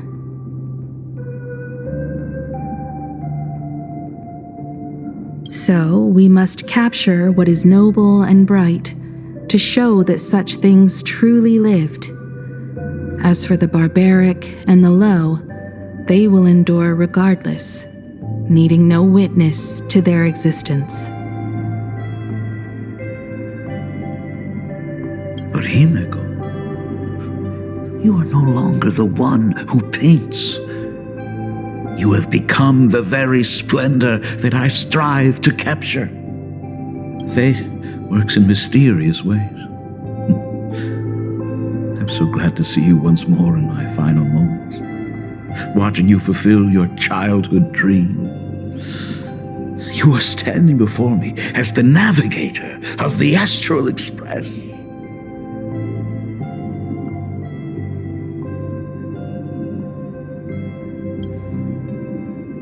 I should have come back earlier. I'm so sorry.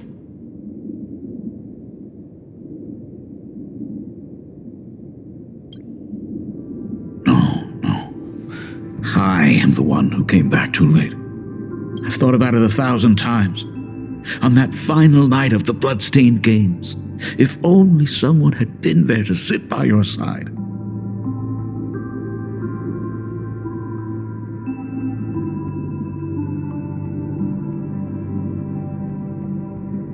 After everything, does this tardy father still even deserve to hear what his daughter wants to say?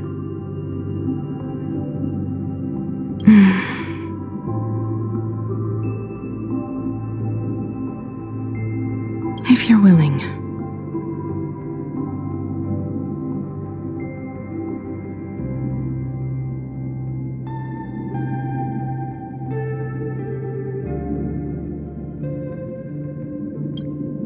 Thank you, Akivili.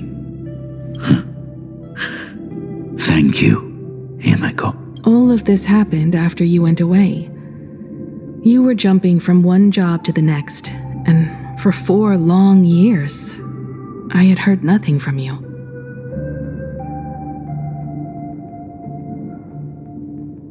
During those 4 years, I found the stranded express deep in the canvas world and kept trying to repair it. Watching the Phantom Moon grow fuller, I remembered the mask that had been handed down through our family for generations.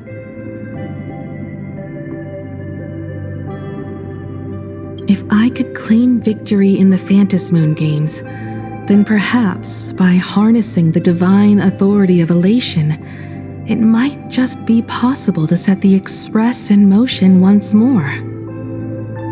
But the Herald of Death was a complete madman, and he smashed every dream to pieces.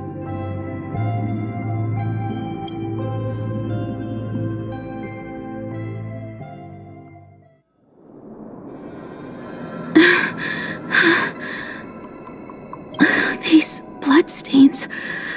The Herald of Death is heading to Dovebrook.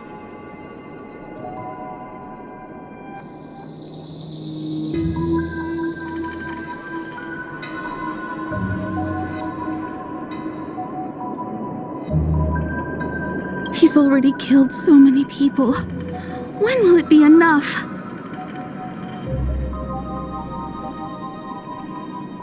Himeko, are you afraid?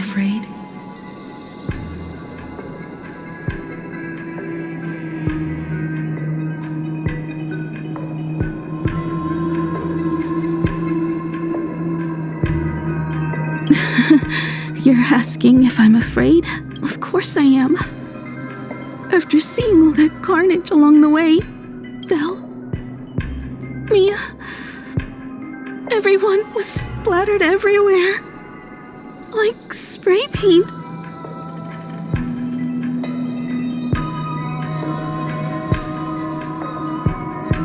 Twisted and crushed, they watched themselves turn into... while they were still alive. But Himeko, I'm here for you. I'm okay. I'm fine. If I don't stop him right here and win the Phantasmoon Games, there will be no tomorrow for anyone, let alone a new journey for the Astral Express. And someone needs to avenge those students at the Academy. That is not your responsibility.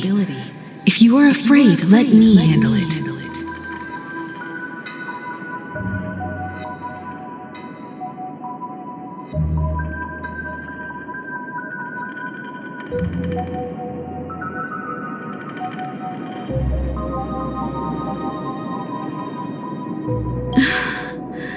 I know hunting down the Herald of Death isn't my responsibility.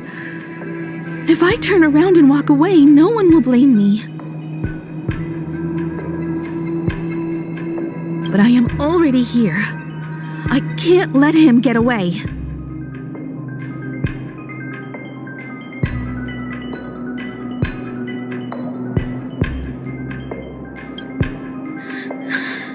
Yeah, I'm not really scared anymore, really.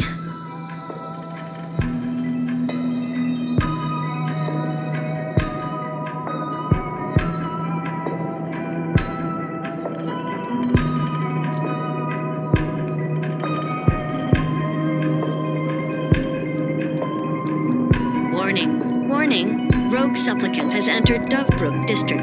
Aberration threat level, Calamity. Aberration name, Herald of Death. By order of the The suppression squad sent by the Department of Aberration Defense. From the surrounding area They're all gone. Warning. Completely Rogue wiped supplicant out. has I entered- struggled through the pain as the Herald of Death dragged and smeared them across the ground. But these stains... Is he really so far gone that he's using himself as paint? Even so, he still managed to break through the blockade ahead. That's terrifying. To take down a monster like him, you need a single perfect strike. Overwhelm him before he can even react. I think I've got it, but first I need to buy some time. Let me handle that for you.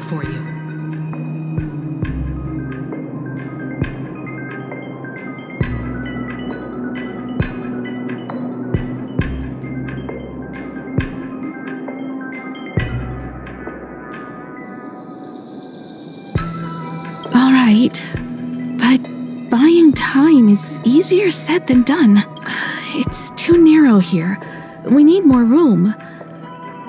The best bet is to pin the Herald down on that bridge. I'll take all the wish power I've gathered since the Phantasmoon became full, and use it as fuel to paint it into existence. The sheer destructive force unleashed from creating a massive object will break him and leave him completely incapacitated. But by doing this, even if we defeat him, you would be giving up any hope of winning the Phantasmoon Games.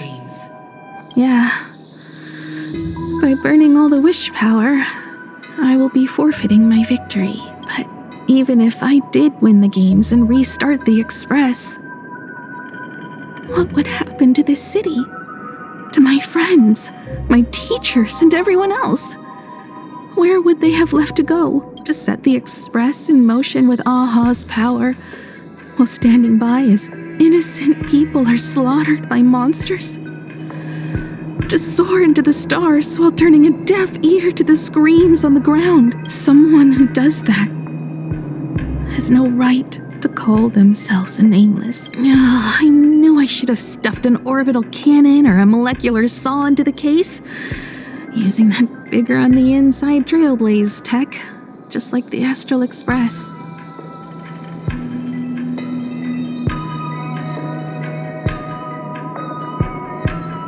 Remember that for the future, then.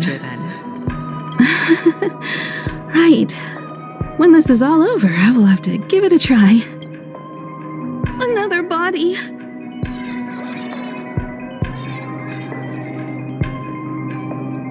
Black Birch. Guess he was after the Herald as well. Black Birch, the masked fool? The one who turned Gotham City upside down not long ago? Only 2 supplicants are left in the games now. In other words, We are the last hope for victory over him. Just like those legends I grew up with. A hero confronting a monster to protect everyone. Now that responsibility falls to me, I will take him down. After that, I will repair the Express myself and see it fly over the horizon and break out of the atmosphere. What a beautiful sight that will be. Then consider this the first world to be saved before the journey on the Express begins. The very first stop, then? It'll certainly be quite memorable. The stench. It's about time.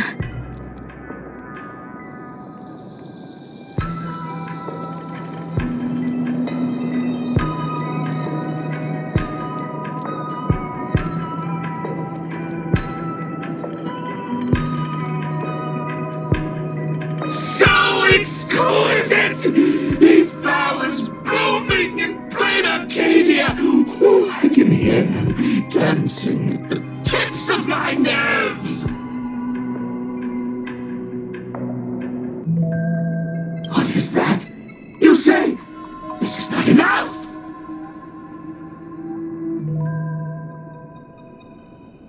Still not enough!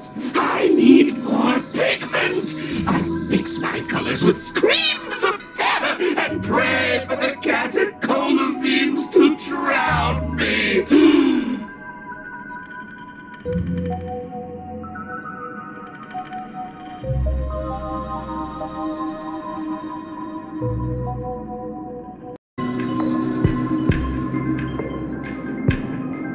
Department head, I shall show you the error of your ways! This flesh is the culmination of life!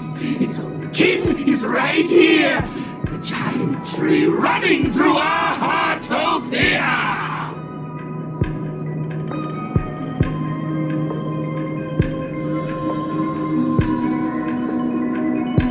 I shall become her! We will be as one! No! I will surpass her.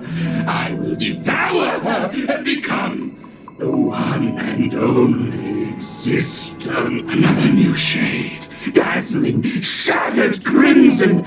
Are you perhaps the color I've been missing all along? Step into this masterpiece! Become one with me and lay the final cornerstone for the future of human evolution!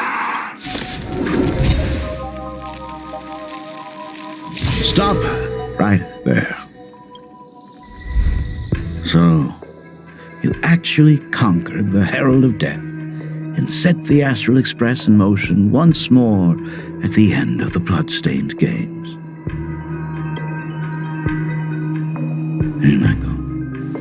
I believe in your bravery. When confronted by death, you will undoubtedly choose to resist. But you were so frail and sickly. How could you possibly defeat the Herald of Death who slaughtered every single supplicant? And how could you hope to repair such a massive, stranded express? Well, the answer is clear. It would be impossible for you. That is, unless you had another person helping you.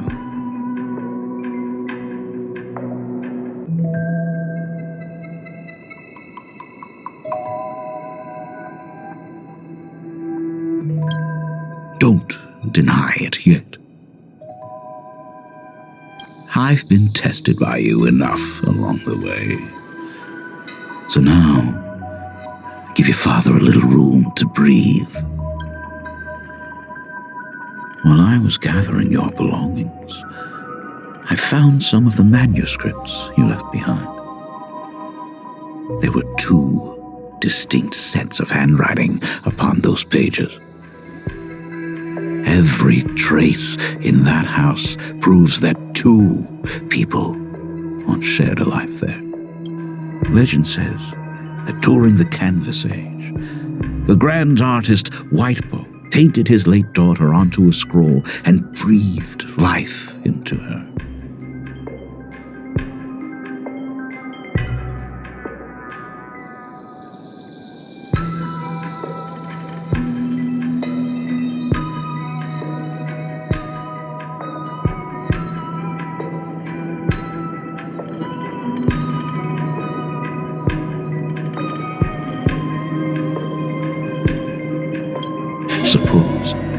just suppose, that my brilliant daughter created a likeness of herself, a self-portrait so perfect that it breathed and moved with her.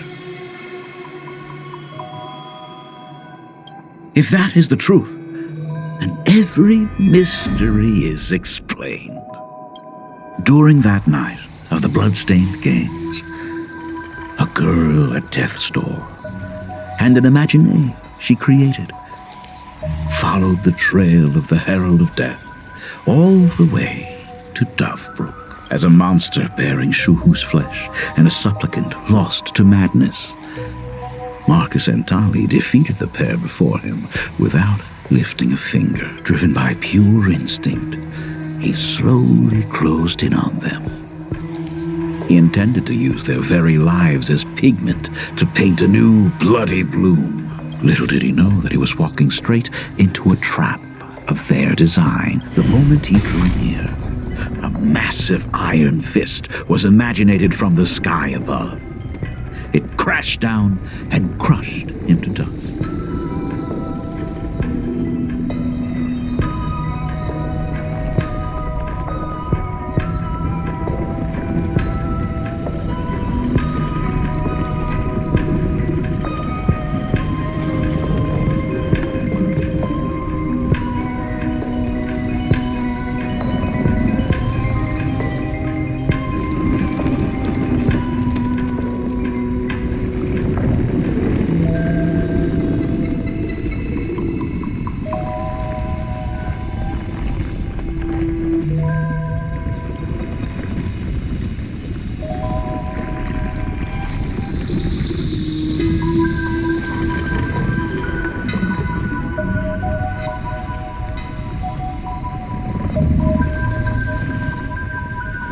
It was the night of July 22nd, 1984, of the Arcadian calendar.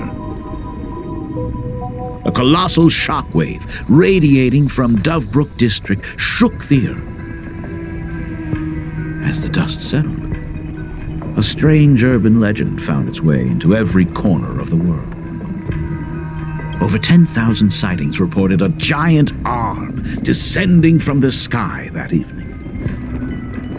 In the hours that followed, the Department of Aberration Defense confirmed that the Herald of Death was completely incapacitated. Theories were endless. Was it a divine act by Aha? Or a weapon built by the IPC? No one knew for sure. Yet the silhouette of that giant remained etched in every mind as a testament to heroism. It was just an arm. Yet beneath the brush of a girl who yearned for the stars, it became an extension of humanity's reach.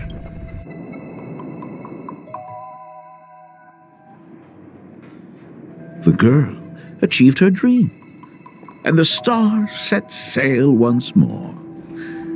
Truly a most romantic fairy tale. And now,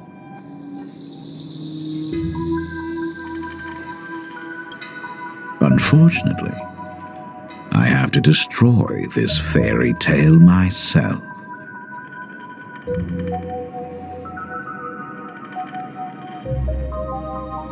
You don't believe me? I have no idea who you truly are.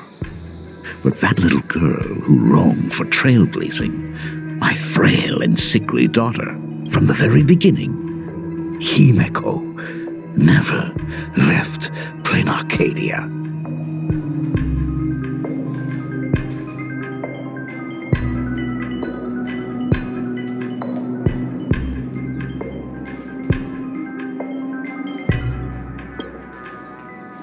That is not something you should joke about.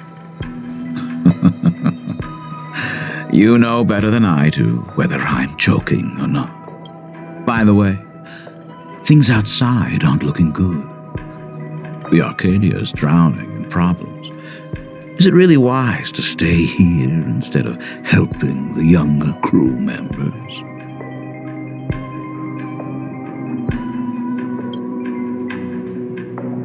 Those kids are all grown up now. They can handle their mission. And as for myself, I am staying right here to deal with the biggest problem of all.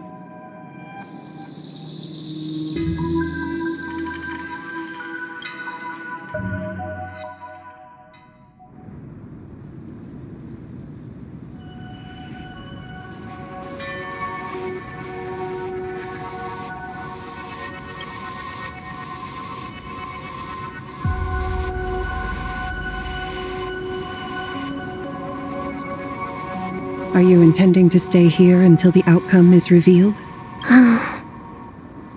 It might take forever for him to return. Or he might never come back at all. Or maybe, if I just complain and say, I wish Blade were here, he'll just show up. Anyway, it was his choice. We already said our goodbyes. Thank you for staying with him until the very end. Now, it is time to deal with your matters. Gray-haired boy, you seek me out with her token in hand. What is it that you desire? Already told me?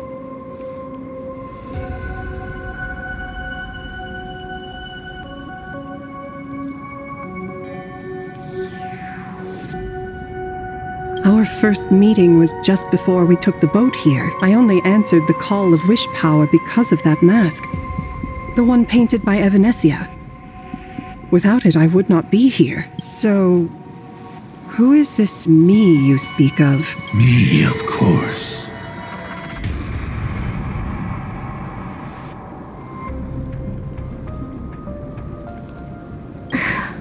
Not you again. A meanie will always be a meanie.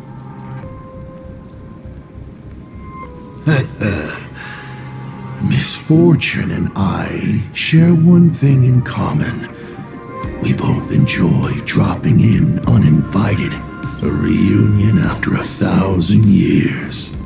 Graphia, it has been a long time. A Sat Pramad.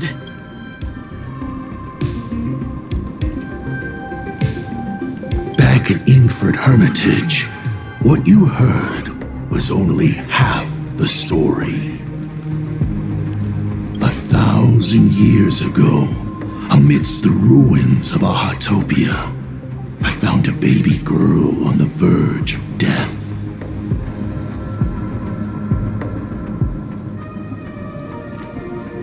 Her cold, lifeless body reminded me of the legend of Elation.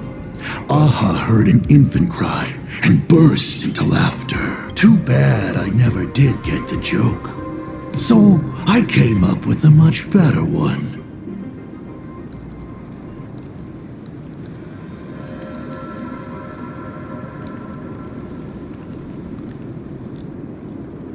I infused that child with the power of destruction, giving her the rebirth of a Void Ranger. I taught her to paint her monstrous beasts using the life of the veracity as pigment, all to carry out the Legion's divine will. Graphia, your name was your commission, to paint the world and carve a trace of our lasting glory just before the world meets its destruction. You were doing so well. Right up until you saw that express crash. It gave you ideas, Graphia.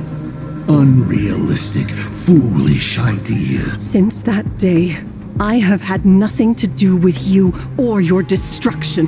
Your failure began the moment you tried to destroy the Express.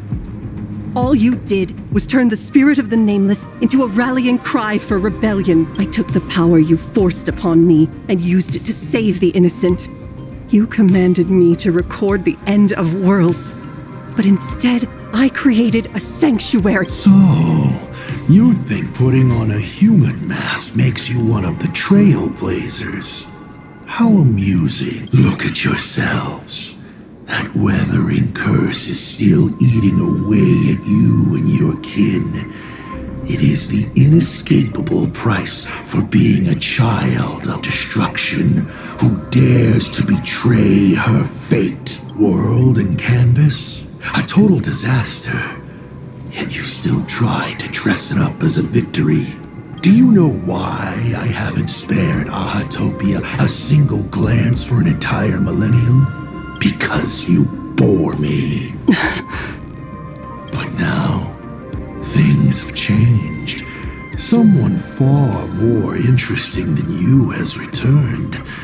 And unlike you, she is the real deal. A genuine nameless. That is why I have returned. Simply to tell you all this.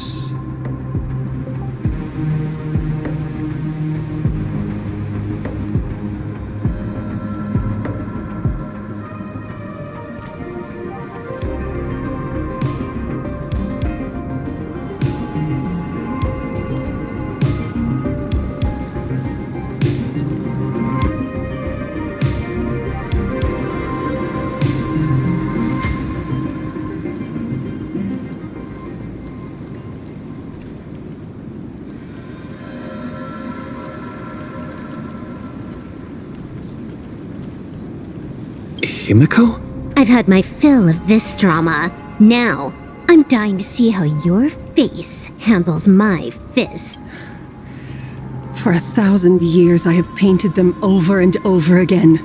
Every innocent life you extinguished during the Sind Earth Age. Tell me, Asat Pramad, are you prepared to face their fury? I have more important things to do than linger here. But this little parting gift of yours, why not let them have a taste instead? Come forth, demonstrate your defiance.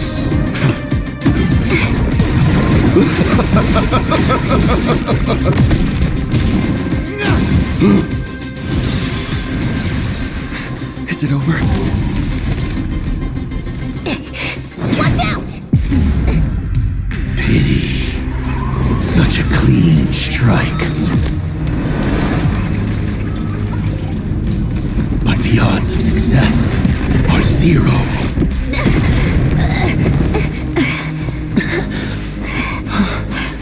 The restraint check failed? A 1 in 10,000 chance. The moment I cast the dice, the outcome is fixed. Remove the masked protagonist. It doesn't suit you. As for you, your end is decided. Farewell. Sorry. I have failed.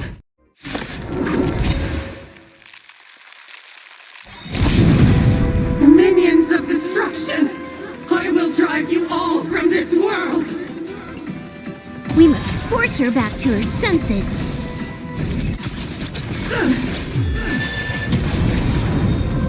Fortune favors the bold. Make your move. Stars of fortune favor us. Do your worst, Master Fox.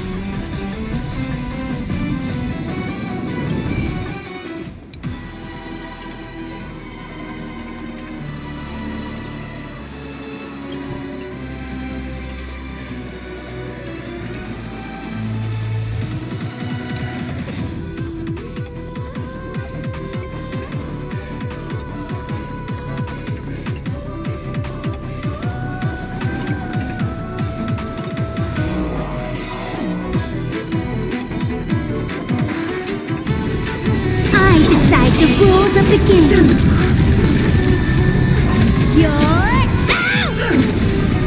Burn, vengeful spirits!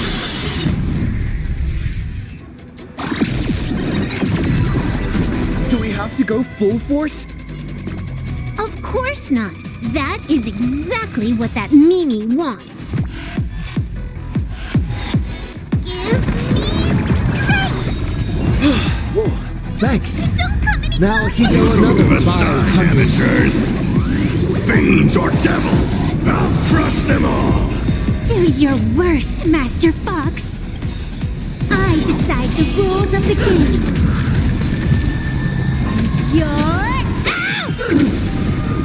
Your moment to shine. Right now! The stage is yours! You stepped out of line. Laughter is humanity's anthem. Power of elation, hilarious!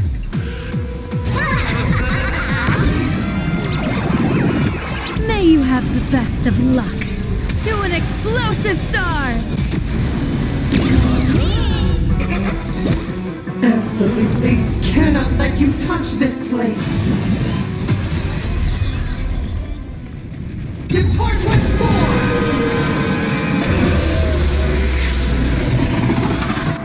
Evil presence. We need to finish this fast and catch up to Asat Pramod. Looks like I have to use level 999 one more time. No need for that. If a sword is needed, let it be mine.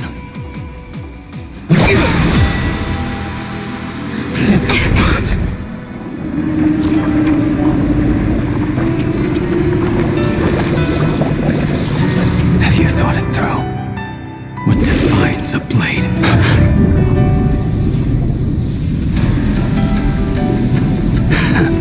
The sharpness that endures, after all, has worn away.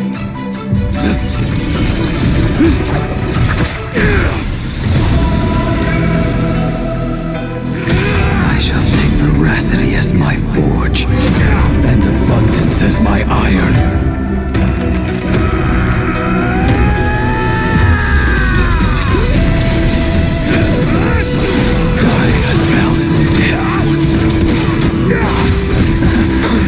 Tempered into a blade!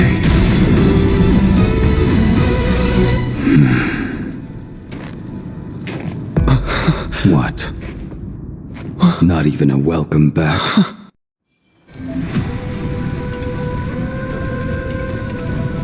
Burn this broken shell. You will serve as the temporary fire! No way! Blade! You answered my prayers! 1 in 10 chance of survival. I choose to survive.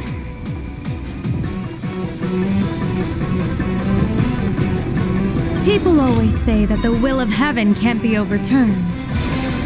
But I wish to observe the heavens with my divination.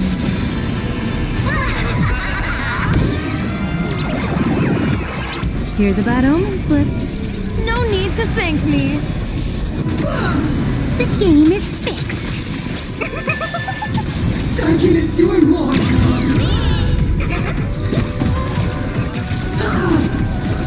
You stepped out of line.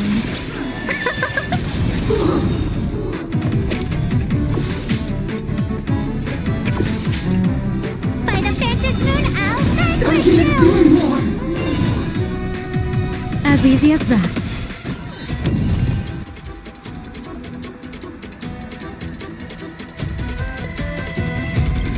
I'm gonna hold everyone back again.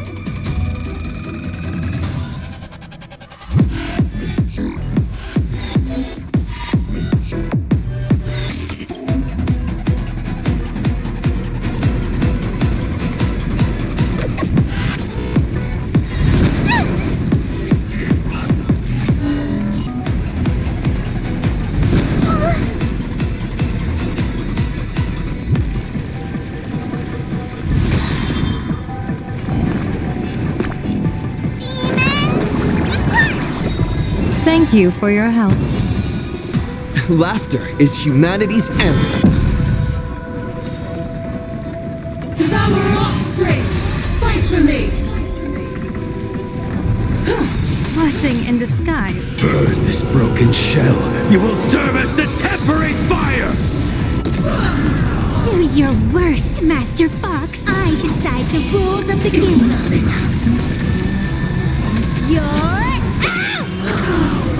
Absolutely cannot let you touch this place. What happened to her?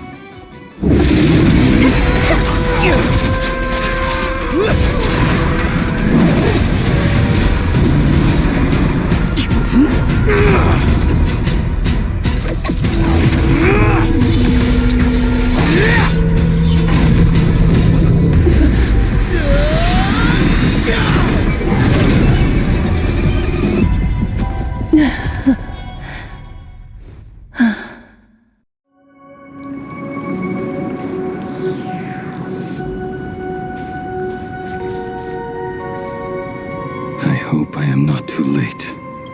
Are you kidding? Your timing is impeccable, Blady.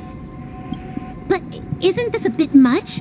How did you even change outfits? What happened down there?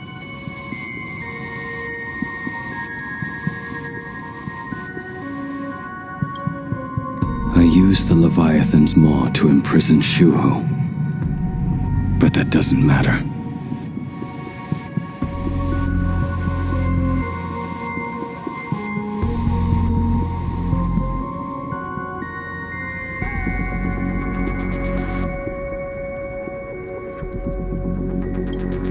What matters is that you made it out alive and got the job done.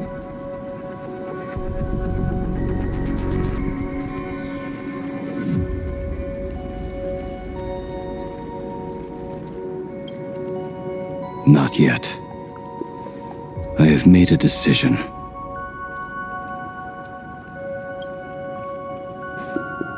This time, I will stay and become a supplicant. I am joining the Phantas Moon Games. What? You're going to stay here and poke your nose into this world's business too? Let us settle this first. Are you okay? Thank you. All of you.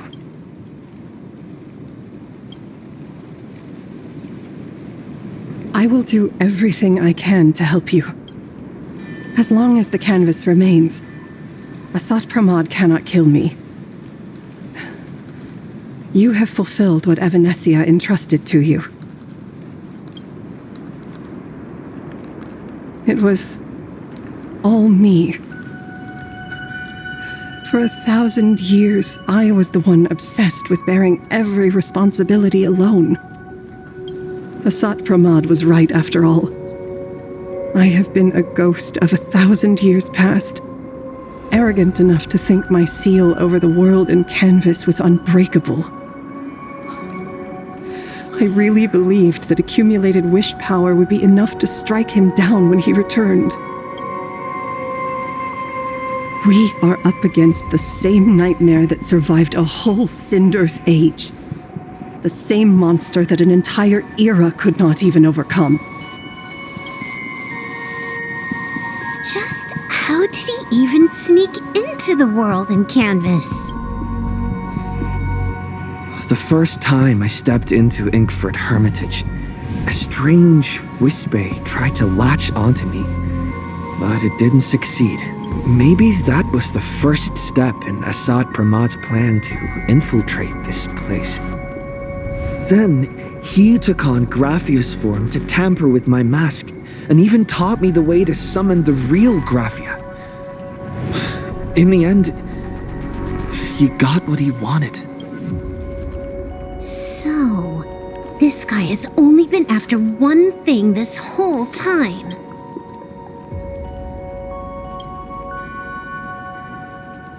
And to awaken the husk of the veracity, we need to leave this place as soon as possible. The giant maw that swallowed me is starting to stir. But he mentioned he had something more important to do. What is that even supposed to mean? He has so much on his plate, no way he can split himself into pieces and handle everything at once, right?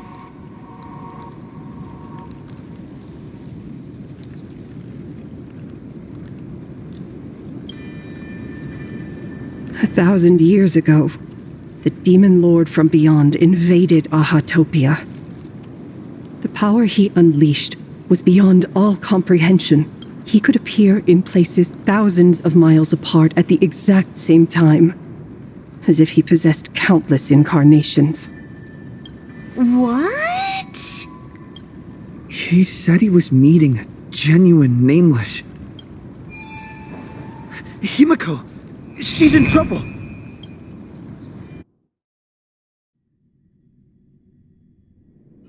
The biggest problem? Do you mean me? You said that classroom was a secret place of your own creation. Yet Fullwish seemed to know everything about it. You are far too familiar with the Express. Yet there is no way my father could have ever set foot on it.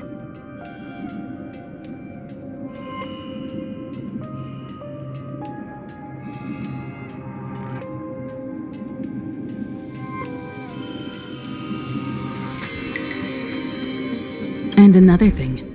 When we first met up earlier, you said it had been 15 years, but my father clearly left much earlier than that. Your story is riddled with holes. Or rather, you never even intended to pretend. You are the only person I can never seem to lie to. And about that last point, it was just a slip of the tongue. Stop this pathetic act. You are not him. You who dare to impersonate my father. Show your true self. It seems our pleasant little father-daughter chat has come to an end. Buying time, keeping me pinned down. Oh, you played your part well along the way.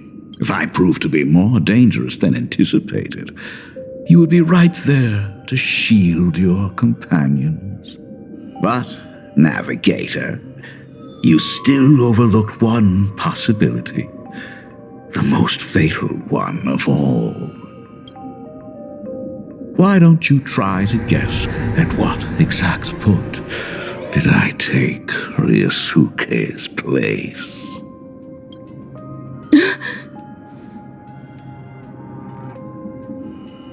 It happened on the day that man, in his desperate search for the source of the weathering curse to save his family, was destroyed by me.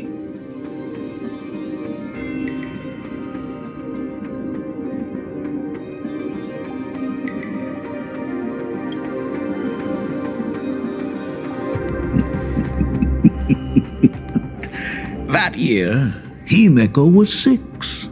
At her mother's funeral, she met her father for the first time.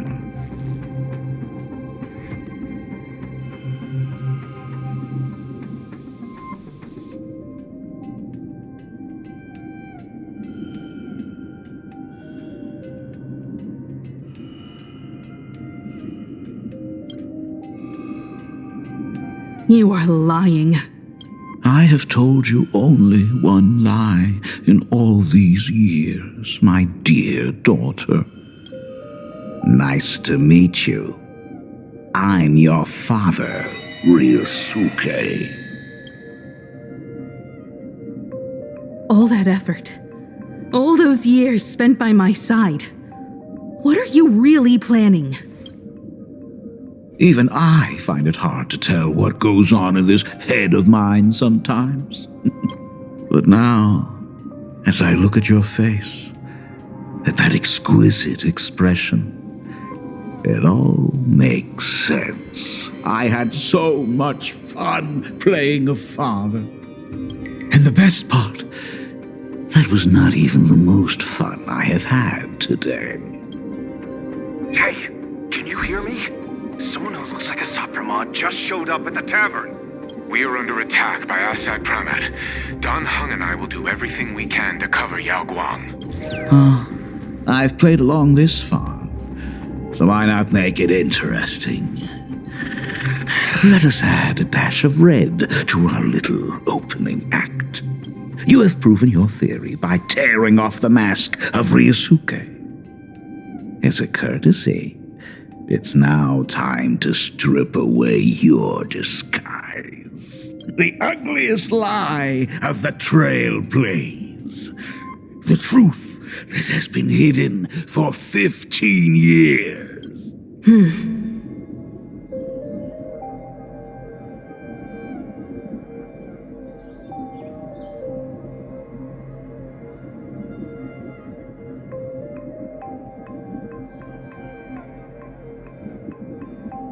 the Phantom Moon is full again, I will be there as I have promised. I will come back with so many stories to tell you. The girl looked up at the stars, but in her heart, she was terrified of setting out. She was afraid of the universe, and even more, she was afraid of the weight of responsibility. In the end, she left her wishes to someone else. As for her, she chose to lie in a grave and stay in the Arcadia forever. Ryosuke's daughter Himeko is long dead. When she saw how vast the stars really were, she ran away, just as the trailblaze will always converge with the destruction, culminating in awe-inspiring obliteration.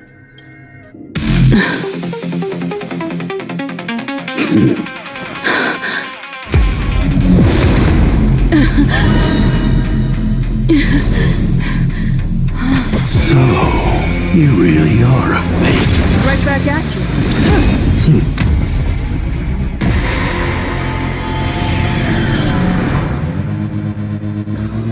O denizens of this Arcadia, lost in its splendor, once I beheld the Astral Express rise again towards the stars here. Since then, you have known 15 long years of unbroken peace.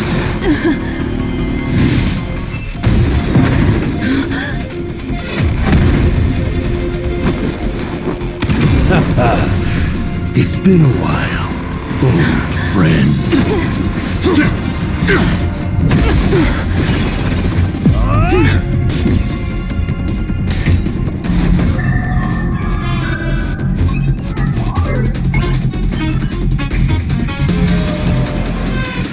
For 15 years it was I, Hassan Khan, who delivered every promise of beauty to this Arcadia in advance. Now, please indulge in these long overdue surprises.